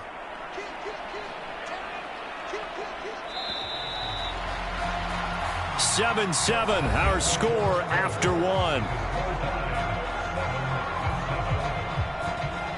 Charger football to start quarter number 2, as they've got it with a 1st and 10.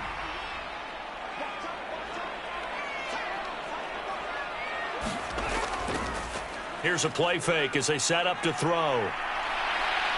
Dances by him, and down inside the 15, shy of the 10.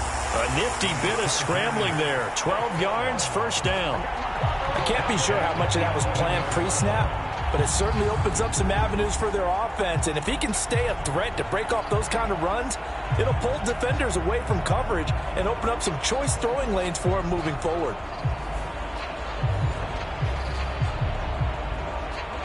Now a 1st and 10 at the 11.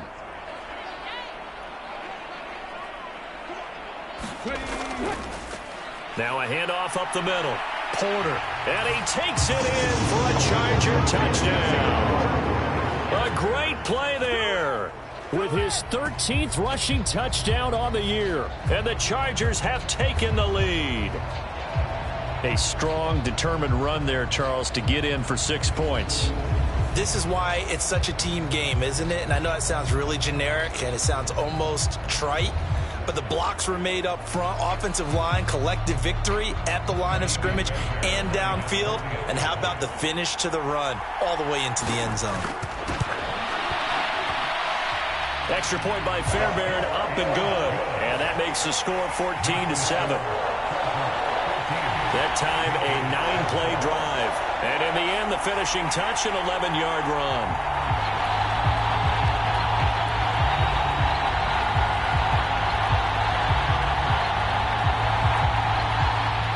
After the touchdown, Cook now to kick this one away.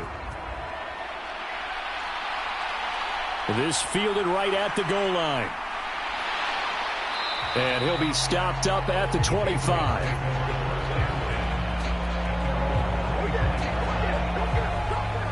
And the Patriots gearing up to go now. They trail a 1-score deficit, 14-7, as they come up 1st and 10.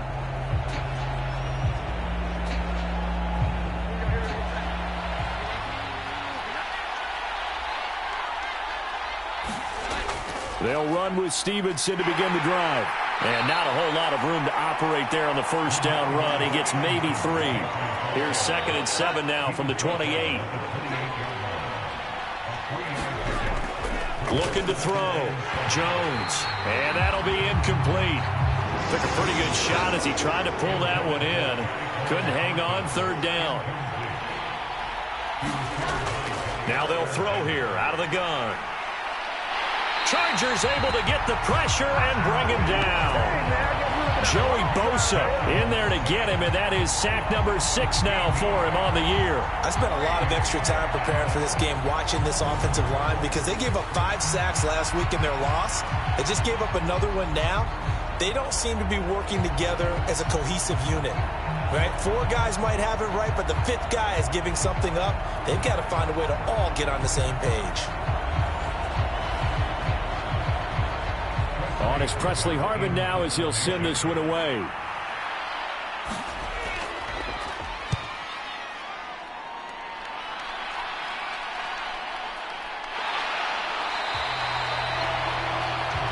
So possession goes over here on the punt. And out will come the offense as they take over. There again is the running back as he trots onto the field. And he's well on his way to a 100-yard game. He's already more than halfway there. We're only in the second quarter. And what I've always loved about running backs is they'll tell you, I had no idea how many yards I had. Right. Those guys have an innate sense of where they are in a ball game and how many yards they've accumulated, because you know they're always working towards 100. He's been working well towards 100 here.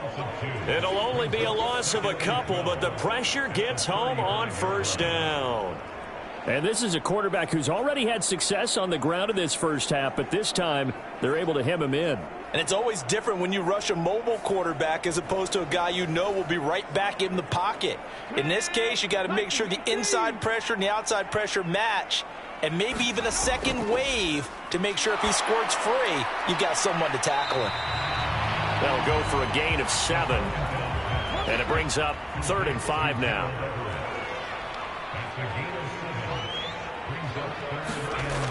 Looking to throw. He's got his target. That's complete. And he is going to have the Chargers first down as they're able to get the 3rd down conversion. I think it all came together there. In-breaking route, drove it with excellent pace. Money throw right there to move the sticks.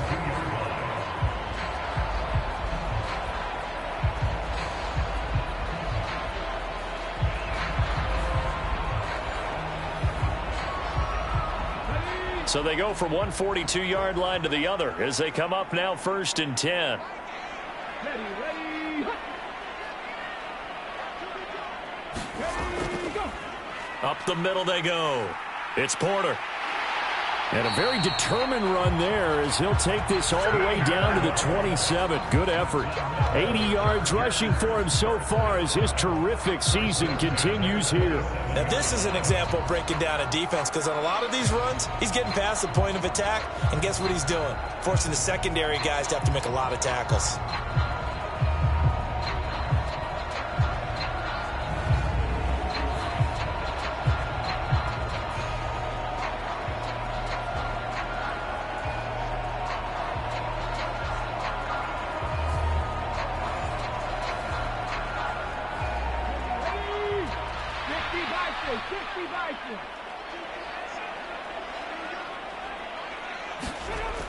On first down, he'll drop to throw. Got an open man. It's Pickens.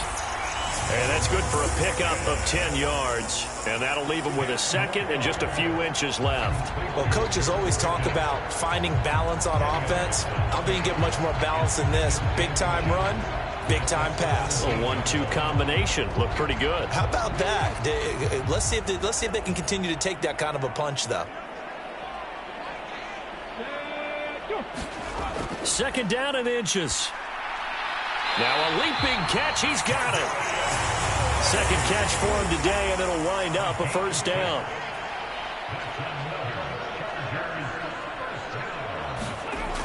They'll drop to throw.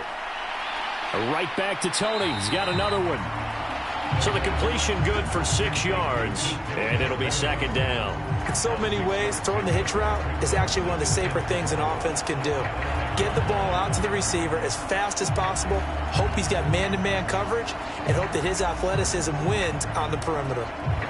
From the 5, 2nd and 4. The play-action fake. They'll look to throw. And they're going to get to him. A sack. Sacked back at the 9-yard line. They get to him for a loss of 4, and it brings up 3rd down on the sack. So, Charles, no turnovers yet for this offense, but those sacks now, they're starting to pile up. And one thing usually leads to another, because they've got to figure out how the offensive line and everyone else involved in protection can keep their quarterback upright and allow him a chance to throw the ball downfield. On 3rd down, he'll drop to throw. This will be caught at about the 6. And he's able to get this down to the 5-yard line before he's out of bounds. The kick by Fairbairn is good. And they will move up by 10 now, 17-7.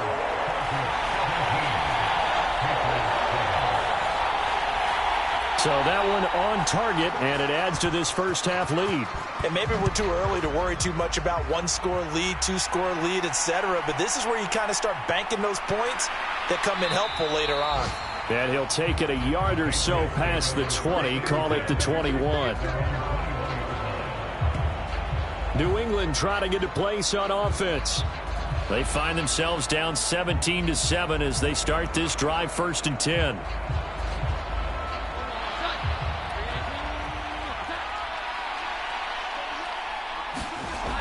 Throwing to start the drive. Jones.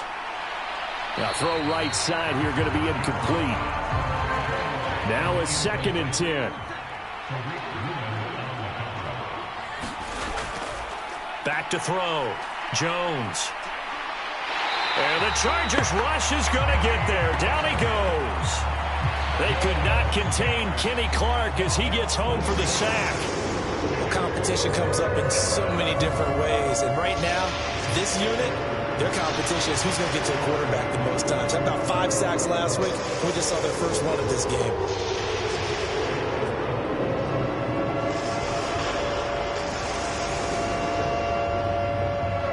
Work now for Jones and the Patriots here after the sack. It's 3rd and long. Now on 3rd and long, they'll look to throw. And that will be incomplete. Well, they weren't scared to let it fly, but it falls to the ground and brings up 4th down. 2 things you can do in that situation: run and punt the football, or try and take your shot at getting the 1st down. They chose the latter, but they'll have to punt all the same.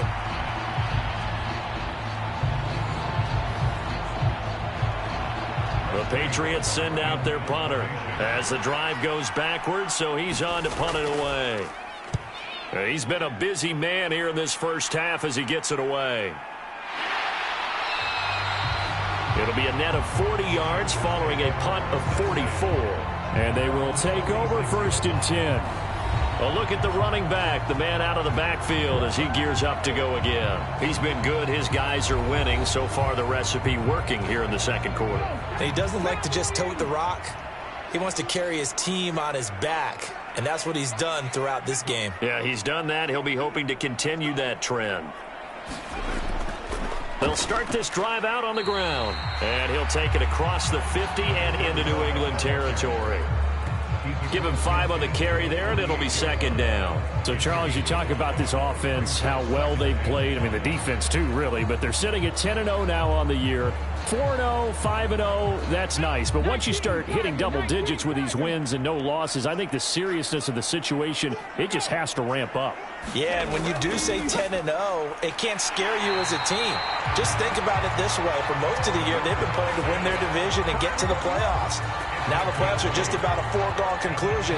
So now they have to down-focus their thoughts about getting home field advantage and finishing unbeaten, and they need to make sure they keep it in that order. On 1st down, Porter. And he'll take this one down to about the 40. 2nd and 9.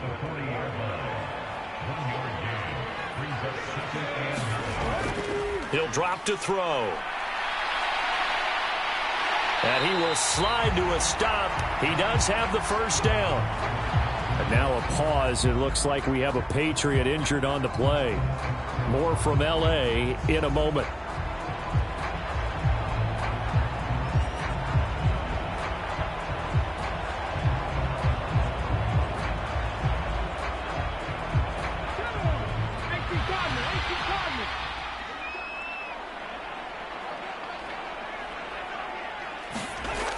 Back to throw now on 1st down. Looking for Tony on the out route, and he's got him. And that's good for a pickup of 10 yards. And they'll be left with a 2nd and about a foot.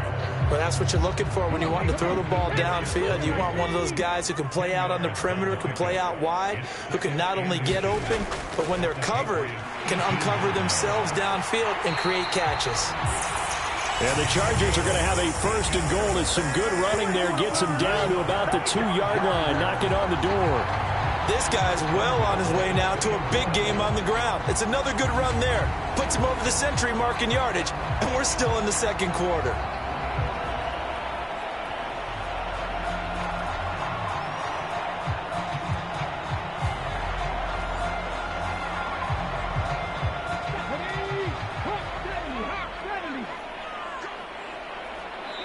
And we've hit the 2-minute mark in this first half of action. Let's go now. 70 Timberwolves.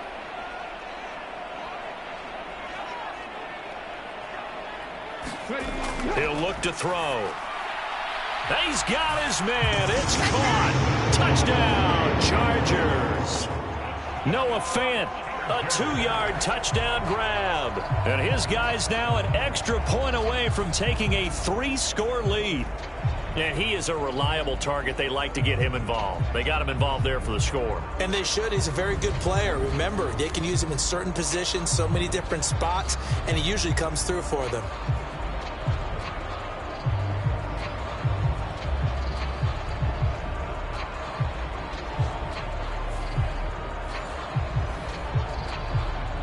On for the PAT, Kaimi Fairbairn.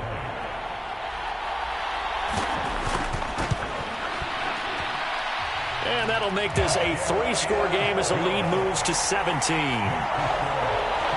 So this drive spans 7 plays. And it's Noah Fant who caps things off with the touchdown.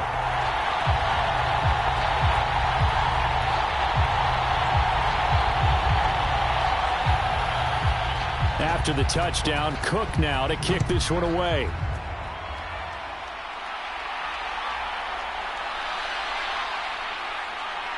And he won't quite make it to the 25.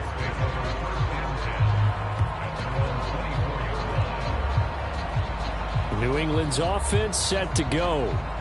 These guys definitely hoping for a better showing than their last appearance. They couldn't really even move the football much beyond the shadows of their own goalpost, Charles. We'll see if they can get a better, more sustained drive going here. Yeah, and every team that we ever talk to says the exact same thing. When you start a drive from that deep in your own territory, the goal is a minimum of at least 2 first downs, because even if you have to punt then, you change the field position, right? You flip the field a little bit. They didn't get that done. This time they want to string together a nice drive and help themselves out.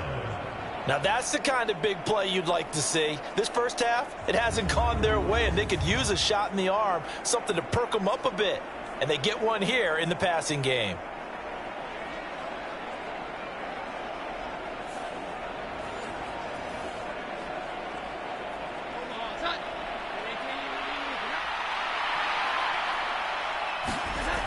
Jones on 1st and 10.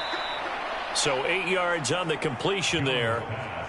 And that'll bring up a 2nd down in just a couple. Looking to throw. Jones. He finds his man. Complete. It's Burns. 1st and 10 here. You know, if they could just get 3 out of this, there's something about narrowing it to a 2-score game at half that makes it feel like much less of an obstacle. And he is out of bounds inside the 30.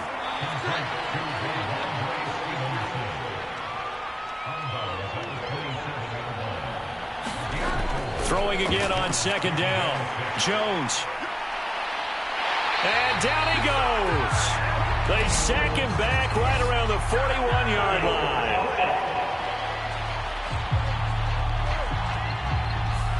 So they will take the sack instead of the penalty. And it takes another down off the series. But the biggest one of all, do you want to tell the guy who just got the sack that it no longer counts? No. No, not at all. And that went to the right side and incomplete. So coming on now is the field goal unit. They're going to try for 3, and he'll need all the leg he's got here. So this will be spotted on the midfield logo. It's a 58-yard attempt. That's running out of steam, and it won't get there. He left it just short, no good, and the deficit will stay at 3 scores.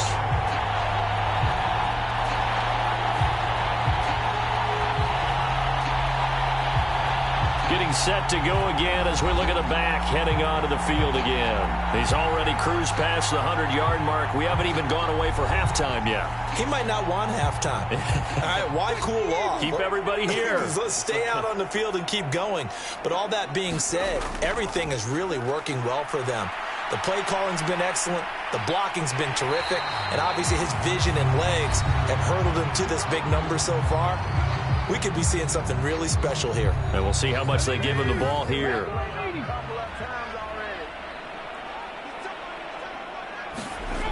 They're going to look to throw. Firing quickly here, and that's complete. And he's going to be out of bounds down around the 35-yard line. It'll go down as a gain of 6. And I believe they buzzed down. They're going to take another look at this play with all reviews coming from the replay official here in the final 2 minutes of the half. Did he keep those feet in bounds? That's the question they've got to decide. And I got to say, watching it in real time, it was awfully close. Yeah, it certainly looked like a heck of a catch because he didn't appear to bobble it, which could complicate things. But even with the benefit of replay, that's pretty tight. Well, here's the call. Here we go. Pass the 60. Pass the 60. Back to throw now on 2nd and 10. Completes this one to Pickens. Now the Chargers will use the second of their timeouts as it'll come with 36 ticks to go in half number 1. They need 2. Here's 3rd down. They'll look to throw. Able to find the open man. That's complete. And he is going to have the Chargers first down by a couple of yards as they're able to get 4 there on 3rd and 2. And defensively, they were in zone coverage there. Do you have to be a little careful? You're losing playing against a good quarterback like he is to not play too much zone? Yeah, you have to be careful about how much time you're giving up. I think it's a good point you just brought up. So maybe if you still want to play zone, you go to a zone blitz scheme. And you can drop anyone out of your defensive front, defensive end, defensive tackle. It doesn't matter. You just exchange someone to bring more pressure towards the quarterback and still try and cover downfield. They'll look to throw again. Wide open receiver complete. Now a signal and a timeout call as it comes with 9 seconds to go in this first half of play. A chance to really cap off a big first half here as they come up on 1st and goal. Back to throw again. And this will be caught in the end zone for a Chargers touchdown. Noah Fant in the final seconds of the first half. And the Chargers are able to widen their lead here in this first half. And, Charles, they continue to have trouble stopping him as he's into the end zone yet again. Yeah, that's multiple series now that have ended with him in the end zone. A perfect plan on how to utilize him best when they get in close. Fairbairn now to add the extra point.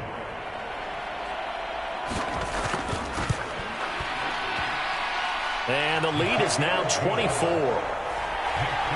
That time a 6-play drive. And it's Noah Fant who caps things off with the touchdown. Maybe time for one play on offense. 7 seconds to go in the half as the kick is away. And up to about the 26-yard line, just across the 25.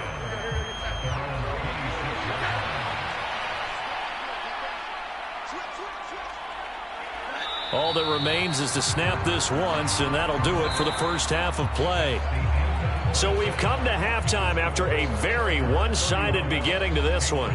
As we send you cross-country to Orlando, Jonathan Coachman is there and has our EA Sports Halftime Report. All right, Brandon, thanks very much. Things starting to get interesting in this final weekend before Thanksgiving. So let's see what's going on around the NFL. We'll get started out at Arrowhead Stadium in Kansas City, where it was the visiting Rams who come in and get the victory on the road. Matthew Stafford, sharp in the victory, as his guys get back within a game of 500. From there, we'll head down to the Big Easy. Check on the Saints at home at the Superdome. And they were victorious in that one over the visiting Atlanta Falcons. Romeo Doubs, 2 touchdown catches in the victory. Lastly, we head to the Gulf Coast and check on the Bucs at home in Tampa. And they were winners in that one over the visiting Carolina Panthers. Cam Akers, a touchdown run in the victory.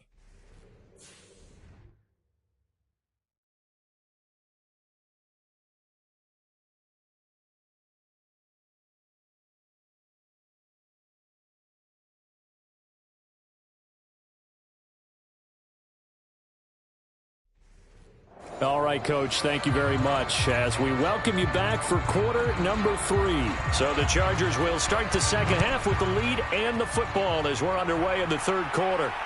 taken at about the 1. And they'll get him down inside the 30 at the 27.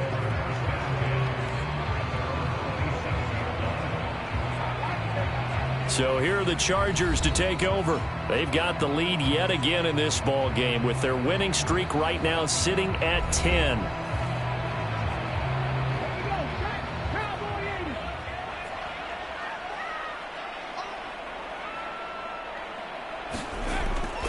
They'll start on the ground here on first down. They'll get a yard, that's all, as they get him down at the 28. Now 2nd and 9. They'll set up a throw. And a quick throw here, that's complete. They'll wind up getting just a yard out of it. 3rd and 7 now. So 7 yards from the first down here as they come up to the line of scrimmage. They'll look to throw here. This is Fant on the short completion. And he takes us up to the 40-yard line before being corralled. He's been big. 2 touchdowns earlier. Now he's got a first down here. 5th catch of the game for him there. Yeah, and the tight end position is now becoming a volume pass catcher. It used to be occasional, right? Safety valve. Throw one to him every so often, but mainly they want him out there to block. Nowadays, an integral part of the passing game, and they create such great mismatches that they often become the leading receiver.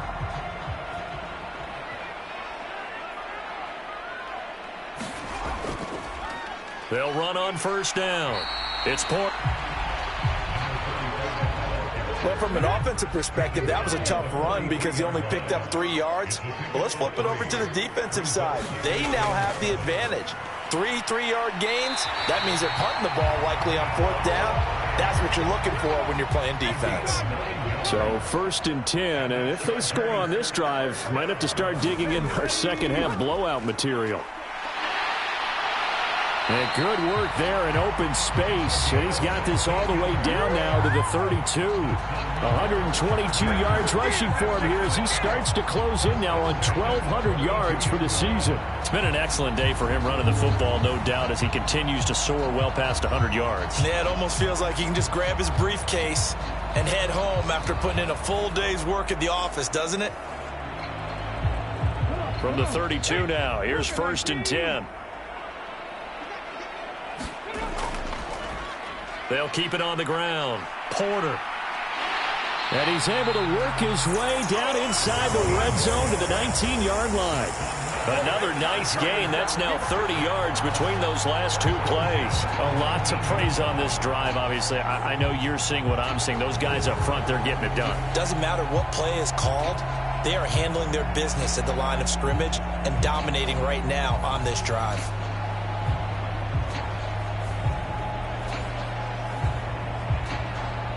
So here's a 1st and 10 now down inside the 20. Now the man from UTEP, this is Aaron Jones. Give him a couple on the carry there, 2nd and 8.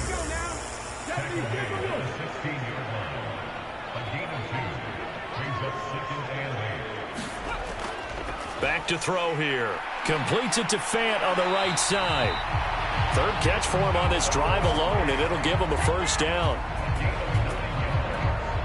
He has now hit number 500. Charles, that is his 500th NFL career catch. Definitely worthy of applause, but I remember when 500 meant you were going to the Hall of Fame. Nowadays, in today's football, 500 puts you on the path, a significant number.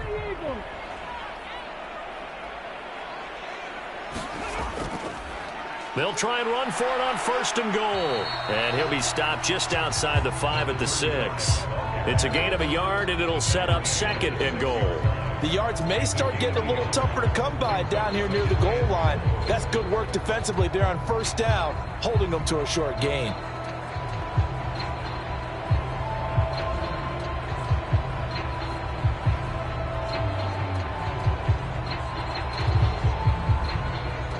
The 6-yard line, the line of scrimmage on 2nd and goal.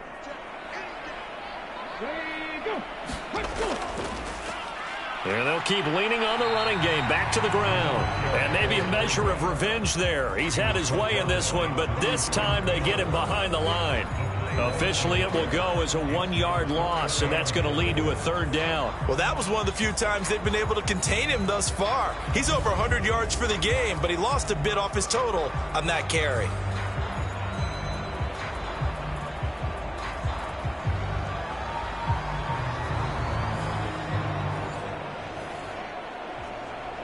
A chance to really put this game out of reach. Here's 3rd and goal. Back to throw. This is caught. A gain of 5, but not enough. Leads to a 4th and goal. So much about offense is what you call hidden yardage. You know, you throw the ball to someone, they catch it, and then they can make a big play. You know, they create a play, run after catch. They did a really nice job there of limiting that and keeping him from a 1st down. Yeah, stopped him in his tracks.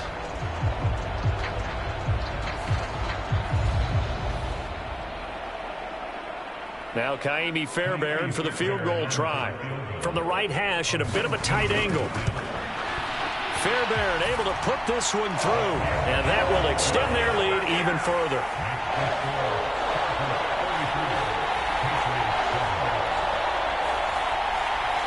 So tack on 3 more, though this, it's just a rare drive where they did not find the end zone. Yeah, you're right about that, partner. But at this point, I don't think you're too concerned about that. You just want to possess the football for a while and drain the clock. If you can get 3 out of it, that's great, too. And out a little across the 25 to the 27. So here are the Patriots now. They get ready for their first possession of half number 2. Jones and the Pats now with a 1st and 10 at their own 27. They'll try and start this drive in the air. Throw fighting Thornton over the middle. And he gets this one just shy of the 40, down at the 39. So from the 39 now, they'll come up on a 1st and 10. Back to throw. Jones. Oh, into a sea of defenders and intercepted. And he brings this one back. It's a pick 6 and a Charger TD. And Charles, for this offense, those interception woes they kind of had in the first half have now followed them into the second half. And for this defense, they take advantage, turn that into a pick 6. And that defense is in a spot now where they're thinking about ways to close this game out. And as confidently as they've been playing, I expect them to do exactly that.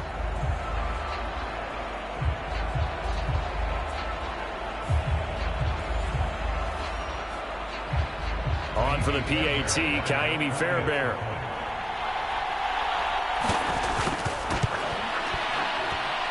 And he's been a busy man, 5 for 5 now as he knocks another one through to extend the lead.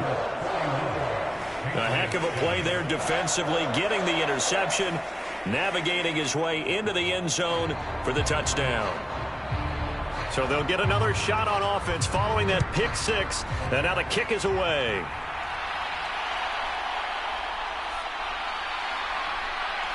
And the tackle going to be made right there at the 25-yard line. So the Patriots coming out now. Well, we're still in the 3rd quarter, so there's some time to kind of clean this up and make it look more respectable now. A win, that's probably gone out the window, Charles. But I don't know. Do you look at this as a time to just improve and maybe start to look towards the future? I think you have to find something to play for, something to grasp onto until the clock runs out. But, Brandon, we've been around this game a long time. This is an outlier. You don't get many blowouts like this no matter how the game looks on paper going in. This one has turned out to be everyone's worst nightmare realized. And that one too wide and incomplete. Line of scrimmage, again the 37 as they line up 2nd and 10. Operating from the gun, Jones. Open man, the tight end, Henry. And he's going to be out of bounds, but not before he takes it inside the 40. 27 yards there, a 1st down. Well, a lot of ground left to make up, obviously. A lopsided contest, and we're already in the 3rd quarter.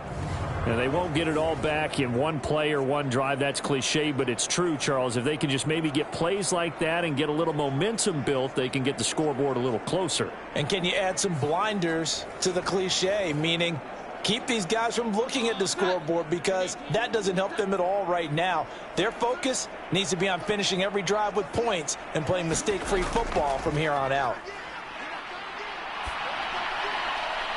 Now a throw here to his running back. And he gets this down inside the 35 before going out of bounds. So the completion good for just 3. And it's second down. And we see another pitch and catch there to the running back. This position just continues to evolve. They become just as critical to the passing attack as a lot of receivers, tight ends, because their ability to make people miss in the open field can really generate big plays for an offense. They have 3 yards on first down, just 1 yard there. On third down, Jones. Chargers able to get the pressure and bring him down. Rashawn Gary that time fighting free and getting to the quarterback. A rough couple of weeks for the man under center. 5 sacks last week, 4 now this week. Do you try to design some quicker developing plays if you're an offensive coordinator? I think you do that. I think you also change his launch point at times. In other words, move your pocket to the right, to the left, roll him out, bootleg him. Do some different things so they can't just rely on the fact that he's going to take 3 to 5 steps back in the pocket and line up and throw the football. Yeah, current formula is not working right now. And this is off target to the left. Didn't get there anyway. It's no good, and they will remain well behind.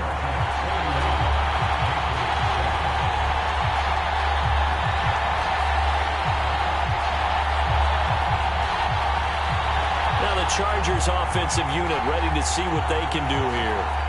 And last time they got 3 points, but it was a chip shot field goal. And when you go to the sideline after a chip shot field goal, maybe the offense not too happy. It's a balancing act, isn't it? Because you're exactly right. They're none too pleased that they didn't punch it in for 6 points. But they also have to remember they did put points on the board. 3 points is 3 points. And in this league, you take points when you can get them. Not easily done. So from the 39 now, they'll come up on a 1st and 10. He'll look to throw. They juked him, and he works it to the 30-yard line here, right at the 30. Still a few inches short of a first down as they come up now on 2nd down. Eluding the pressure right. And he'll be out of bounds just inside the 25-yard line. And it appears we have a Charger shaken up on that last play. More from L.A. in a moment.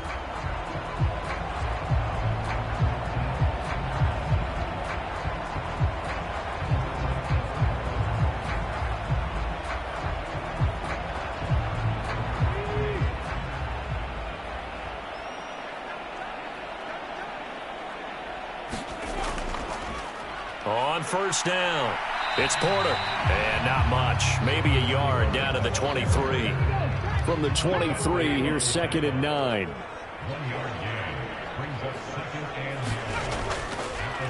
They'll keep it on the ground. Porter. And a short gain here down to the 22. They'll see about converting this 3rd and 8.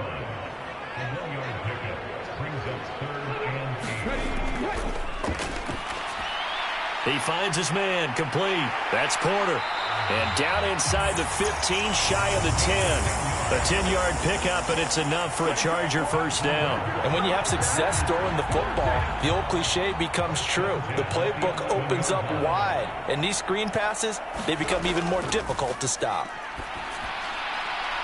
Now, meanwhile, a final play here is incomplete, and that's going to take us to the end of the 3rd quarter of play. 3 quarters have come and gone. You're watching the NFL on EA Sports. Back now at SoFi Stadium in Inglewood. 2nd and 10. And this is a blowout so far as we get set for the 4th quarter. A very one-sided affair. Over the middle, that's hauled in by Tony. The offense on 3rd down, they've been very good. 5 for 7 thus far. This will be 3rd and 6. Again, he'll drop to throw. And he will not be able to hang on through the contact. It's incomplete. The coverage strong, and now it's 4th down.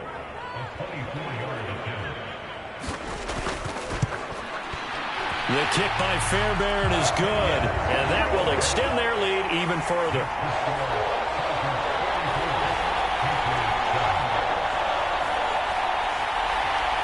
So he remains perfect, 3 for 3 in the field goal department. And it's so important for any offense to have an ace like him up their sleeve, isn't it? Because now you know what his range is, and as soon as your offense gets there, you're pretty much counting on 3 points going up on the board. And he's up past the 20 to the 22-yard line. New England trying to get a place on offense. Well, we said it at halftime that they would need a nearly perfect second half to erase that deficit that they were facing, CD. But unfortunately, the second half has pretty much been a carbon copy of the first. Yeah, that early lead was almost insurmountable the way their opponent was playing. And the pass to Henry is intercepted. Derwin James with a pick.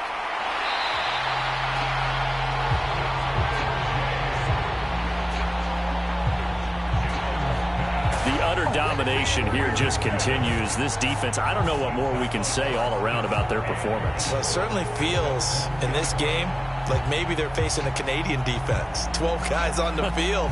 It feels like there's an extra on every snap because they have really struggled to make headway through the air.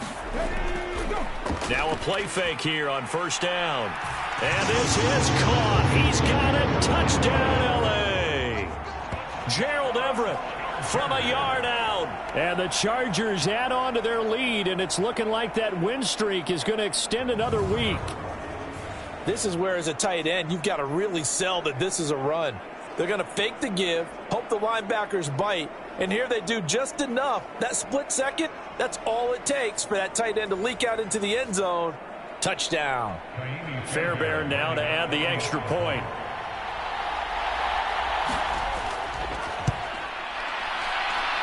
Now this one was over a while ago as they just add on to their big lead.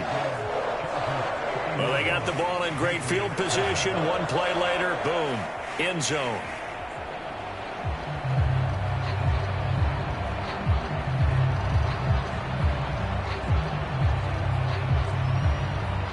After the touchdown, Cook now to kick this one away. This taken in right around the goal line. And he'll take it up past the 25 to the 26-yard line.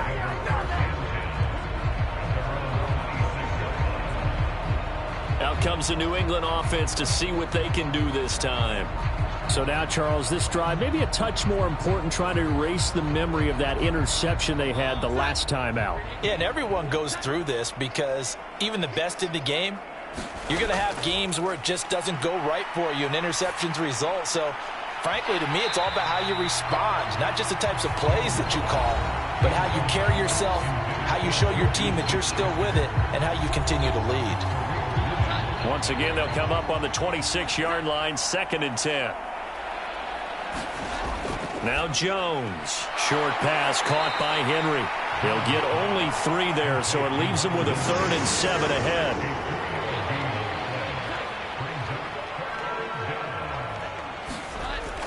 Looking to throw. Jones. And he's going to be intercepted for the 3rd time thus far. And he brings this one back. It's a pick 6 and a Charger TD. And play is stopped here. Timeout. It's the defense calling the timeout here. And as the two teams talk it over on their respective sidelines, we take a break. Fairbairn good with the extra point. And this one was over a while ago as they just add on to that big lead.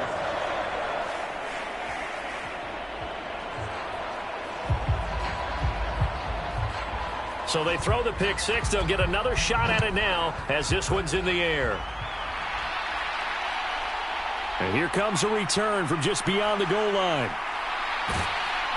And good starting field position. He'll get this one all the way up to about the 35-yard line. And now out come the Patriots.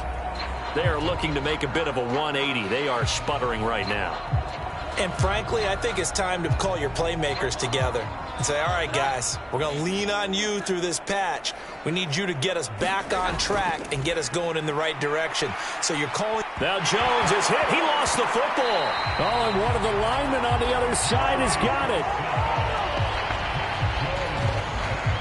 A lot of bad news on that play for them, wasn't there?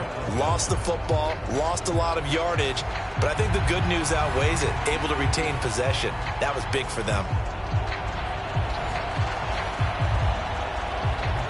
Now this one from about 2 counties over after the sack. They come up on a 2nd and very long. Back to throw. Jones. He'll find his tight end. It's Adam Troutman. He'll be marked down at the 26 with a gain of 7. 3rd and 19. Throwing, Jones. Got his man complete over the middle. It's Thornton. And he can only manage to take the football to the 40, and that is well shy of the first down marker. It'll be a pickup of 13, but it'll still lead to a 4th down. That's certainly playing down and distance very well by the defense, isn't it? Take whatever you want underneath, by all means. The Patriots send out their punter as he'll punt it away for the 4th time today.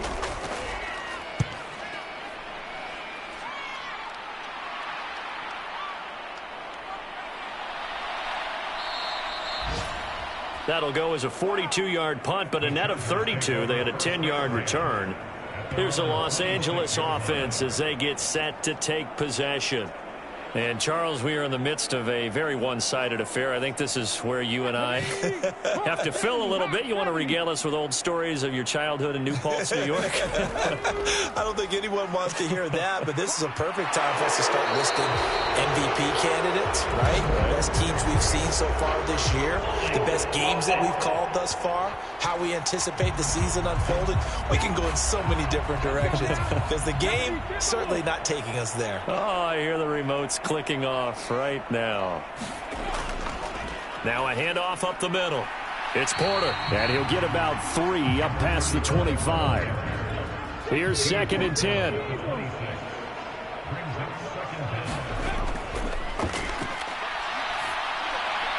Now a throw here, hauled in, and they're able to get this one across the 35. 5th catch of the afternoon, and that gives him a 1st down.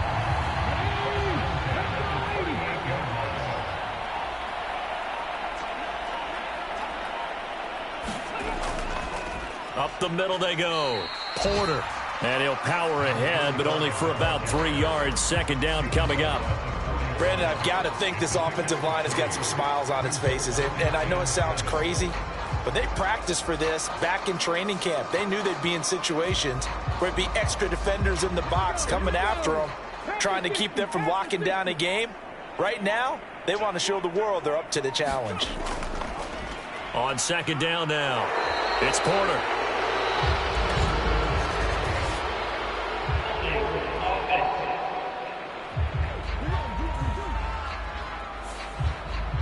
Now they face a 2nd and long following the holding penalty. Back to the ground, this time with Jones. And flags come in as he gets forward for about 3 yards. And let's check on the call.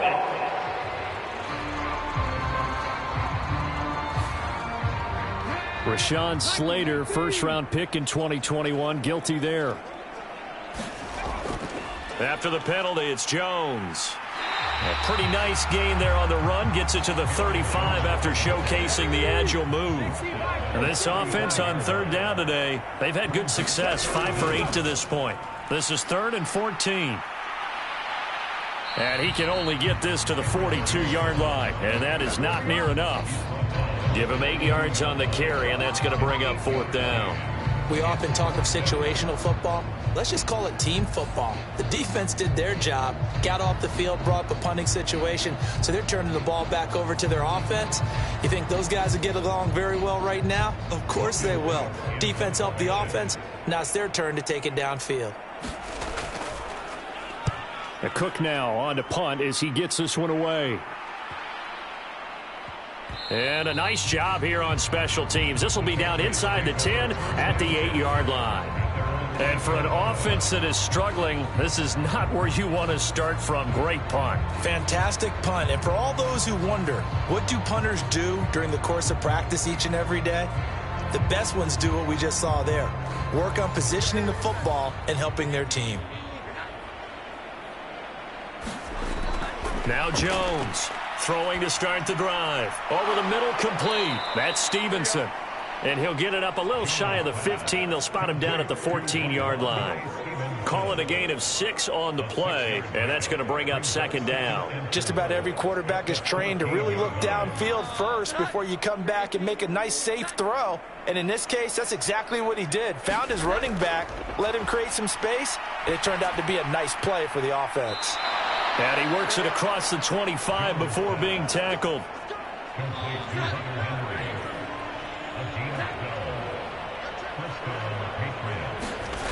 Here's Jones on first down.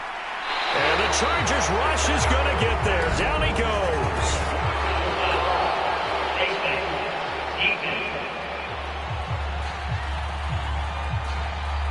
So a potential big play by this defense wiped out by the face mask. And disappointing because it was so unnecessary. They had the sack.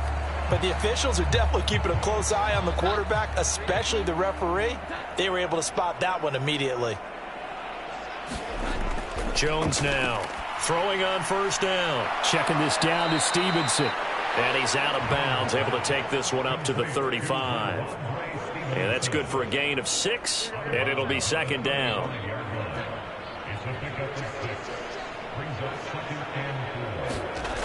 They'll stick with the passing game as he looks to throw. They set up the screen for Stevenson. And he'll take this to the other side of midfield before going out of bounds.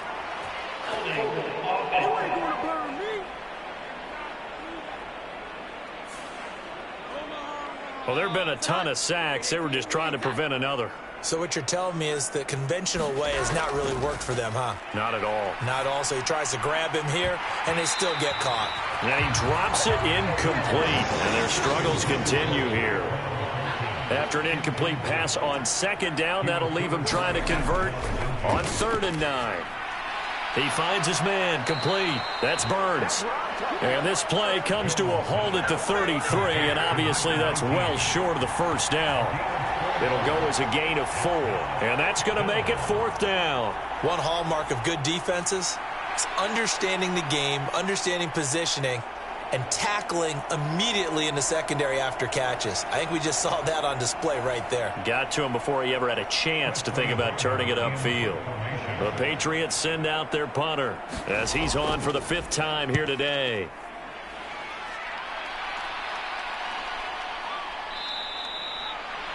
A 40-yard punt, 1 yard on the return, and it will be 1st and 10 as they take over. The offense for Los Angeles returns to the field. CD, you and I do a lot of games together, but it is pretty rare that we do a game of this margin. I mean, this has just been total domination from start until now, and I don't think they're going to take their foot off the gas at this point.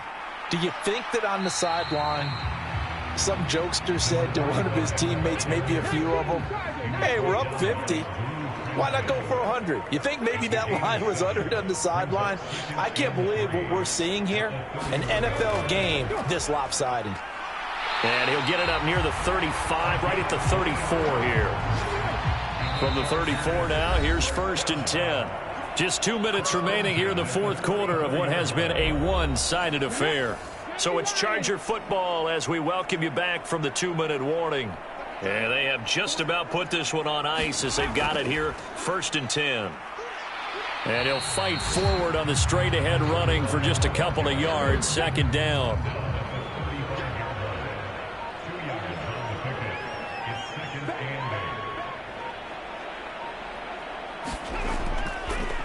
They'll keep it on the ground. Porter. And unable to get downhill there as he'll take this up to about the 37. Only a gain of a couple there. That leaves him needing about 7 here on 3rd down. That play reminded me a lot of a former teammate of mine. We used to call him the trash man. His ability to sift through traffic and make plays was uncanny. And that's exactly what you want from your Mike linebacker.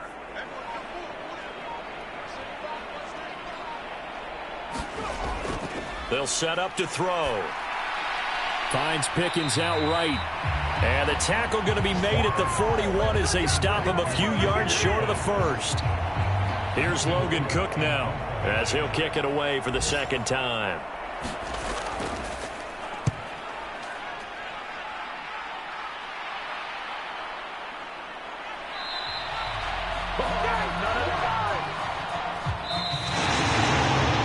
And as this defense walks off the field, they can do so with their heads held high. What a performance. Well, by the offense, too. I mean, really, Charles, just complete domination on both sides of the football here in this one.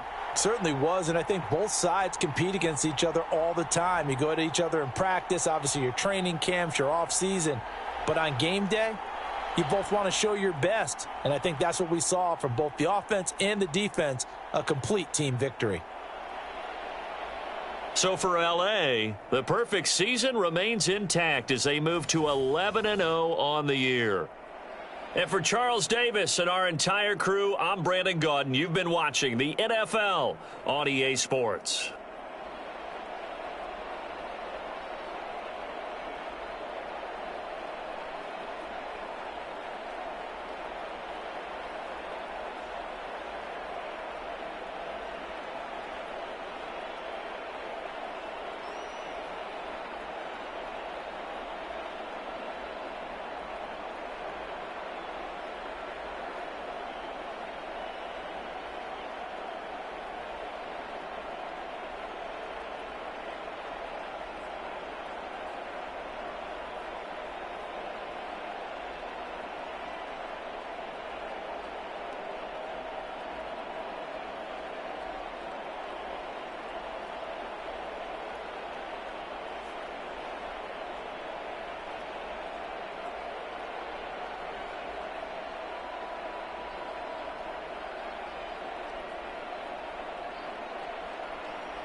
Tonight, from Highmark Stadium in Orchard Park, New York,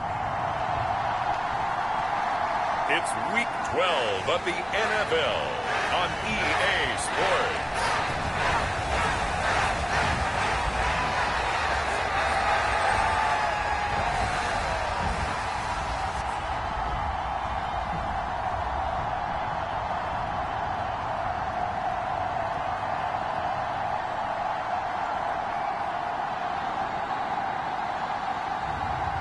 It's the Buffalo Bills taking on the Las Vegas Raiders.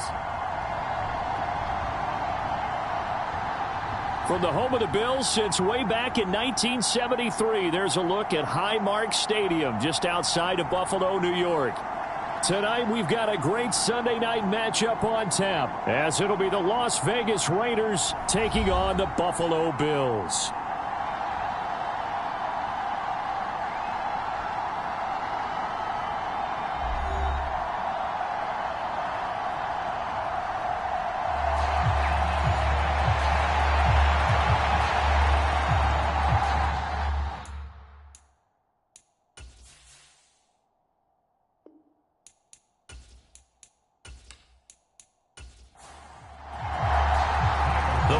Playoff push is upon us. It's Week 12 of the NFL season, and we're underway on EA Sports. From a yard or two deep, here comes a return.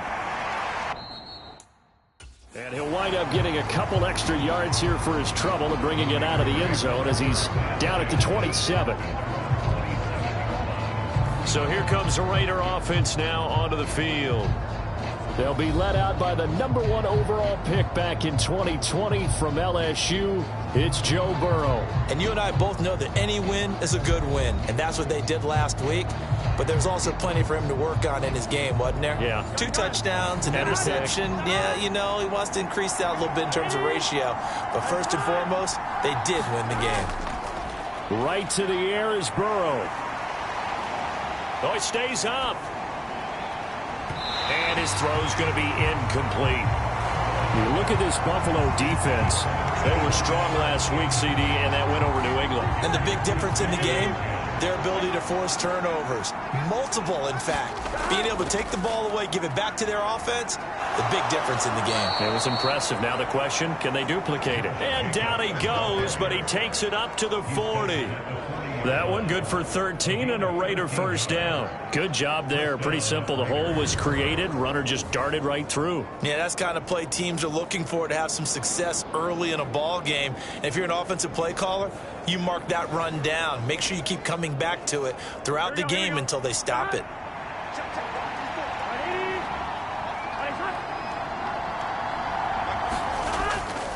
On first down, they go with Jacobs again. And he's going to take this ahead for right around 3 yards, but no more than that. Second down. A check on Jacobs from a week ago.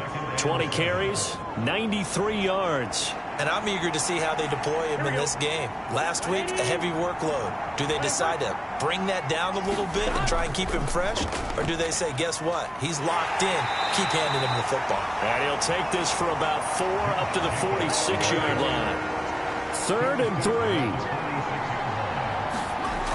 Now it's Burrow.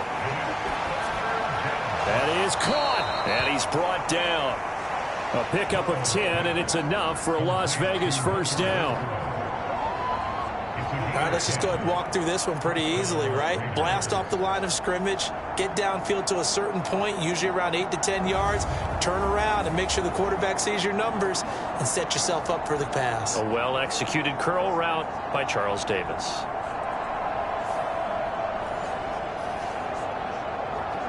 So 1st and 10 now in Buffalo territory at the 43. Now it's Burrow. That's complete. It's Greg Dulcich. It'll go down as a gain of 6, and it's 2nd down. Well, this defense for the Bills, they were strong last week, CD, and that went over New England. And the big difference in the ball game, their ability to force turnovers, 3 of them, in fact. Being able to take the ball away, give it back to their offense, that's something that's emphasized each and every week, and they carried it out. Into heavy traffic, and it's intercepted. Tre'Davious White with a pick. And the Bills are going to have the football here at their own 18-yard line. Remember, Charles, this is the #1 defense in the NFL, and they proved their mettle here, forcing the turnover on the opening possession. And sometimes when you play a team that has that reputation, it's earned it by their play. The psychology is, okay, they're #1. They have to prove it to us, and they tried to attack. They found out that that ranking was real. And if history is any indication, when this defense gets off to a good start, look out. Yeah, their offense plays off of them awfully well, too. Okay, ready?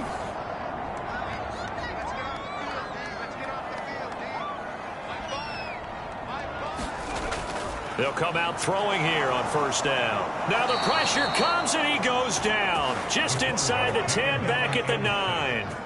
Tyree Wilson able to record his 5th sack of the season. Well, the pass rush has been a real strength of late. They know how to get after the quarterback. Absolutely. 4 sacks last week. That's their first one here. Anything in particular you've seen from them or on film? I think that they're winning athletically up front, winning those one-on-one battles, but also when the offensive line wants to keep everyone in and mass protect, they know how to scheme their way back to the quarterback as well.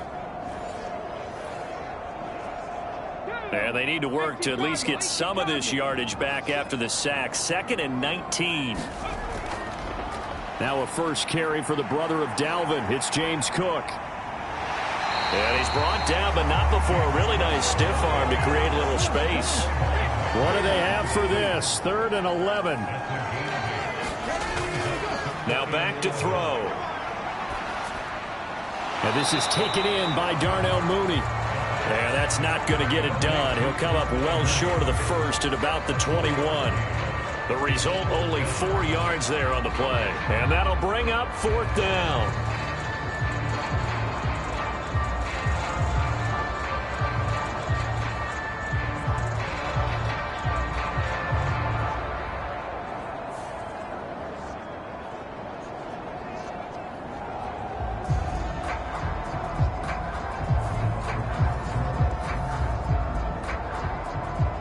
On 4th down, out is the punter, Cameron Johnston, to boot it away. And the win last week punted 4 times as this one's away. Fair catch taken just inside the 40-yard line. Just 34 yards on the punt there, no return. And the Raiders will take over now, 1st and 10. Here comes the offense again, and let's focus on Josh Jacobs for a moment. And he's sure looking like a lock for a 1,000-yard season. Don't know if he's going to get it in this game, but he'd probably like to just to get past that point. Yeah, and if he doesn't, as you noted, there's still time, still opportunity. There's still more games to be played. So, yeah, it's not a lock, but barring injury, it certainly looks like he's going to get there. And what an accomplishment that is. Anytime you get over 1,000 yards, you're celebrated in the NFL. It's been quite a season. Still a couple chapters left in that book, though. Here's Burrow. The quick throw knocked away. It's incomplete. So back-to-back incompletions, and that has him staring at a 3rd and 10. Now Burrow. All right, rifles one, and that's going to be intercepted. Inside the 10, and he is going to score. It's a pick 6 and a Bills touchdown. So, Charles, our first points of the game provided defensively. What a play that was. And I can only imagine that the folks at home watching are thinking to themselves, that's one of those plays where once the ball leaves the quarterback's hands, you just sort of go, uh-oh, and wait for the result. This time, the defense benefited. Tyler Bass on for the extra point attempt. And it's 7-0 Buffalo. So the defense creating some points, not only getting the interception, but then returning it to the end zone for the pick 6.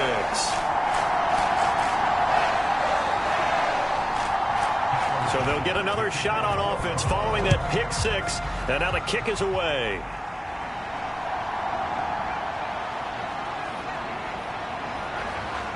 And he takes this near the 25. Just a little pass there. Call it the 26. Well, the road ahead a little bit more difficult now after that pick 6. So dealing with this deficit here, we'll see if he can try to make amends on this drive. 1st and 10.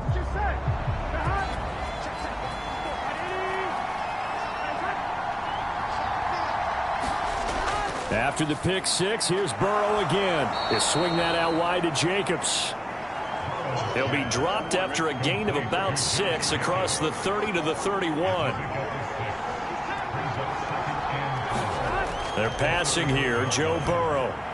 He'll get this underneath to Jacobs. And Jacobs is going to have a Raiders first down as he'll get this up past the 35-yard line.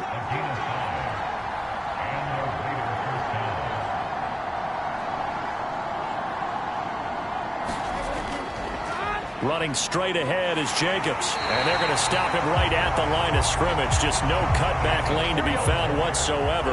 2nd and 10.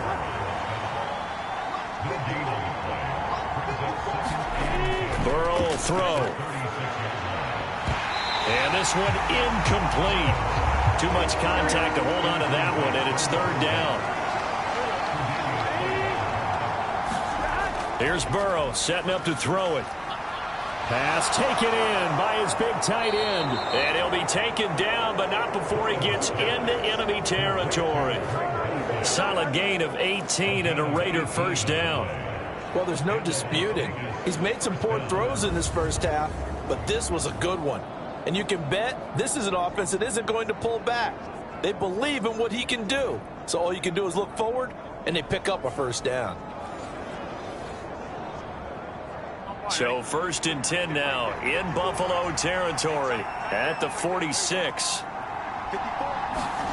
Burrow looking to pass. The open man here, Renfro. From the 38 now, here's 2nd down and 2. A handoff, Jacobs running to the left. And nothing doing. He's immediately taken down at the line of scrimmage. Call it no gain that time as it's going to leave him with a 3rd and about 3 to go. The running lanes have definitely not been there for him here in the first half, and I don't think it's all been his fault. His offensive line hasn't given him much space. A loss results there. The 8th play of the drive coming up. It's 3rd and 3. Trying to run for it with Jacobs. And he's able to get it to the 31, and that's enough for the first. Call it a gain of 7, and it gets him a new set of downs. They had yet to run the ball at all on this drive, but 3rd and short definitely was a great time to dial one up.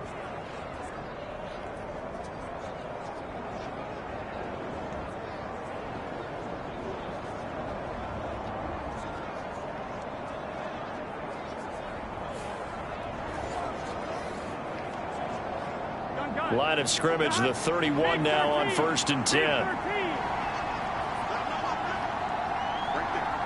In motion left goes Sutton.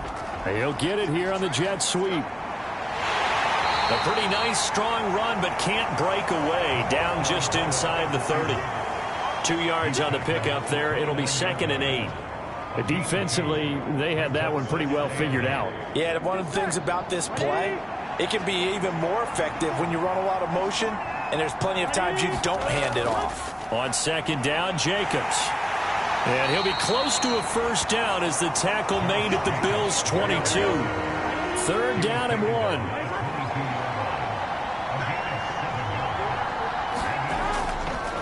Looking to throw.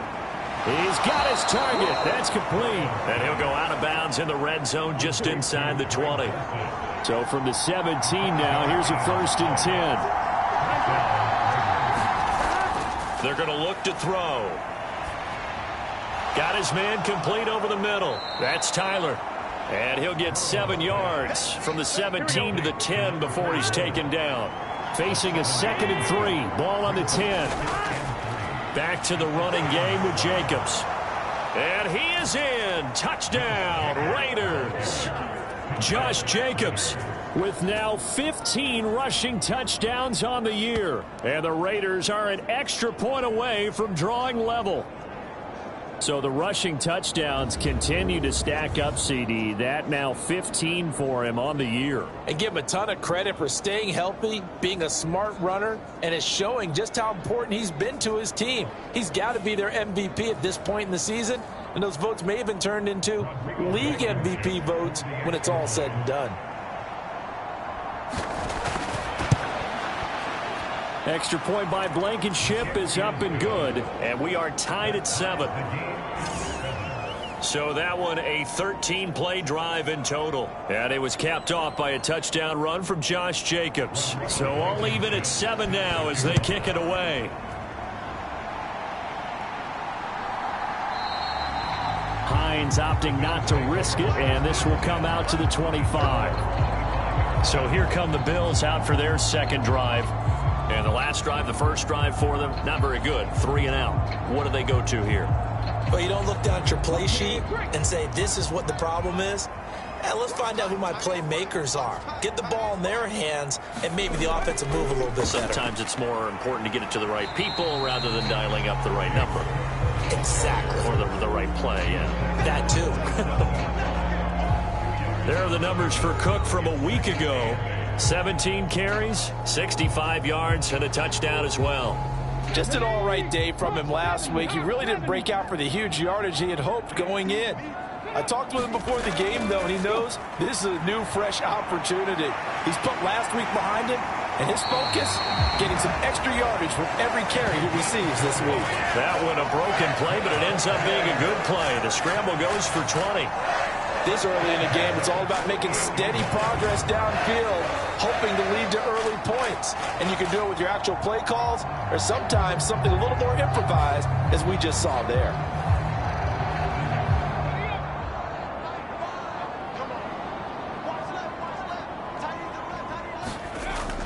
First down, here's the run with Cook.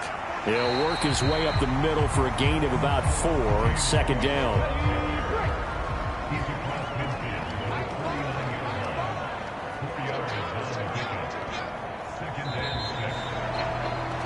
These two teams all tied after 1. Second quarter now in Buffalo. It's the Bills in control of the football. From just across the midfield stripe, here's a second down and 6. Now they'll switch it up here and look to throw. That's to Cook out of the backfield. And this time he's able to take it down to the 42.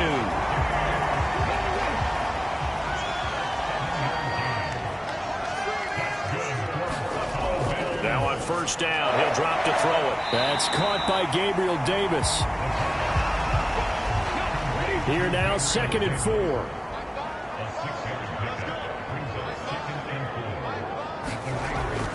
Now they'll throw here out of the gun. He's got it complete to Stephon Diggs. And he's going to have another first down as the tackle comes at the Raiders' 22-yard line. 15 yards that time, and a Buffalo first. You can see the time and effort and thought that they put into their passing game because it was evident right there. It looks like a simple pitch and catch, but you and I both know that they have planned for this and worked hard to make it happen.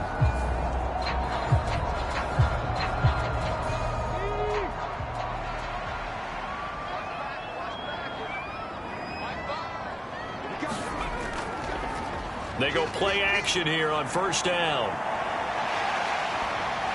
This will be stopped about 2 yards shy of the marker. 8-yard gain, 2nd and 2. 2 minutes gone by, second quarter. 2nd and 2. He's got the connection over the middle to Diggs. A 5-yard gain there makes it 1st and goal. They'll drop to throw. Out to the left, he's got his tight end Knox. He'll get only 2 there, and it's 2nd and goal. They'll look to throw here. To the goal line, but it's incomplete. They've been denied touchdowns in the red zone twice already. Here comes 3rd and goal. Back to throw again. And he'll take this beyond the line of scrimmage as he slides to a hole. The decision to tuck and run gets him 3, but that's not enough. Now it's 4th. I'm actually looking at this play with defensive eyes here, partner, because they were still laser focused on him after his earlier exploits on this drive. I think they went back to the well just a little bit too soon. He got across the line of scrimmage, but they certainly weren't giving up much more than that. The kick by pass is good, and the Bills have taken the lead.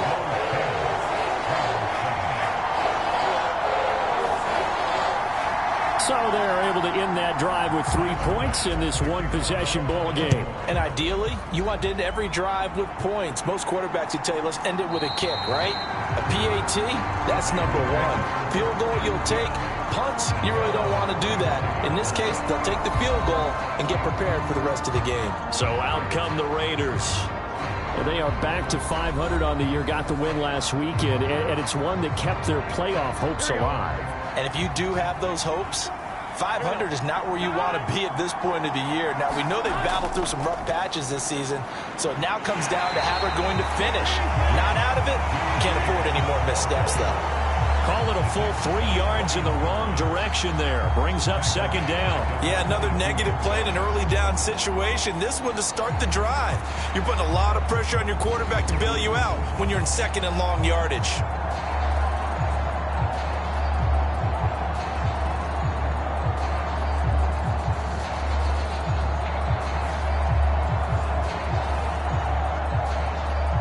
A 3-yard loss to start the drive. They'll look to make that up and then some on 2nd and 13. From the shotgun, Joe Burrow. All in all, no gain on the play, and it'll bring up 3rd.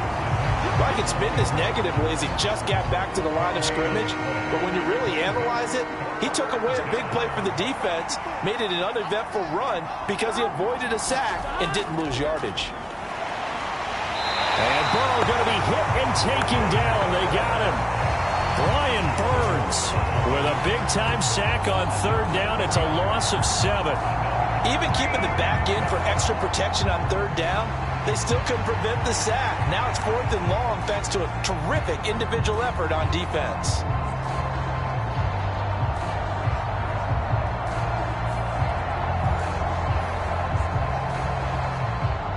Here's the Raiders punter now, standing just about on his own goal line.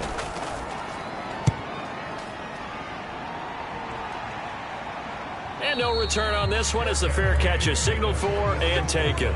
It'll wind up just a 35-yard punt, no return. And the Bills will take over the football with a 1st and 10. So here are the Bills to take over. They've won 2 straight, and they lead this one as well as they come up on 1st and 10. They start the drive with Cook. And he finds a little bit of room, enough for 4 yards. It'll be 2nd down.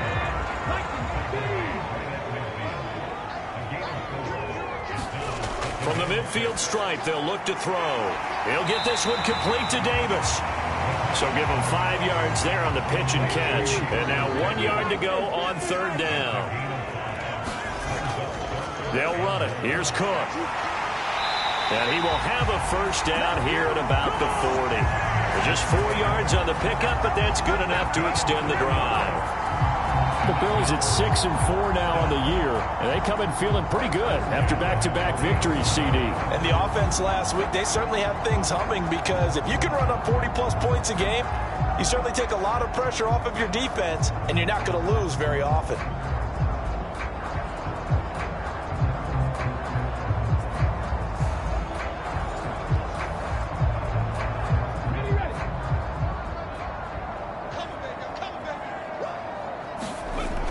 They'll look to throw here on 1st down. And he'll protect himself at the end here as he winds up getting pretty decent yardage. From the 33, here's 2nd and 4. On play action, they'll throw. That is caught. Kincaid with it. And he'll go out of bounds inside the 15-yard line. It's the first time that they've looked his way tonight, and he comes up with a 1st down on the play. And a good quarterback facing zone coverage. If he has just a little bit of time to survey the scene, that's what's going to happen. No doubt about it. If there's no pressure, he's going to continue to pick them apart because he'll have all that time to find someone open downfield. You can only cover for so long. So maybe they want to go to a zone blitz scheme, get a little bit more pressure. Remember when Carolina did that against Denver? They lost the game ultimately. They dropped the defensive end out, and he ended up with an interception in that game in Super Bowl 50. Maybe some sort of scheme like that to try and get more pressure at the passer. On 2nd down, Cook. And he'll be brought down right on the edge of the goal line at about the 1-yard line.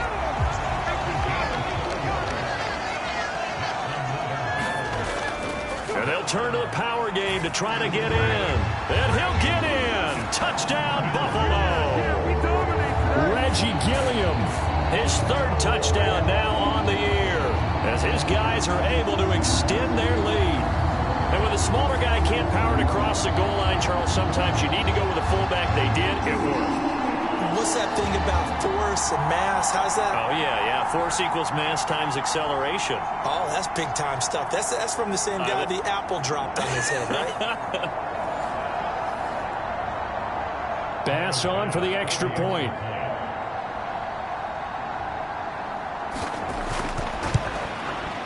It's good to make it 17-7. So that drive in total 8 plays. And it ends with a 1-yard touchdown run.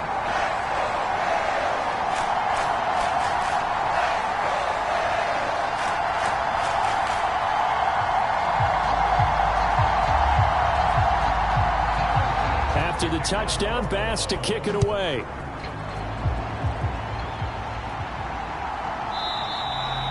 And he'll just take a seat, and the drive will begin at the 25-yard line. Here's Las Vegas ready to take the field. They trail by 10, 17-7 as they come up on a 1st and 10. Here we go.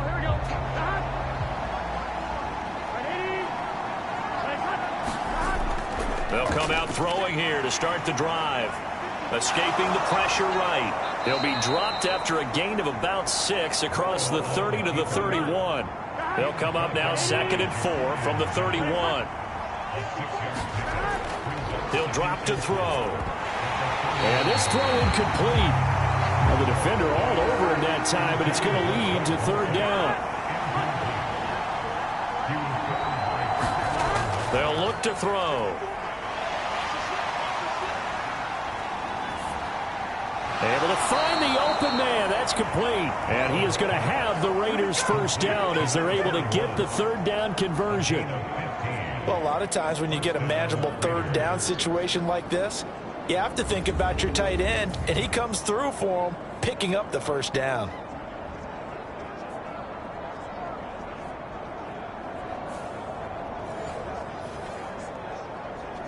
Here we go. At 80.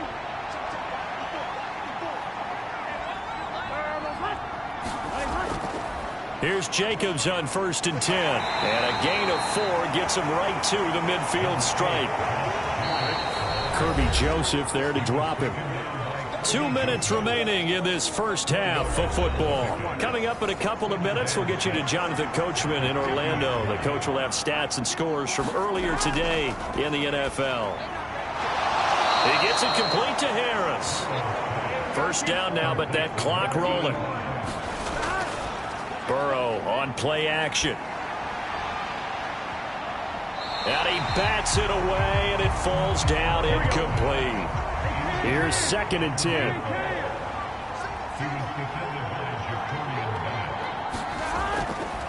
He'll look to throw. And that falls to the ground, incomplete. A nice job of bodying him up defensively, and now it brings up 3rd down. Again, it's Burrow. He fights him off. Steps away to his left. Boy, he almost did that himself, but it looks like he's about a foot or 2 short. So they'll pass on what would have been a 49-yard field goal attempt, and they're going for it on 4th down. They go with Jacobs. And he's able to pick up the 1st before he's taken down at the 27. A solid pickup of 5 and a very solid 4th down conversion. And defensively, pure frustration. Throwing now, Burrow on 1st down. And this will be incomplete. Physical play on the football there, and it's 2nd down. Out of the gun, it's Burrow. Throw left side, taken in by Renfro. The Raiders going to use one of their timeouts as the stoppage will come with a little under a minute to go in this first half. 3rd down and 13.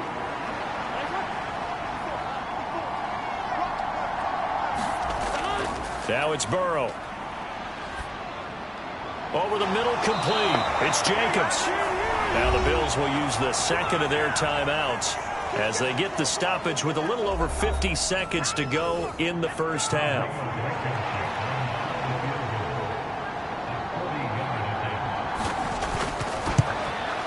Blankenship's kick is good. And they're back within a touchdown at 17-10.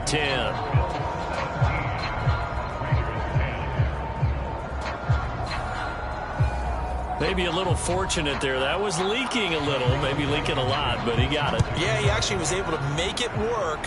How about the body language, though, right? As he's watching that ball leak to the right, trying to bring it back in, and had just enough to get it done.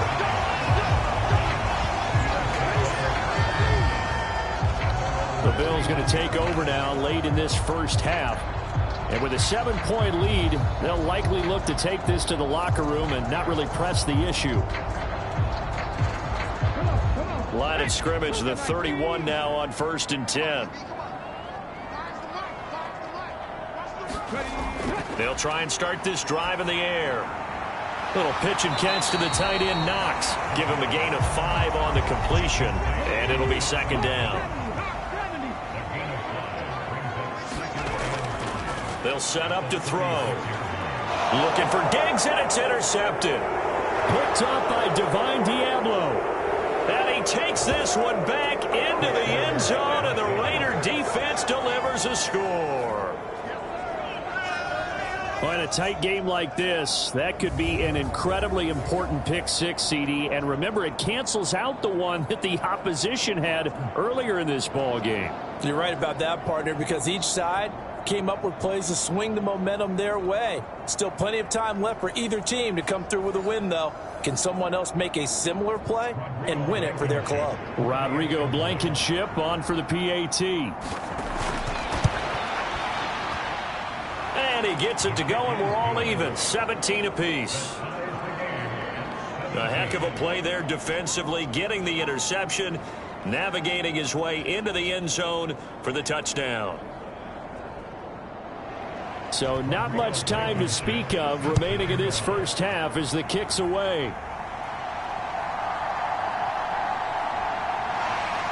And he'll go down as this drive will start at the 25-yard line.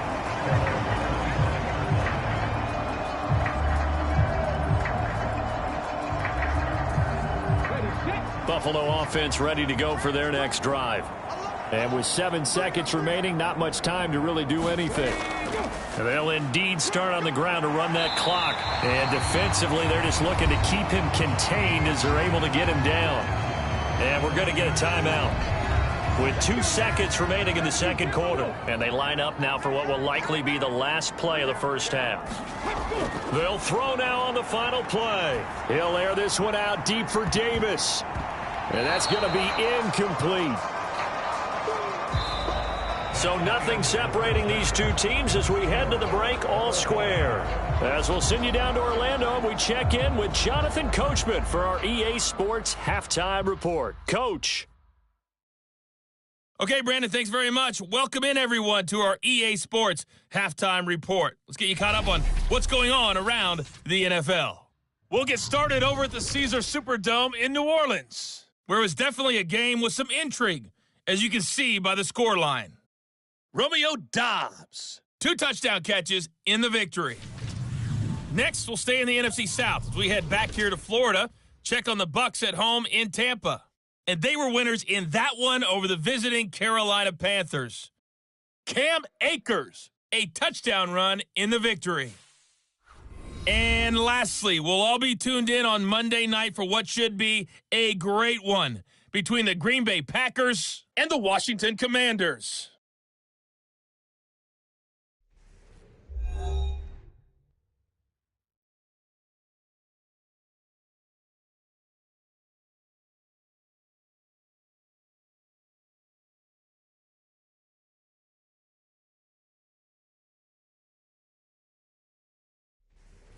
All right, Coach, thanks. Yeah, both teams likely to make some changes in what's been a closely fought battle to this point.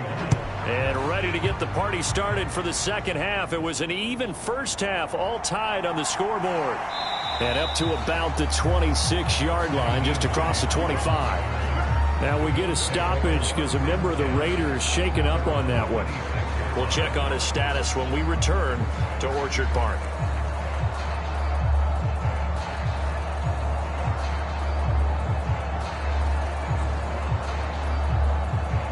The Bills come to the line to start their next drive. This offense ready for the first drive of the third quarter. Well, quarters number 1 and 2 entertaining. We saw some good offense points put up, Charles, and all tied on the scoreboard. And it sets us up for what could be a really fun second half because we've seen both sides score almost at will here in the first half.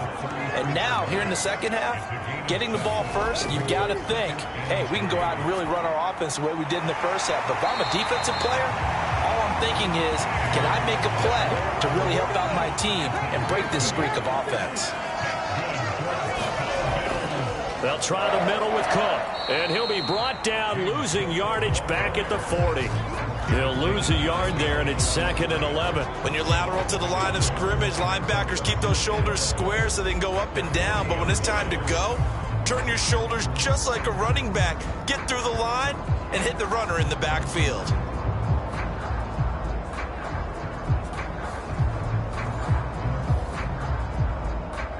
Looking at a 2nd and 11 now after the loss. Back to throw. This ball tipped, and it's going to be incomplete. Fortunate maybe to get that back. It's 3rd down. Now back to throw. And that's going to be incomplete. The coverage too good there. The contact popped the ball free, and it's 4th down. On is the punter, Johnston, now as he sends this one away. And no one there to stop it. Hits at the 8, but it carries all the way into the end zone for a touchback. So here comes the Raiders offense getting ready for their first possession of the second half.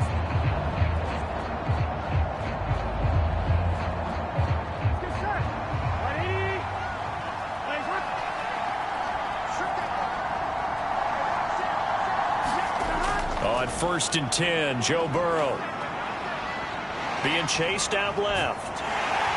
And he'll get this up past the 25 before he's out of bounds. Line of scrimmage, the 28 now as they come up on 2nd and a couple.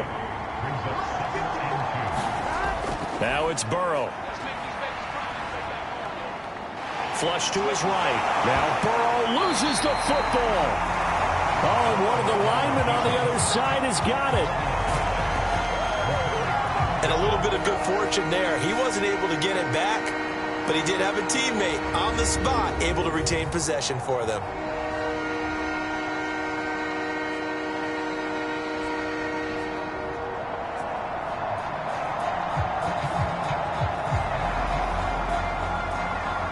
So possession still theirs, but now they face a 3rd down.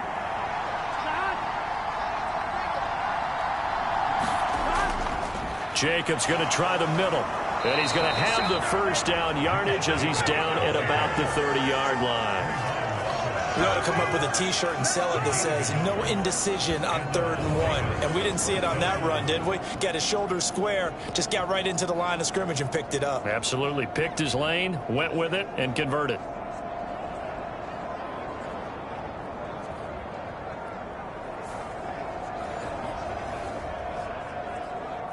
So 1st and 10 now from the 30. And now they will throw it with Burrow. Short throw caught by Dulcich. They'll wind up getting 7 on the play, and that'll make it 2nd down.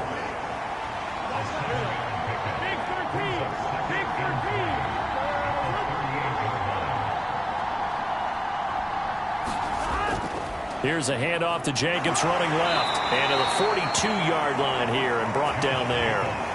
So 2 first downs, and that moves the ball to the 42 now, 1st and 10. Here's Burrow. He finds his man, complete. That's Jacobs. And he'll get it into enemy territory just across midfield at the 49. When you run a screen pass really well, you got to like the look of it because so many parts come together to make it work well. The offensive linemen, where they're faking people out, the back slipping out there, catching the football, then all of them going together as one unit downfield. A really nice pickup.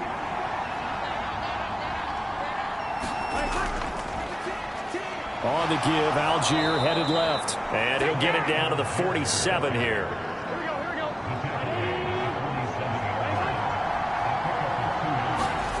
First down, here's Burrow. And they take him down. The Bills get to him. And Oliver busting through to get him for a loss of 6. Okay, was it a breakdown in protection? Did the running back not pick him up? What does it really matter? Sometimes it's just a great play made by the defense. Big-time sack.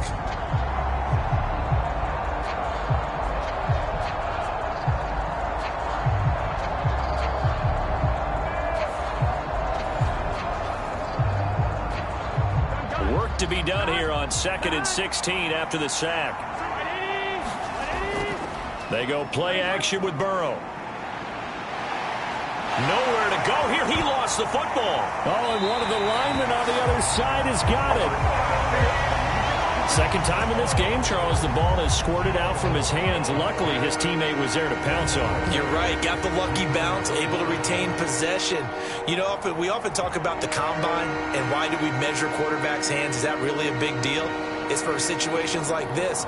Do you have the hands big enough and strong enough to hold onto the football while being jostled? So danger averted for the moment, but now here's a 3rd and long. Now Burrow. Got his man complete over the middle. That's Jacobs. And he'll be brought down at the 48-yard line. That'll bring up 4th down. They wind up getting 8 yards, but they needed more than that. The defense was ready for the back to leak out and even had a second player waiting to double him up.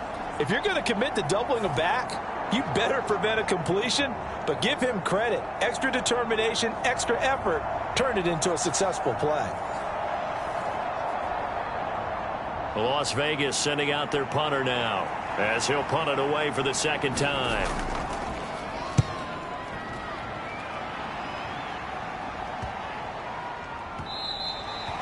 And that one hits at the 7, but bounds into the end zone, and that'll be a touchback. The Bills offense back out onto the field. And our game's hit a little bit of a lull here, a little bit of a snag. Punts on back-to-back drives. And old school coaches don't necessarily mind that. Didn't turn it over, right? Didn't create a big play for the other team. Right now what you're looking for is can you gain an advantage in field position?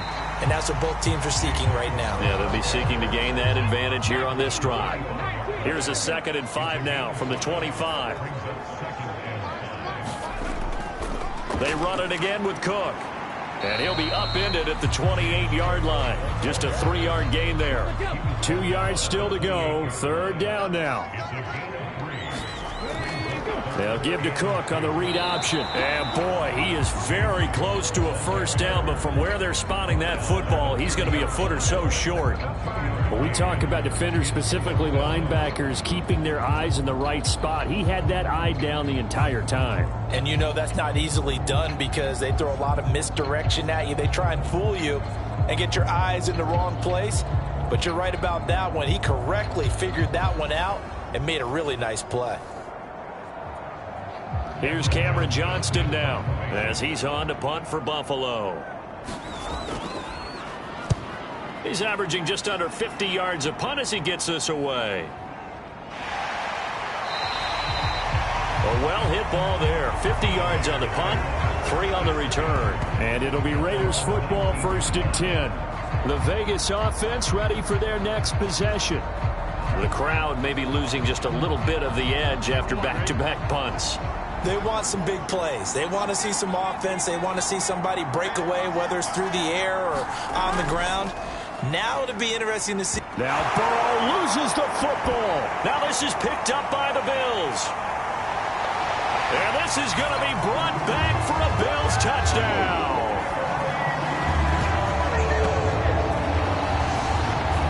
So many times tight games decided by one big play. A lot of times, of course, it's the offense. Here, it's the defense coming up huge. And you know, head coaches walk around locker rooms, walk around bench areas saying, guys, somebody make a play. It's a cliche, but it applies here. Here's Bass now for the extra point.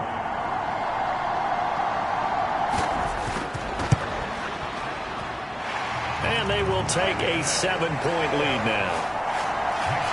The scoop and score, always an exciting play in football, and we witnessed it there. Grabbing it off the ground and then rumbling it into the end zone for 6. And you can bet they're preaching 2 hands on the ball here as the kick's away following that fumble return. And there will not be a return here. It's a touchback, and it'll come out to the 25-yard line. Here's Las Vegas ready to take the field. And they have done themselves absolutely no favors to earn a win today in this one, Charles. The turnover woes continue. On that last drive, they had that fumble that led to a touchdown. And, Brandon, I would say they have a mission on this drive, and the bottom line is protect the football. Just put together something that they can let the last drive go.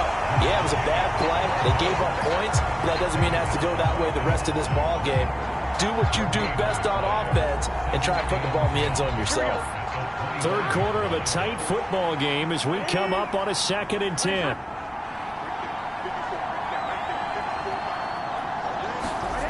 They're passing here. Joe Burrow. He finds his man. Complete. It's Tyler.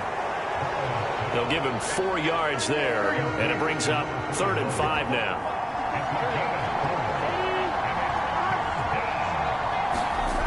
Burrow will throw. Forced out to his left. And he will slide to a stop. He does have the first down. Give him 18 on the play. It certainly appears that he's been able to get a read on how they've wanted to contain him in this game. He's seen some places where he can beat them in big spots. And right there, he slides in with ease for the first down. Here we go.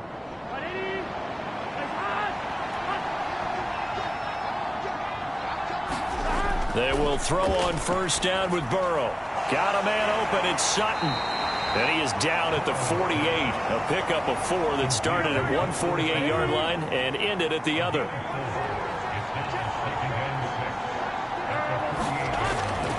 Here's Jacobs from the gun.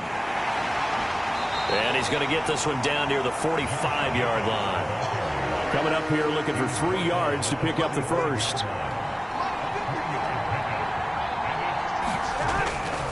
On third down, here comes Jacobs. And he's going to have the first down at about the 38. They give him 7 yards on the play, and they do pick up the conversion on third down.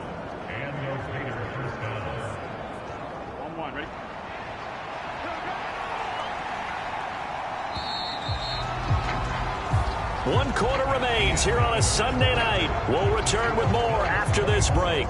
You're watching the NFL on EA Sports. Back now in Buffalo.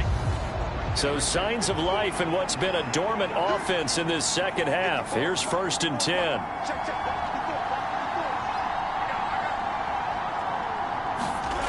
Here's Burrow setting up to throw it. He's got Harris running the slant. From the 32-yard line now, here's 2nd and 3. Burrow looking to pass. And Sutton hauls it in over the middle. And he's got a first down as a tackle made at the Bills' 20-yard line. Give him 12 yards on that one. It earns him a fresh set of downs. I like the design that we're seeing right there. This is what they need. Down by a touchdown here in the 4th. They just need to keep working their way downfield. And when they see openings, take their shots. The drive continues as they search for a tying touchdown. Here's 1st and 10. Burrow's throw caught here by Dulcich. And the Raiders are going to have a 1st and goal as he'll be taken down at the 7-yard line. Again, he'll drop to throw. To the end zone, but it's incomplete.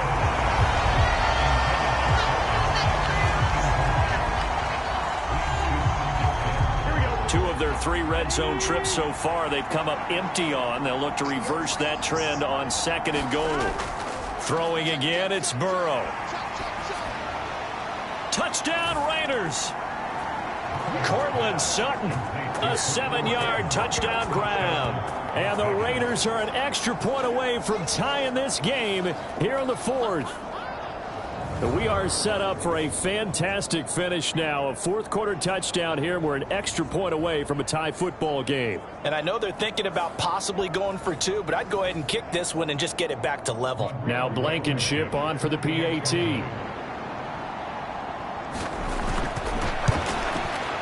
And no sweat. He puts it through, and we are tied here in the 4th.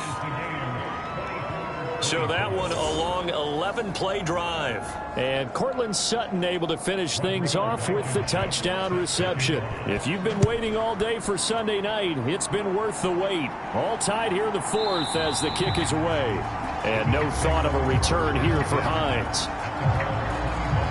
Here's the Buffalo offense now as they get set to take over here. Well, they just gave up the score to tie it. That's the bad news. The good news, plenty of time in this 4th quarter to try to grab that lead back. They'll come out throwing here on 1st down. That's complete to Justin Jefferson. And they're able to get this one across the 35. So from the 36 now, 1st and 10. Back to throw here. He'll get just a yard on the scramble. It's 2nd down.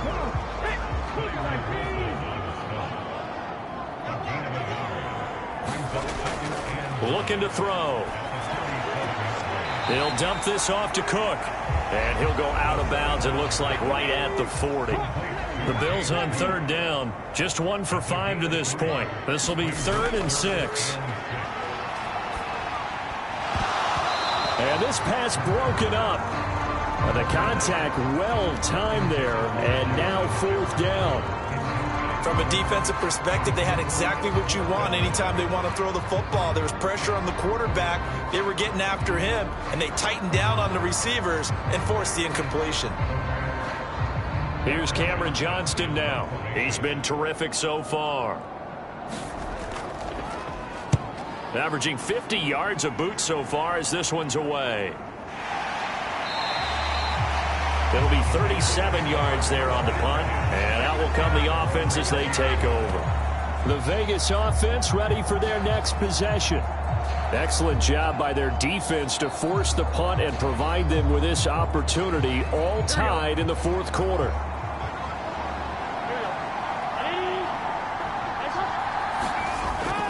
Off the play fake, here's Burrow. Under a heavy rush, and down he goes. That one will set him back nearly 10 yards here on 1st down on the sack. Well, someone is certainly having a big game, and while that sack doesn't quite have the splash of his pick 6 from earlier, you know he's thrilled to be making big plays during a great individual effort today.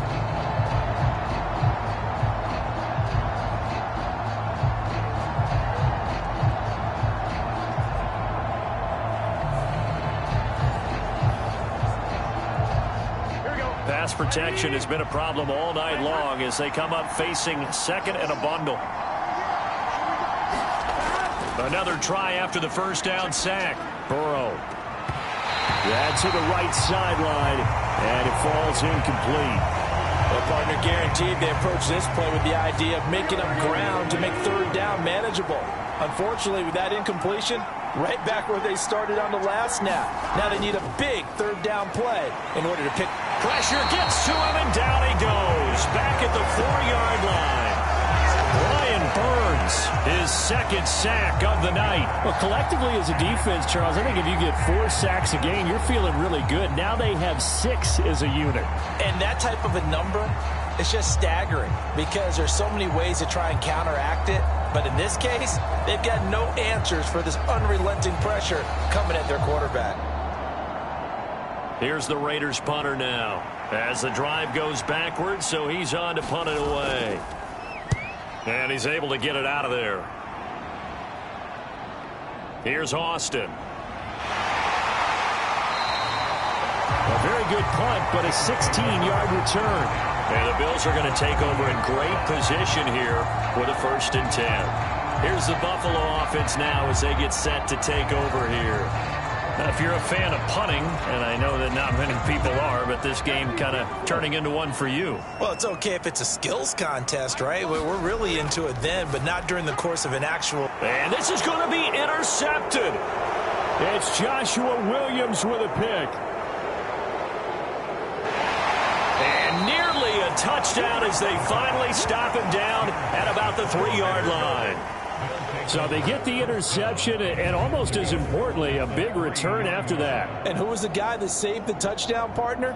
The guy who threw the interception. A lot of times, he just gives it the old Olay, but give him credit. He went old school. He was determined not to make this a pick six, and he got there in time to make the tackle.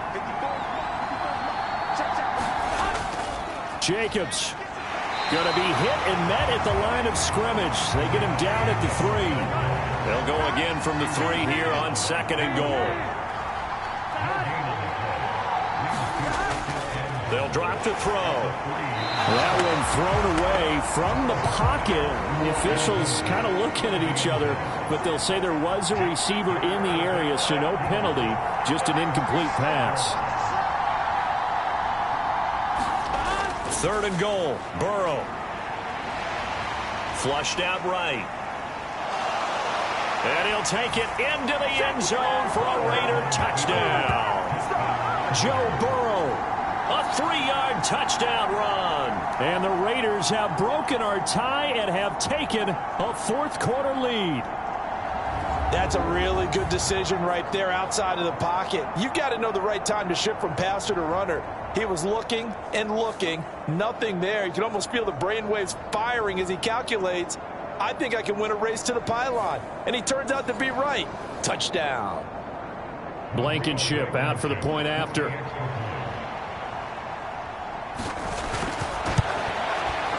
And they will take a 7-point lead now.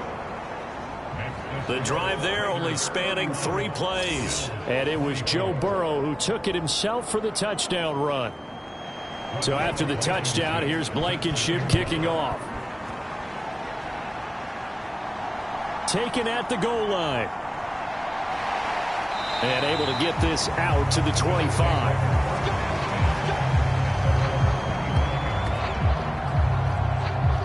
The Bills ready to take over. And now, after the touchdown a moment ago, they work from behind in a 7-point game in this 4th quarter. Plenty of time on the clock.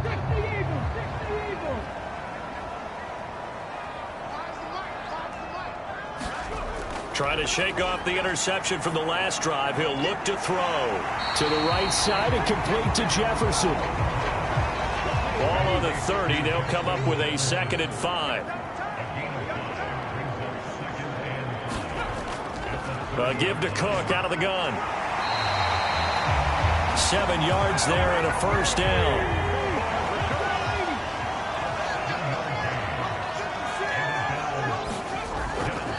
Here's Cook again. And that play is blown up, losing yardage back at the 35.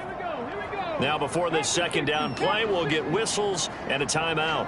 And as the two teams talk it over on their respective sidelines, we take a break. 2nd and 13. And he's going to have to eat this one as down he goes. Multiple players getting home there, and it's a loss of 2 on the sack. We've seen him escape similar situations earlier in the game and get away for pretty good yardage. At that time, they get him down. Yeah, they've had enough evidence that he can get away and run for good yardage, haven't they? That time it felt like, okay, enough of this. Let's play it the right way and get him on the ground before he does any damage. 3rd and 15 here after the 1st and 2nd down plays went in the wrong direction. They're going to look to throw. And that is incomplete. Oh, he had a defender right there with him to force that to the ground. And 4th down now coming up. So much about defending the pass is being able to be right there the moment the ball gets to the receiver. And he was right in his hip pocket, helping force that incompletion. And on 4th down, on is the punt team sending this one away. And they call it 38 yards on the punt, no return. And it will be 1st and 10 as they take over. The Raiders heading out to take over.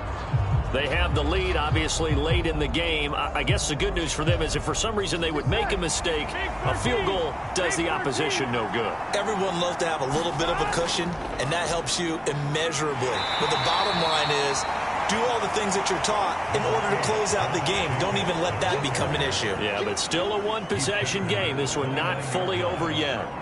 The recipe's pretty simple, I think, right? You just give your superstar the ball, continue to feed him. Yeah, don't overthink this one, right? Make sure he's touching the football, but you're also counting on his intelligence in playing the game as well. If it's not there, don't force the run. Just make sure you hang on to the football and keep the clock ticking. That's to the sideline and incomplete. They head to the line facing a 3rd and 7 following the incompletion on 2nd down. From the shotgun, Joe Burrow. And that is incomplete. Las Vegas sending out their punter now as he's on to punt for the 4th time tonight.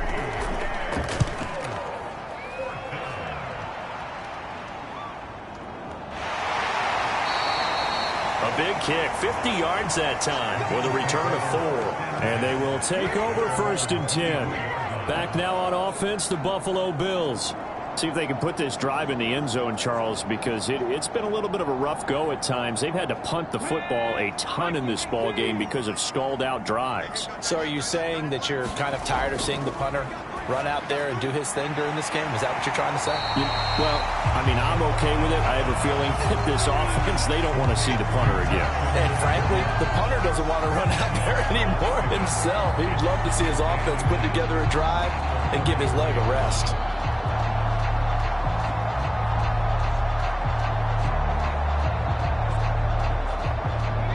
A good position to be in here, 2nd and inches.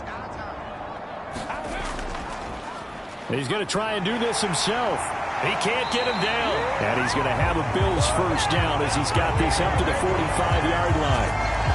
Well, that's the fear any defense has when the quarterback gets involved in the running game. You don't usually account for him, and he's hurting them today. Yeah, he's been very involved in the running game. Defensively, when you got the coverage good downfield, how do you account for him, though? Occasionally, you start to spy him. Take someone who has the same agility, who can dance with him, run with him, and try and keep him in the pocket. Yeah, it'll be especially critical here as we come down the stretch in the 4th.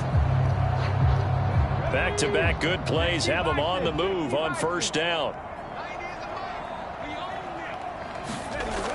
Now they'll throw here out of the gun. And that's going to be incomplete. Too tough to hold on to that one. It's 2nd down.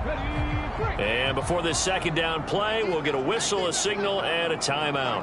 And as the two teams talk it over on their respective sidelines, we take a break. Setting up the screen for Cook. 4 yards the gain, and it'll bring up a 3rd down.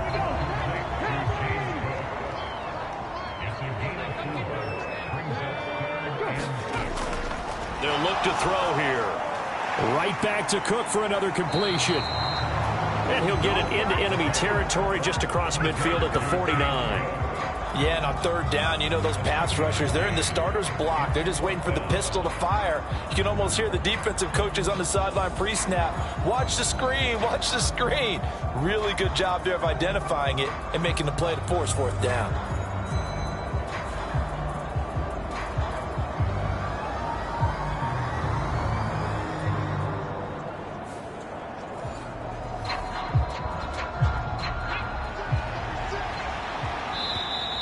Fourth quarter, down to the final 2 minutes, and we've got a one-score game. So it's Bills football here as we get you reset. This one, an absolute must. It's 4th and 4. That is caught, and they'll get him down as he's inside the 40. Plenty of time. All 3 timeouts still remain. Here's 1st and 10 now. The throw here right sideline falls incomplete. Whew, that's certainly not the worst thing. It stops the clock and lets your offense catch its breath and lets us exhale a little bit. Now I expect them to call a couple plays in the huddle, so they're ready if a tackle happens inbounds. They'll look to throw. That's caught by Diggs. And he's going to have another first down as the tackle comes at the Raiders' 20-yard line. Back to throw. Complete. Jefferson the target. And the Bills are going to be set up with a first and goal here as the tackle made at the 9. Toward the end zone, but that's going to wind up incomplete. They took their shot for the end zone, almost cost him. And he made the right play there, knocking it away. But, boy, it looked like he had a chance to come down with the football. And if he does that, this thing is over. Instead, he leaves him out there with another chance. Dancing to his left. And the stop will come inside the 5 at the 4. Third down and goal coming up here.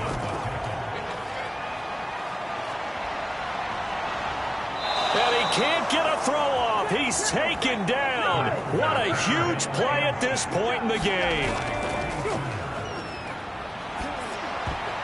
And a dangerous throw there as that's knocked down and incomplete.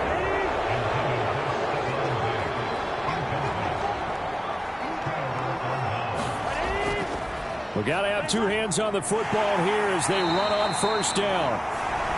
And he will take this up to about the 8-yard line. Now a timeout called for by the defense as he'll stop it with 11 seconds remaining in the ball game. He's going to get it again. Just looking to get forward and protect the ball. And here come the whistles and a timeout with 7 seconds left.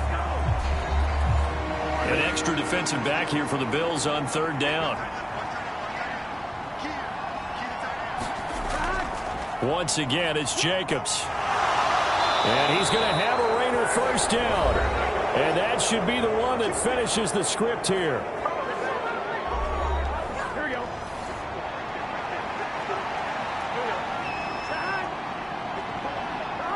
And they'll indeed take a knee.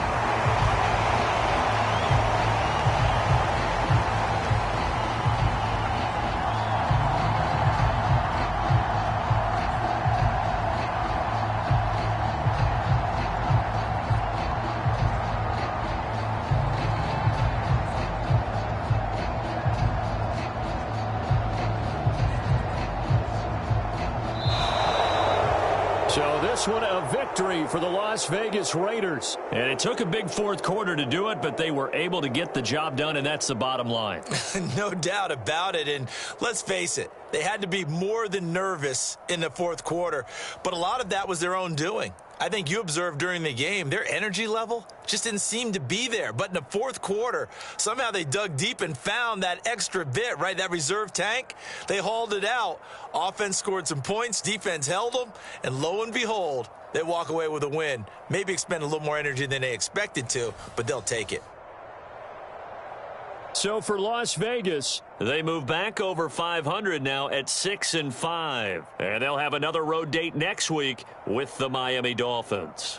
Meanwhile, for the Bills, it's a loss that sets them back in their playoff push as they fall to 6-5. And they'll look to get back on track next week as they travel to Denver to take on the Broncos. I'm Brandon Gaudin. Certainly have to thank Charles Davis, my broadcast partner, and our entire crew. We'll catch you next time right here. It's the NFL on EA Sports.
today. From AT&T Stadium in Arlington, Texas, it's Week 13 of the NFL on EA Sports.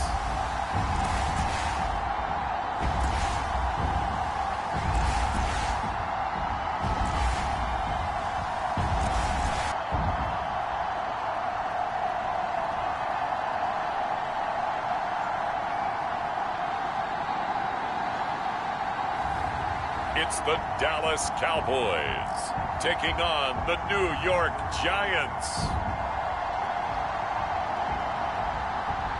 Just a gorgeous fall afternoon in the heart of Texas. No weather to speak of. Sun out, roof open. Yes, yes, and yes. A great day for football at AT&T Stadium in Arlington. Today, boy, what a matchup. Two NFL franchises with so much history, so much tradition, getting set to do battle here, as it'll be the New York Giants taking on the Dallas Cowboys.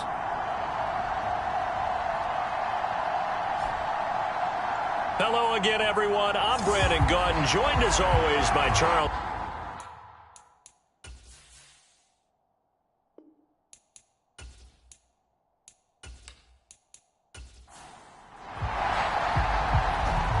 Two men ready to do battle. It's time to dance. And we are underway from AT&T Stadium. And he brings us out past the 20 to the 24.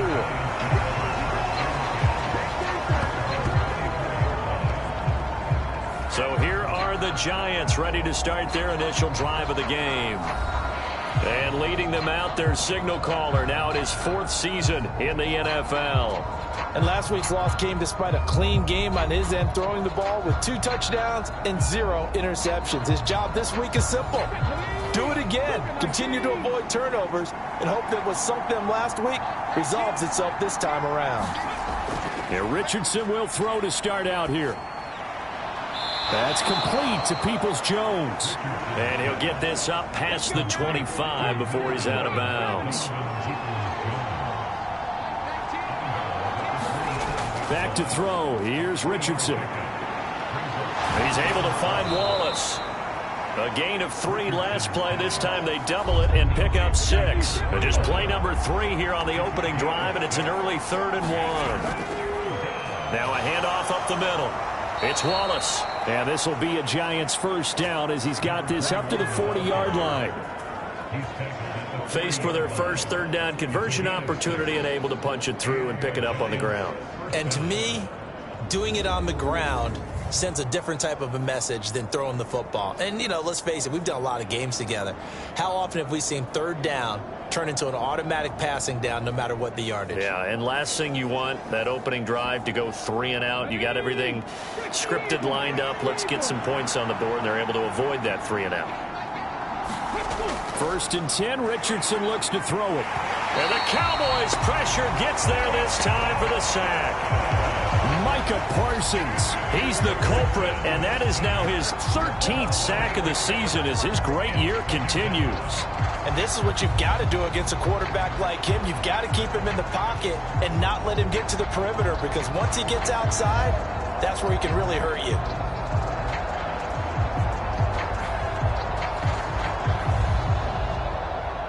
Gotta imagine the pass rush will be equally intense here on 2nd down following the sack. It's 2nd and 18. There, Richardson back to throw it. A quick throw there is incomplete. An incomplete pass on that last play, and that means they'll need to come up with something here on 3rd down. Here's Richardson to throw. Got a man open. It's Darren Waller. 14 yards is the pickup there, but it'll still lead to a 4th down.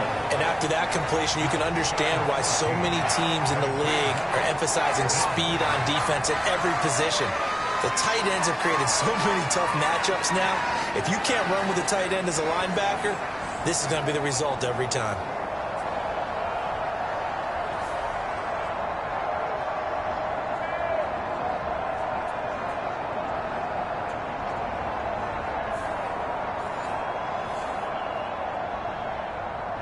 And the Giants send out their punter now. As the first drive of the game stalls out, he's on to punt. And just a single punt for him in the loss last week as he sends this one away.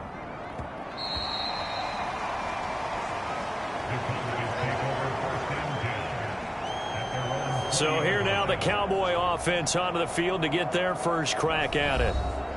And a look at a guy, definitely got a little razzle-dazzle to him. Can do it with his arm or his legs. Their mobile QB.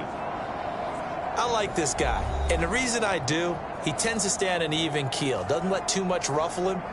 He will manage the game the way it needs to be managed, take what the defense gives him, and then he can strike at times. Had a touchdown pass. Yes, he had an interception last week, but he found a way for his team to win. A solid stiff arm, and he's brought down, getting this one up to about the 35. 15 yards is the pickup there, and the drive starting very nicely. First down. And that's a run that'll energize an offensive line. They'll take that one all day long. Fundamental breakdown by the defense. You've got to be able to make plays on the edge.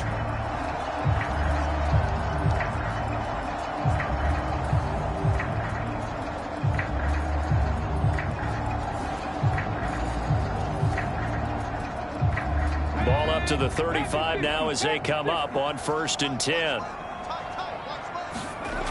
He'll look to throw.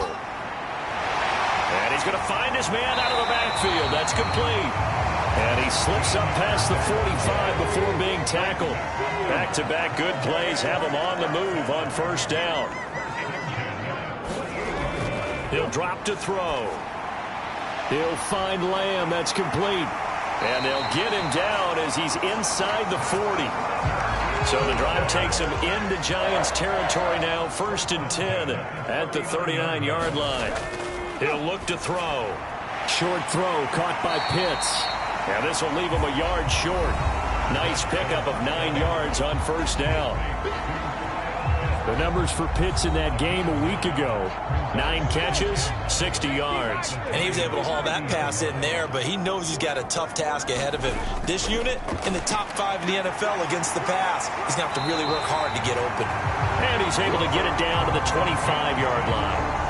6 yards the pickup, and that's a 1st down. But they're getting ready to go to work now in prime real estate after that last run. Found his spot and picked up nice yardage, didn't he? And now he's got him knocking on the door of the red zone. They'll look to throw here on 1st down. He's going to flip that out to the flat. It's complete. It'll go as a gain of 4. And that'll bring up 2nd down. Counting down toward the midway point in quarter 1. 2nd and 6. Catch made by Watson on the out route.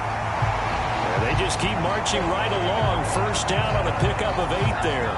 And he remains perfect on this opening drive. Charles now 5 of 5 and another 1st down to work with. He's like one of those great shooters in basketball that has his rhythm, has his confidence, and he doesn't think anything is going to miss right now. As far as he's concerned, he's going to be perfect the entire game, and who's to say that it won't happen the way he's throwing it right now. Nothing open downfield. He keeps it himself for 11 and a 1st down. Fast, slow, it doesn't matter. If you give a quarterback enough room to escape, he can hit you for a big gain. You've got to give him a little more focus moving forward. Here we go now on 1st and goal.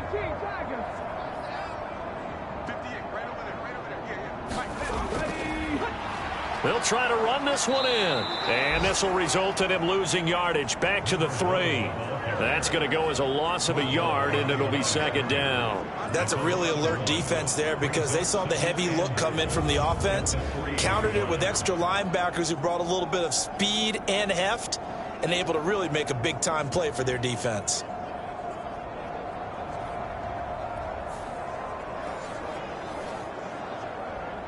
So they're backed up to the 3-yard line, 2nd and goal. He'll try again. And he will take it in for a Cowboy score. A great effort there. His 16th rushing touchdown on the year. And the Cowboys get the upper hand as they're on the board first here this afternoon. So that a great sequence for these guys to begin the ball game. They force the punt on one end, then come right down the field and score on the other. And that's a great example of leaning on each other and building a little momentum that way. How about the defense forcing the punt, turns it over to the offense with confidence, and they take it downfield and score. Matt Gay on for the extra point.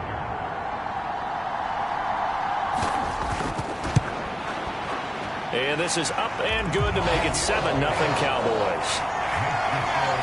A 10-play drive that time. And it ends with a 3-yard scoring run. The kickoff team on the field now as they will send this one away.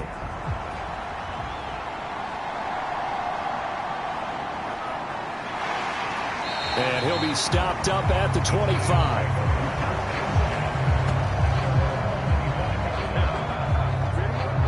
So the Giants getting the football back here for their second drive. Defense got the better of them last series, forcing a punt. See if they make a few changes in the game plan here and try to get points out of this drive. 1st and 10. 1st and 10, it's Richardson. Throwing quickly there, but it's incomplete. So following the incompletion, here's 2nd and 10 from the 25.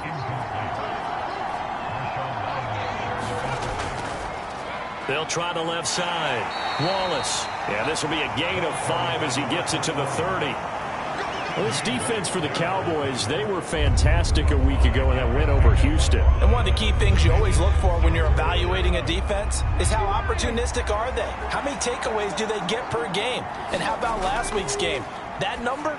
6. Absolutely phenomenal performance. They were on top of their game right from the first snap. And the Giants send out their punter now as he'll kick it away for the second time.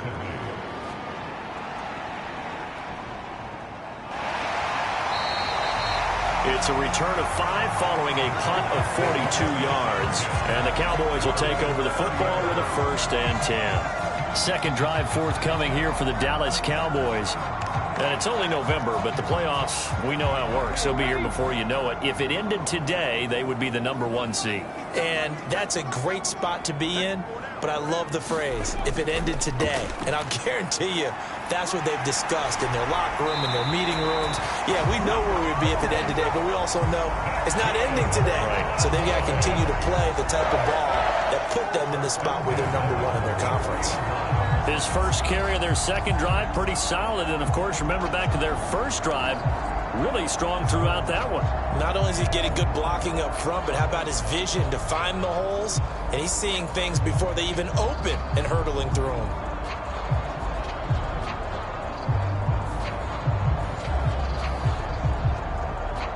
Took just one play to move all the way to the 44 as they try again on 1st down.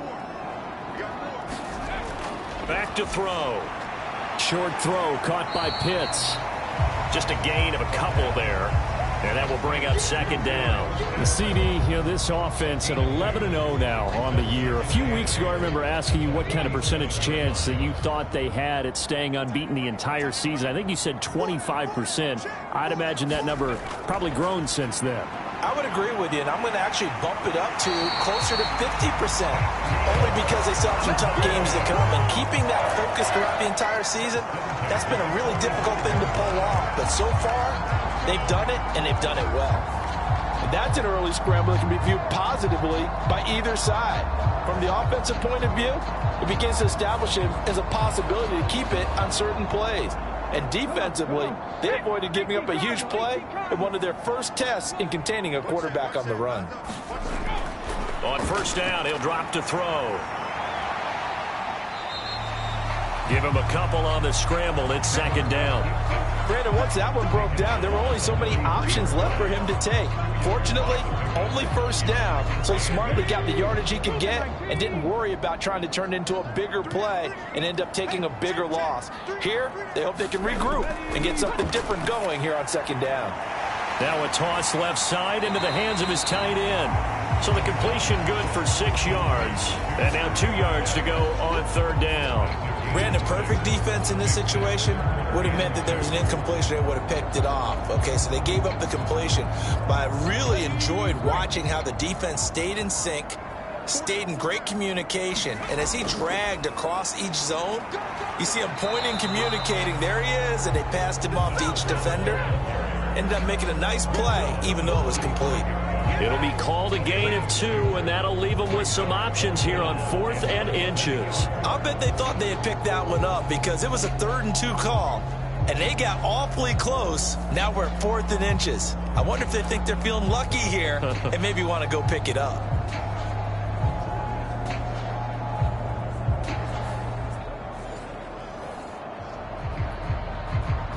Matt Gay now gets ready for the field goal try. From the left hash, this will be a 52-yard attempt. Gay's kick is good, and that will extend their lead even further.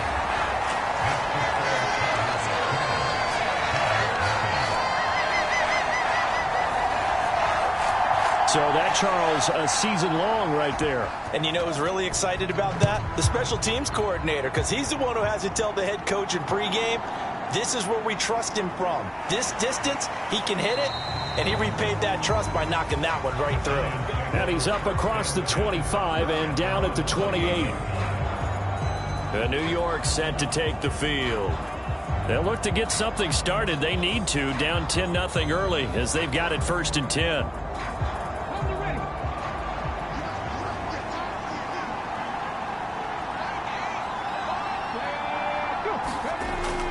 They'll start this drive out on the ground. And he fights forward for a modest 2-yard gain, 2nd down. The numbers a week ago for Wallace. 17 carries, 98 yards, and a score. And that's 10 touchdowns on the season for him on the ground. And remember our meeting with the coaching staff, they did share with us that one of their goals for the year was for him to get in the end zone at least 10 times. And that ramps up into their bigger goal to try and get 20 overall as a team. And he gets this to the 35. Good for a gain of 5.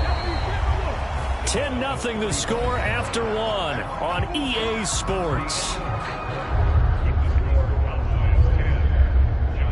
Giant football, and we're ready to begin the 2nd quarter. This offense so far on 3rd down, just 1 for 3 thus far. Here it's 3rd and 3. They'll keep it on the ground. It's Wallace, and he will be very close to a 1st down, but I see the closed fist of the referee, and that means 4th down. And the big fella stuffed that one up in a big way. I think doubling him has to be a priority because you can't move up to the next level if you don't take care of him first.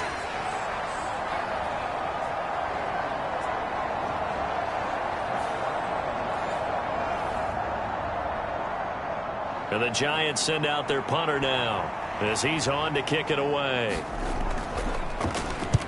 He's been a busy man here in this 1st half as he gets it away. That'll be a 41-yard punt, 4 yards there on the return. There again is the running back as he trots onto the field. He's over 40 yards here in the 2nd quarter. Been nice and effective for them, hasn't he? He has definitely been dependable and really shouldn't underestimate what he's getting done here because anytime you're on a pace that's going to approach 100 yards, you've really done some damage in an NFL game. And now he's looking just to add to his totals. And he'll be out of bounds across the 30-yard line. From the 31, here comes 2nd and a yard.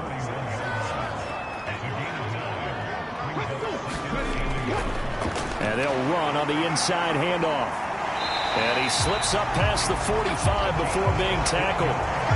55 yards now on the ground on just 7 carries. Seemed like a couple sets of eyes were on the quarterback, so he decided, hey, I'm going to hand this off. Got a good gain out of it. And you know you need good blocking up front in order to gain yardage, but every one of these RPOs, if you do it right and they look the same, whether it's handed off inside or the quarterback keeps it, that allows you to fool the defense so often. And in this case, fooled them with the inside run.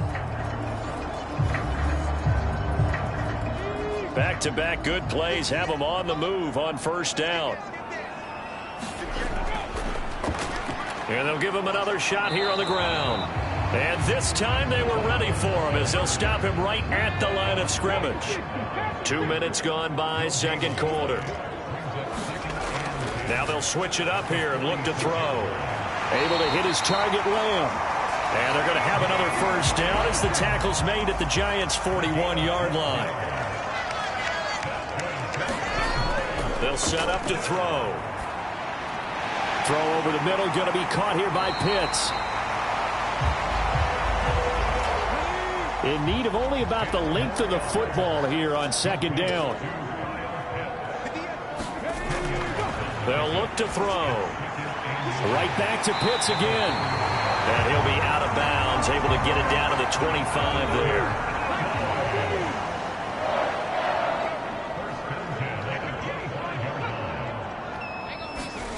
Jet sweep. Here's Watson. And he's going to get a solid gain of 9 before being brought down. Second and right at a yard. That's a strong pickup right there on first down. And as this drive goes on, we're seeing an offensive line and running game imposing its will. Second and 1. And he's going to be taken down right at the line. All in all, no gain on the play, and it'll bring up third. 9th play coming up here on this drive. This is 3rd and a yard. Now back to throw. And that's going to be incomplete. The contact there enough to jar that ball free. And it brings up 4th down. They'll try and run for it with Janovich. And he will have the first down before he's tackled at the 12.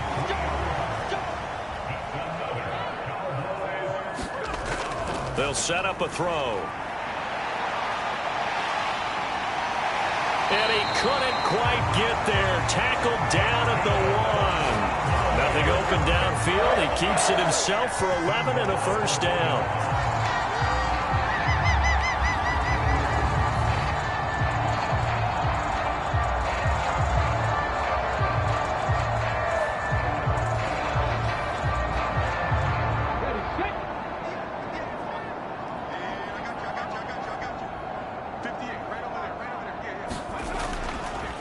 They'll try to run this one in. And he pushes forward but comes up short of the goal line as he'll get a yard down to about the 1. Second and goal from the 1. They'll try and run it in with Janovich, the fullback. And he is into the end zone for a Cowboy touchdown. Andy Janovich, his 3rd touchdown now on the year. And his guy's now an extra point away from taking a 3-score lead. And that's why you have the fullback, Charles. Couldn't get it into play before with the smaller guy. Turned to a little more power. They score it. And now it has to warm the hearts of a lot of old-school football fans. They love when they get to see a little bit of power football. Here's Gay now to add the extra point.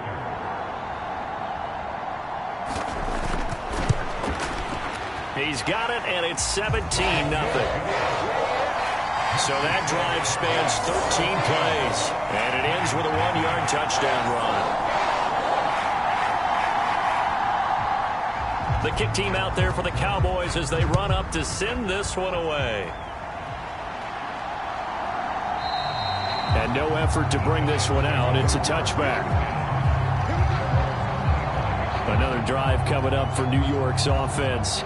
And we don't want to call this desperation time, especially in the second quarter, but you're down. You don't want to. No, but let me finish. Okay, my bad. You're down 3 scores already. You've done nothing offensively, nothing on the scoreboard. That's not a good combination. I think you just called it desperation time. I think you did. But let's face it, you mentioned this to me in a break earlier in the game. The energy level hasn't been there right from the start. We've noticed that. They've got to find a way to get on their toes and start punching instead of retreating, to use a boxing analogy. And he'll scratch out only about a yard up to the 32. Here's 3rd and 3.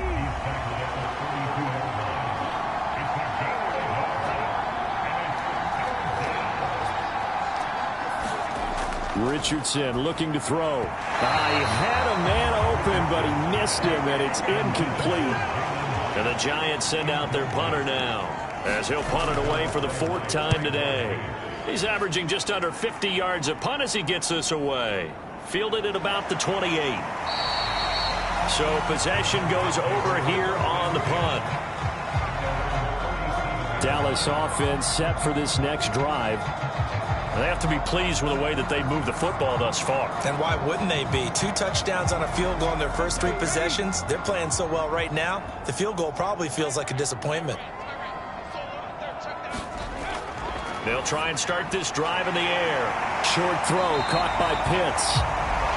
And he'll be taken down, but not before he works it past the 50. 16 yards right off the bat and a first down. So many times in my career, I've heard coaches talk about completions are one thing. But as long as we're there at the catch and we get guys on the ground, we can live with that. But if you're going to give up 10, 12, 15 yards after the catch, then your defense is going to be in a lot of trouble.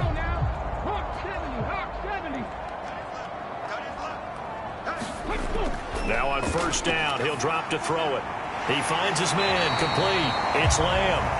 And past the 35, he'll be dropped a yard or two shy of the 30. 15 more yards there, and quickly another first down. Good, strong throw and catch right there. And so far in this game, the alleys have been open for them to get completions, and they're taking advantage of it.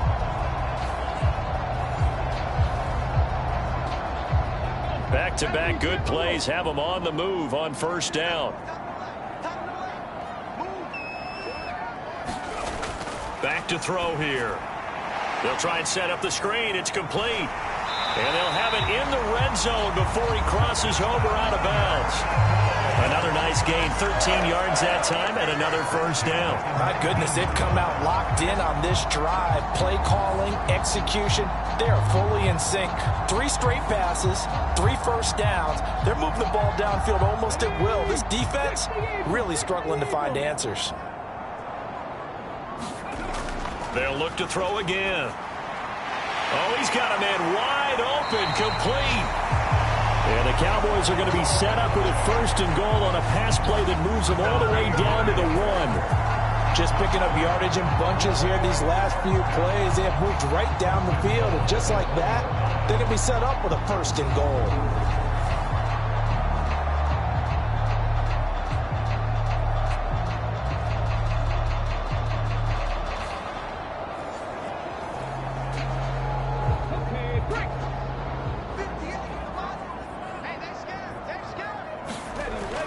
Stick with the passing game as he looks to throw. And this is caught for a Cowboy touchdown. Chris Olave, a 1-yard touchdown reception. And the Cowboys are able to add on to their first half lead. And all about timing there on that short slant, Charles. Exactly right. That was timed up so well. The route, the throw, touchdown.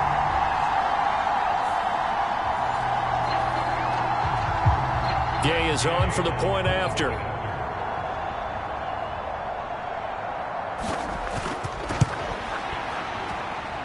And the lead is now 24. The drive summary that time, 5 plays. And it was Chris Olave who finished things off with a touchdown.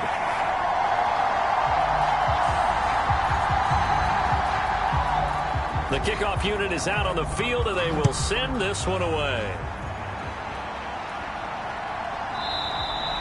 And he'll just sit on this one as their drive will start at the 25. And New York set to take the field.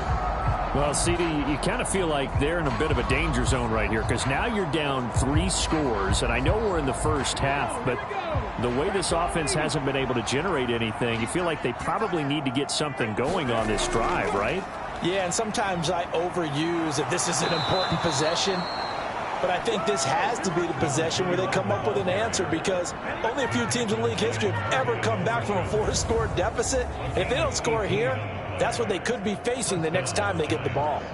Well, how many times do we say in this game that speed kills, and it does it in so many different ways? In this case, you got a back who's quick and shifty, can make moves, make people miss, but also gets to and through a hole before it can close down.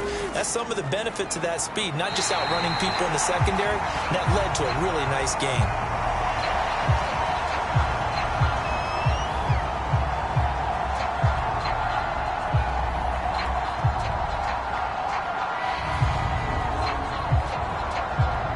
Coming up at halftime, I'll go from one personality, that's you, Charles Davis, to another one in Orlando, the coach.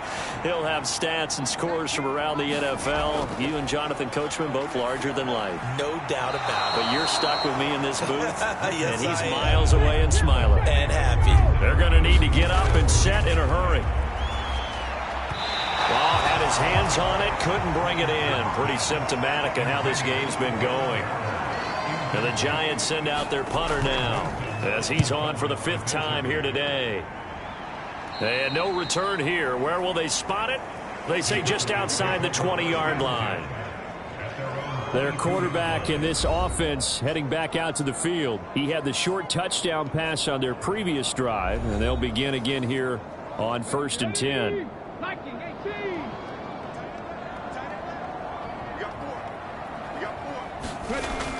They'll come out throwing here to start the drive. Short throw caught by Pitts.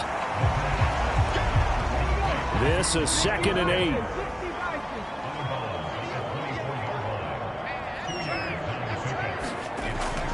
They'll drop to throw. And this one taken in on the right sideline, but not in the field of play. They say it's incomplete. The throw led him a little too far. It brings up 3rd down. Well, he certainly thought he had an open look beyond the 1st down marker to his receiver, but they just couldn't connect, and that will send them back to the drawing board. On 3rd down, he'll drop to throw. Buying time to his left. And he works his way past the line of scrimmage and then slides to a halt. The Giants going to go ahead and use the first of their timeouts as they'll head to the sideline and talk over what to do next. He only punted twice in the win last week as he gets this one away. A well-hit ball there. 50 yards on the punt, 3 on the return. And it'll be Giant football 1st and 10. New York set to take the field. And Charles, we'll see what they can do here. Not a ton of time left, but enough certainly to get points out of this drive, and they need them right now because they're trailing. Yeah, and this is exactly why you practice a 2-minute drill all through camp and at least one practice each week before a game. A minute left, more than enough time to string a few completions together, reach the end zone, and then make that walk back to the locker room just a little more animated. On 2nd down, it's Wallace. And hit behind the line. He lost the football. It's loose. It's picked up by the Cowboys. And this is going to be brought back for a fumble return touchdown by the Cowboys. Charles, they are putting on a show right now. I mean, with that fumble return for the touchdown, you think about the size of this advantage. Heck, it's a 4-score game right now, and we're still in the 1st half. And that has to be the highlight, Brandon, with how infrequently we see fumbles return to the house. But if you aren't inclined to pick this as the game signature play so far, you do have no shortage of alternatives to select from. This has been nothing short of a clinic. And as noted, we still have a half a ball to play. Extra point by Gay is up and good. And the route is on here in this 1st half. So not only the cough up, but then the pickup on the other side, the scoop, and the score the other way, the fumble return for a touchdown. So here's the kickoff now as they'll get it again following that fumble return for a score. No run back here, down to a knee, and this drive will start at the 25. Getting set to go again as we look at the back, heading onto the field again. Looking for a bounce back, had the fumble a moment ago that went for a touchdown the other direction. See if he can get back in rhythm. And you have to be very careful about having too quick of a hook with really good players. I did a guy's game in high school where he fumbled 3 times in the 1st quarter, finished with over 300 yards on the night, later ended up in the NFL. If you've got a talented back, give it back to him. Now the Giants will use the 2nd of their 3 timeouts as the stoppage will come with a little under a minute to go in this 1st half. Richardson's throw into the hands of Peoples-Jones. These guys have punted 4 times already, and they're staring at a 5th, barring a conversion here on 3rd down. From the shotgun, Richardson.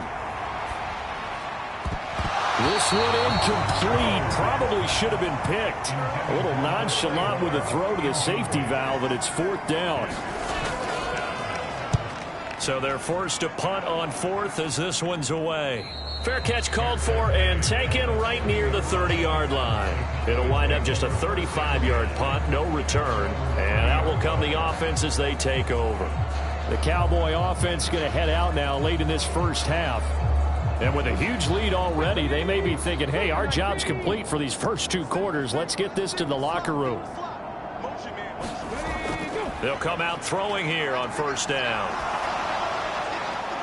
This is caught. It's Christian Watson. And he'll be out of bounds, but able to get it up past the 45. That play going for 16 yards to start the drive. First down. Let's just call it what it is. This has been a flat-out struggle for this defense all game long. They've really had a hard time slowing them down. And while I'm not big on speeches and guys jumping up and down, they might need their team leader on defense to get in their face right now and light a fire under these guys. They've got to start playing better assignment football and start getting guys on the ground. They'll look to throw now on first down. Oh, what a read on the outside as it's intercepted. Picked up by J.C. Jackson. And the Giants will take over here as they get it up to the 43-yard line. So that potentially an important takeaway here in this second quarter. Because what it does is give their offense a chance to put a drive together. They've got nothing on the scoreboard so far, so you have to think that they need something before the break. And now they have an opportunity. The Giants now going to take over late in this first half. And with great starting field position and one timeout in their pocket, they could still come away with points here in the late going. Richardson to the air on first down. Oh, hit as he throws there, incomplete. 2nd and 10. Now it's Richardson. Got his man there. It's Wallace complete. That helps the completion percentage, but not much else. And now it's 3rd and 10. Now a timeout called for by the offense as they'll stop it with 13 seconds to play in half number 1. Still needing 10 yards. Now it's 3rd down. Richardson looking to throw this. Nowhere to go here. He lost the football. Oh, and one of the linemen on the other side has got it. And his guys are going to take over at the 34-yard line.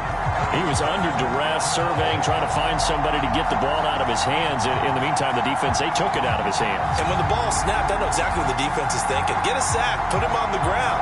But when you can also knock the ball free while doing so, oh, there's the bonus for you as a defender.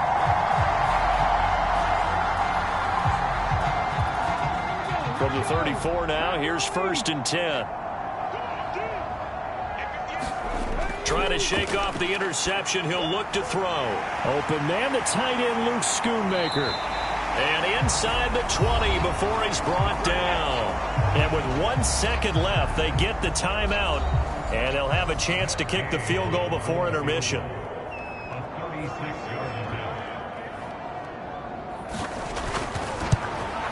And Gay knocks this one through. And that will do it for this first half. So we have come to halftime here in Dallas with the Cowboys out in front.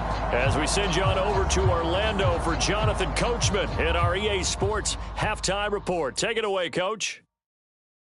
All right, Brandon, thank you very much. We're starting to get near the home stretch of this NFL season. It's Week 13, so let's get an update on what's going on.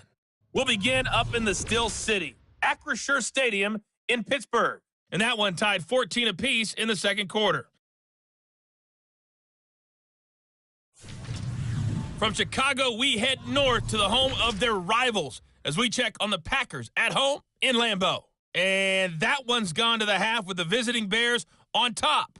Roshan Johnson, well over 100 yards on the ground with a pair of touchdown runs. Lastly, let's get you to Charlotte, North Carolina. Check on the Panthers at home at Bank of America Stadium. As you can see, the score there in the second quarter. Bryce Young with a touchdown pass.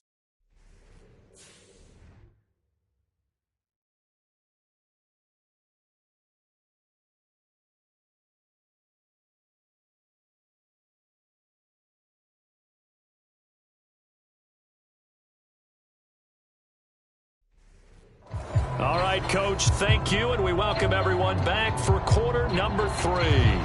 The Cowboys will get the football first here, and they have the lead as well as we are underway in quarter 3. And he'll take it up past the 25 to the 26-yard line.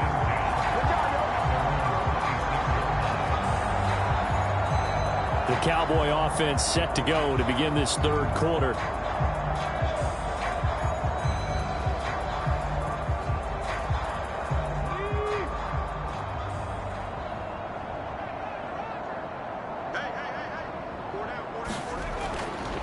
Now a play fake here on first down. Steps away. Stays on his... Now a loose football. The ball comes out, and the Giants have it. It's picked up, and his crew will take over with a football at the 35-yard line. And that play just looked a little helter-skelter from the start. That's the risk as a quarterback. Once you take off with that football, you might fumble it, and he did. And he was going for the reward, which is gaining yardage, breaking down the defense. But you're right about the risk. Always lurking out there, someone always trying to get to the football. Try to find a place to cover up and slide and protect what you've earned. They'll run on first down. Wallace, and he'll have a gain of 3 to the 33. Give credit to the defense for stringing that play out, and they gave up no cutback angle. You know he was trying to dart through. No place for him to go. A nice job there, only giving up a 3-yard gain. On second down now, it's Wallace, and only able to get 2 here. Stopped at the 30. Here is 3rd and 5. Now Richardson. Work in the middle of the field, and he's got a man complete. And he will have a Giants first down. He needed 5. He got it barely, as it will officially go down as a gain of 5 yards. But with the score where it is, you're not thinking field goals right now. You need touchdowns. So that was a much-needed conversion there on 3rd down.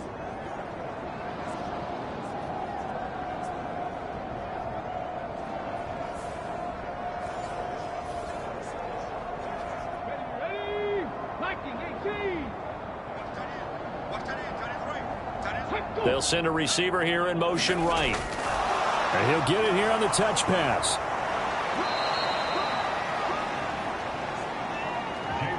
Possibly a good spot here to take a shot as they come out with 3 receivers to the left on 2nd and less than a yard. Richardson. Throwing left side here, and it's complete. And the Giants are going to have a 1st and goal as the tackle is made at about the 5. And remember, this drive started off following the turnover, and they've taken no time working their way down the short field. A nice connection there, and now they're looking at a 1st and goal. They'll try and run for it on 1st and goal. And he'll keep working toward that end zone as he's down to about the 2-yard line. That gets him 3 yards closer here as it brings up 2nd and goal. You know, when this offense gets down here near the end zone, they're going to turn to their bell cow, and this guy's been a touchdown machine all year. Excellent job stopping him there on 1st down. They'll try again. And good work there defensively as they're able to keep him out of the end zone. Now, they'd really like to make the short field pay off. We'll see if they can, but this is 3rd and goal. Mixon. And Mixon not going to get there. Running into a wall here, and they'll stop him short. That'll make it 4th down after a loss of 1. Yes, indeed. That play there, that reminds me of some of the guys that I played with that have that suddenness, able to get into the backfield almost about the time the ball snapped and make a play. How about that tackle for a loss? Absolutely. He did a lot of that last week when he was named the NFC Defensive Player of the Week. One of the guys on the team was saying, hey, yeah, we called him the disruptor. And that's carrying forward again. Makes sense, doesn't it?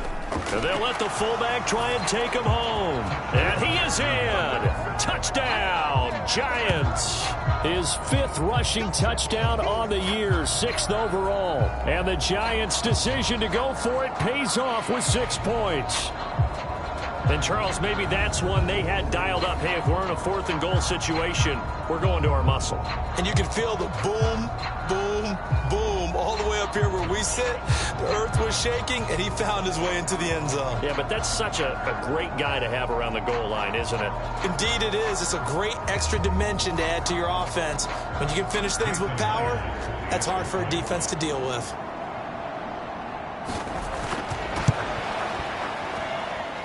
Myers connects on the PAT, and the lead drops from 34 down to 27. And after the touchdown, here's Myers to boot it away.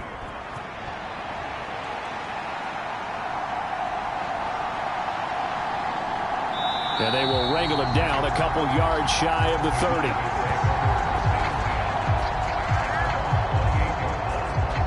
The Dallas offense back out onto the field. Still well in control of this ball game despite giving up that touchdown a moment ago.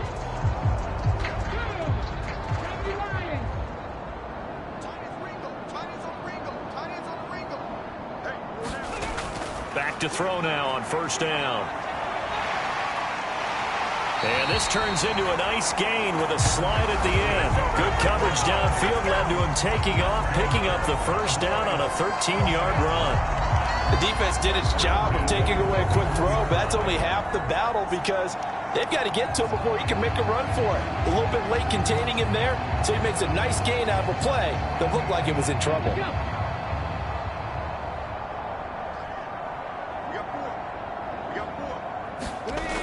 Now they'll throw here out of the gun. And he'll be taken down, but not before he gets into enemy territory. Nothing open downfield. He keeps it himself for 11 and a first down.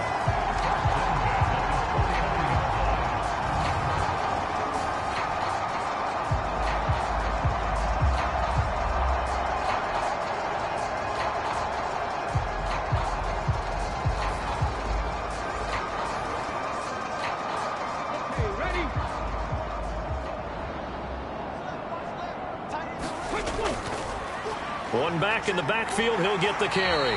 Broke through some contact, but unable to reach the 40.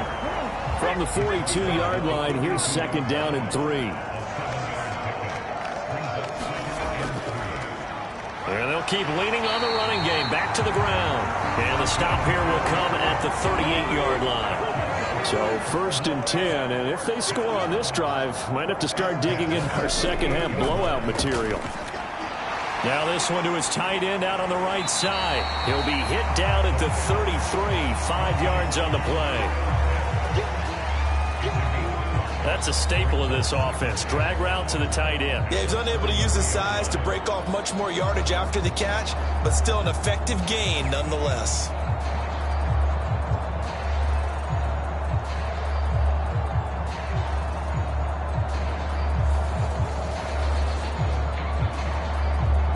Here's a 2nd and 5. They're going to look to throw. He finds his man complete. It's Lamb. And they're going to have another first down as the tackle's made at the Giants' 19.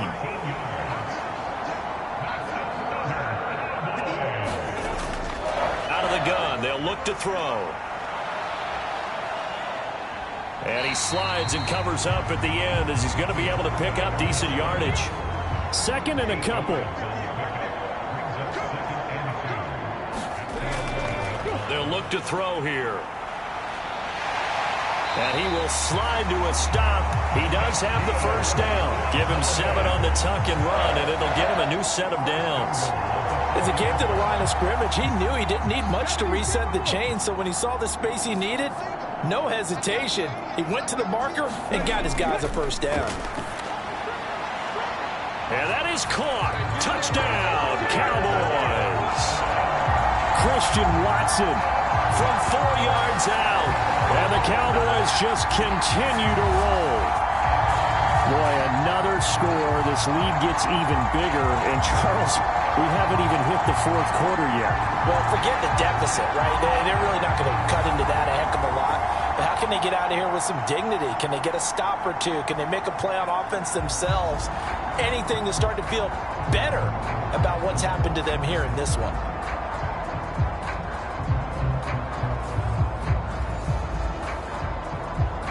And now, of course, all scoring plays are reviewed, and I think they're going to take an extra long look at this one. They're taking a peek at whether or not those feet were in bounds, and obviously a big call here in the end zone. And not just the feet.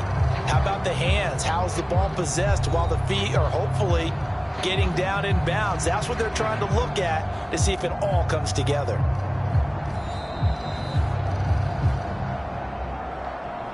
So they called it a touchdown originally, and this will stay a touchdown after the video review, so they had it right.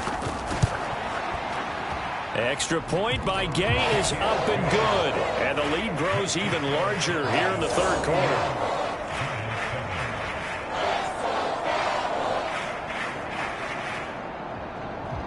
is the kickoff unit as they run up and send this one away. And he'll very wisely take a knee here as they'll bring this one out to the 25 on the touchback. The possession switching back to the New York Giants. Right now, Charles, it just feels like they're trying to keep pace. They did score the touchdown last time out, but they still trail by double digits here. We'll see if this offense is once again up to the task. Yeah, and I think that after the last drive, they've got to be pretty revved up, don't you think? Everything they were doing was working pretty well. They go back out there with the same mindset, play the same tempo and the same pace. Still a lot of time left to make something happen in this one. On second down, it's Richardson to throw it. And that one complete to Hodgins.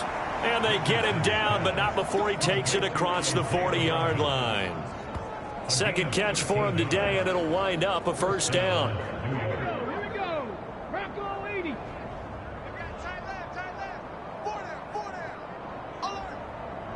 In motion right, that's Hyatt. He'll get an opportunity with it on the touch pass. He had a great move, but he'll still be stopped shy of midfield. From the 48-yard line, here's 2nd and 3.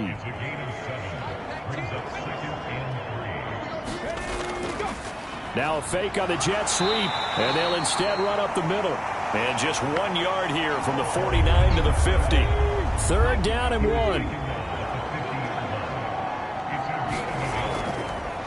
They'll keep it on the ground. Wallace. And he's taken down at the 43, but not before picking up the first. 137 yards rushing for him here as he starts to draw closer to a 1,000-yard campaign. Everyone understood their role on that play. 3rd and 1. You know, the defensive guys, they're trying to get down and get low and get leverage on the offensive linemen, but they didn't allow that to happen. They created a crease and allowed him to get through for a first down. Under a minute to go in this third quarter as they come up 1st and 10. Up the middle they go. It's Wallace, and he'll be brought down at about the 42. They work now on 2nd and 9. And they'll go to the air now with Richardson. Incomplete, but a penalty flag is down in the backfield. Let's get the call.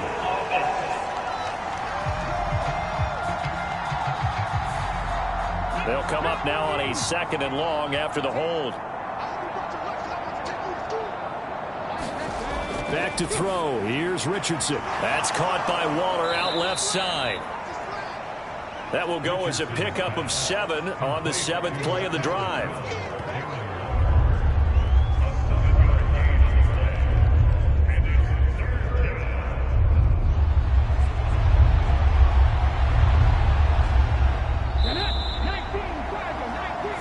So they'll get a little extra time to come up with his 3rd down play as we've played 3 quarters. We'll return with more after this. You're watching the NFL on EA Sports.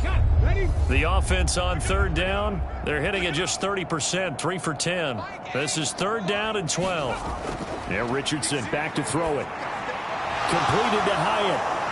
And he's going to come up a few yards short of the first. They get him to the ground at the 37. That'll go for a gain of 7. And that's going to bring up the 4th down.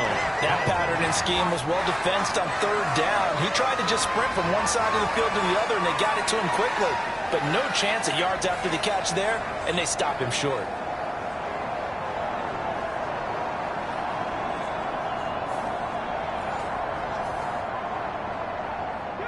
All right, they're going to try and keep hope alive here on 4th down. They're going for it. 4th down, desperation time. Here's Richardson. And it's incomplete. They cannot convert, and they turn it over.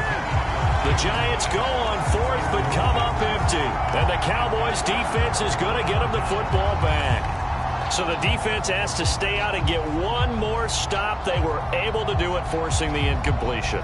So on their record, that goes down as a successful play. Doesn't matter how they got there, how it happened. They got it done. They're the ones that are jubilant. Good starting field position for them as they come up 1st and 10 at their own 37.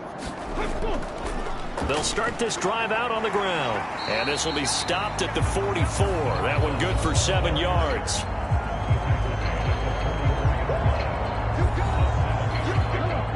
from the 44-yard line. Here's second down. And they'll give him another shot here on the ground. And he'll be brought down at the 48-yard line. That one, a first down pickup of 8. At carries like that, that's how they're going to continue to salt this thing away here, Charles, in the fourth quarter. Yeah, how about that? A new set of downs. Clock continues to move. No better way to close out a game than to tap those mastodons you have up front and say, guys, keep pounding them. Let's keep the ball, keep their offense on the sidelines, and let's close this one out. They show run with 3 tight ends here on first down. One back in the backfield, he'll get the carry. And a 5-yard gain gets him to the 42. Now 2nd and 5.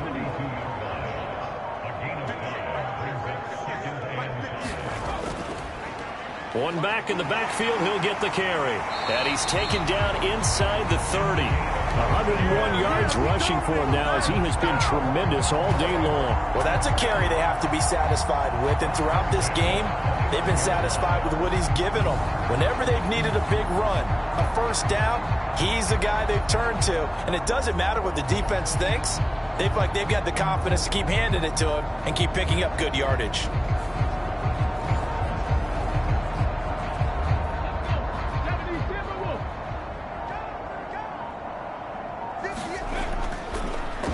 On first down, they'll go to the ground attack. Heck of a broken tackle and able to work this down near the 23. This 2nd and 4.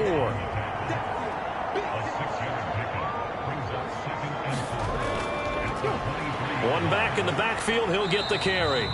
But now he appears to be in some pain. But the medical staff is going to come out here and take a look, and we will take a short break.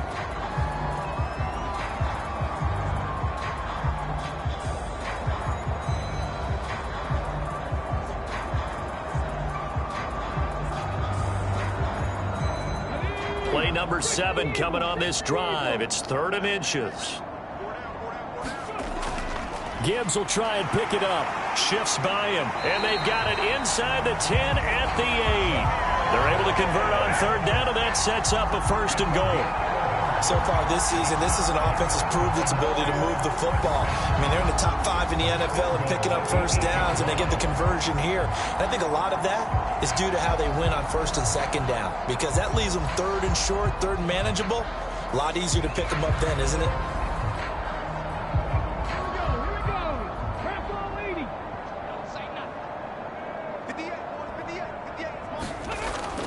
They'll run with Gibbs, and he's brought down right at the 5-yard line. Give him 2 on the play. And the ball smack dab on the 5-yard line. Here's 2nd and goal. He'll look to throw. Touchdown! Luke Schoonmaker, a 5-yard touchdown. And the Cowboys add on to their lead, and it's looking like that win streak is going to extend another week. Even though they've got this big advantage, Charles, they are not taking their foot off the gas pedal right now. Well, I think what we're seeing is the result of all their great preparation and great practice time during the week. And even though it seems like this is a great chance to pull people back and maybe, not try and score a few more times, they don't want to do that. I think they're enjoying what they're seeing, the collective effort, and they want to play it all the way out. Extra point by Gay is up and good. And this one was over a while ago as they just add on to that big lead.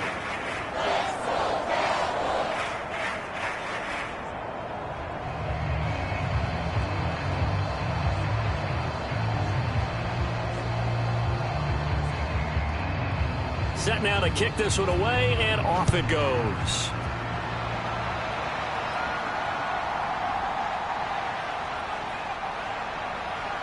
And good coverage there on special teams as they'll get him down shy of the 20. And the Giants ready to come out now.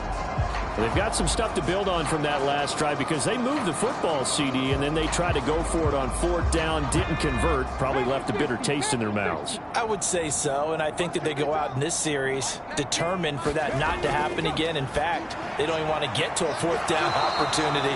They just want to make sure they get it done within the parameters that they've set for themselves. Run their offense, get it into the end zone. Yeah, I think a little bit of determination and a dash of anger. That's into the hands of Wallace over the middle. And he's able to get out to the 32, brought down there. That one a 1st down pickup of 8.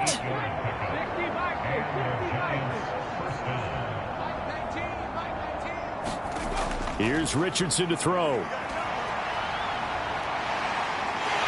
And he will go down. A Cowboys sack. Osa Odighizuwa. Never giving up. He works his way to the QB for a loss of 12. But one thing I do know, these guys on defense, they don't want this game to end. They're winning by multiple touchdowns. They've shut down the opposing quarterback in a big way, and they're still picking up sacks as we approach the end of this one.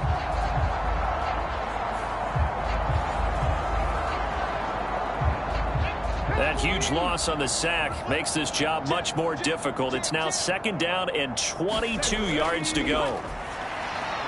The throw over the middle taken in. And he's going to get 7 out of this before being taken down at the 27.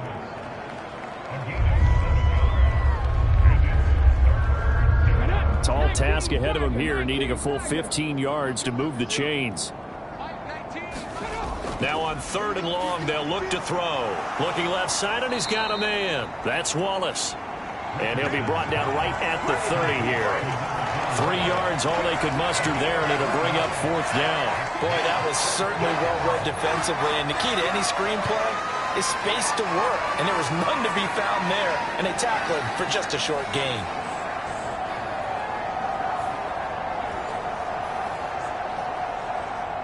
And the Giants send out their punter now, as he'll come on to kick this one away.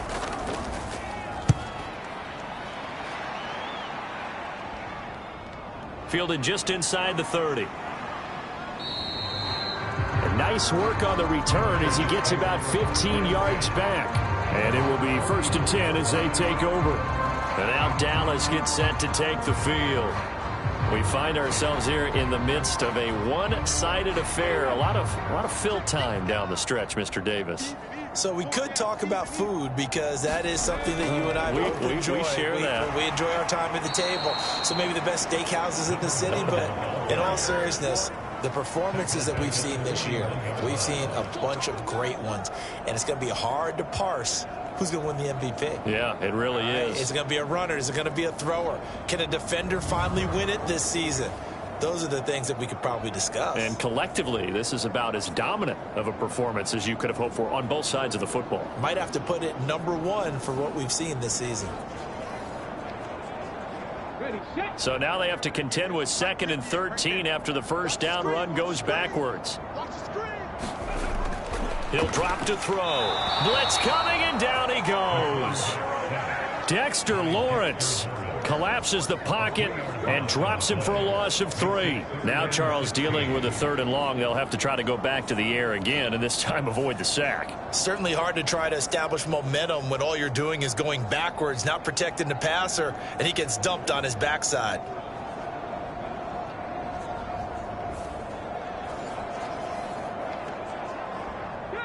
The Cowboys on 3rd down. They've only converted once in 4 tries. This is 3rd and 16.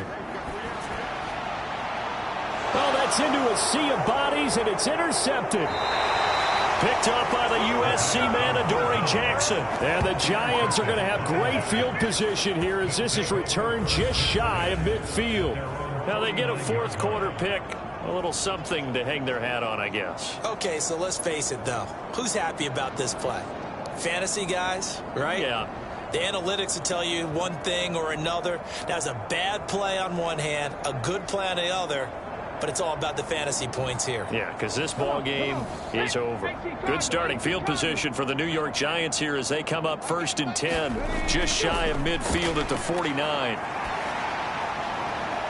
Now the first play of the drive there is incomplete. And that's another play that's painted the picture of this game overall. It's been a blowout. It's been continually fueled by big turnovers and stops for one side and an inability to advance the ball from the other. Now left side, a completion to his tight end. And he's able to take it across midfield before going out of bounds.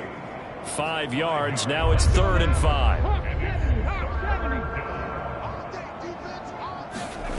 Looking to throw. Richardson. That is caught. And he will have a Giants first down as he's able to get 8 yards there on 3rd and 5. And Brandon, from our time in college football, where receivers weren't running the traditional NFL route tree, one thing they did learn, find open areas, find soft spots, and set up and catch the ball. And I think we just saw that there. Yeah, we saw that indeed, picking up the first.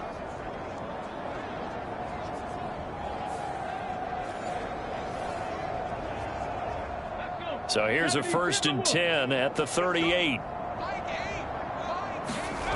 And Richardson looks to throw once more. He'll find Hodgins there, complete. And he's going to get this inside the 30. On 1st down, Richardson. He's able to find Wallace. And he's brought down at the 24 after a gain of 4. Just 2 minutes remaining here in the 4th quarter of what has been a one-sided affair. So it's Giants football here as we welcome you back. From the 24 now, here's 2nd and 6. Richardson looking to throw. Over the middle, complete. It's Wallace. And he'll take it down here just shy of the 15 at the 16-yard line. Now you've got to hustle your guys to the line and get them set. Throwing into traffic there, and that's complete. And he's tackled a yard short of the marker. Good gain of 9 on 1st down. And Richardson yet again. And that is caught. Well, they're going to see this one to the end. They get a score, but pretty much an exercise in futility right now. Still down big. And CD, they just haven't had a whole lot to cheer about here. But it may be cliche, but give them credit for this. They've continued to fight and scratch and claw, and they get the touchdown here in the 4th quarter. And I'm okay with that cliche, all right? Maybe it'll alleviate the sting a little bit because at least they can look in the mirror and realize they fought all the way through. Horrible game for them, not one they'll want to remember, but at least they'll keep their heads up and have some pride when they leave this stadium. Now Myers for the extra point. And they make the score a little bit more respectable here in our final quarter of play. So that drive takes them down the field in 8 plays. And it was finished off by a touchdown by the New York Giants. And he'll elect not to return this one, so they'll bring it out to the 25 on the touchback. Here's the Dallas offense now heading back out onto the field. And they just continue to roll right along, really. This has the looks of yet another victory as they hope to polish it off here in quarter number 4. They'll start on the ground here on 1st down. And he'll take this ahead for about 4. 2nd down coming up. Well, at the end of all that hitting and hollering, it was a 4-yard run, so the offense is going to go back to huddle, feel pretty good about themselves. Defensively, you have to feel okay because you didn't let it turn into a bigger run, but the goal, shut it down for 2 yards or less. That's when you start to feel good about yourselves.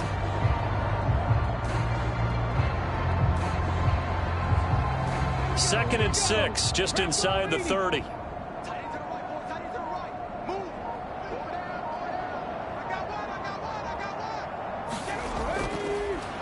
And they'll keep leaning on the running game. Back to the ground. And this is going to be a Cowboys first down as he gets it up past the 35. Brendan, every great running backs coach I've talked with has always talked about when you have great vision, you're not consciously thinking about your cuts and your moves, you're just doing them. And I think that's what we're seeing tonight. He's about to run them into submission. I think you took the words right out of my mouth. I was just going to use that phrase. He has run them into submission. Wave the white flag.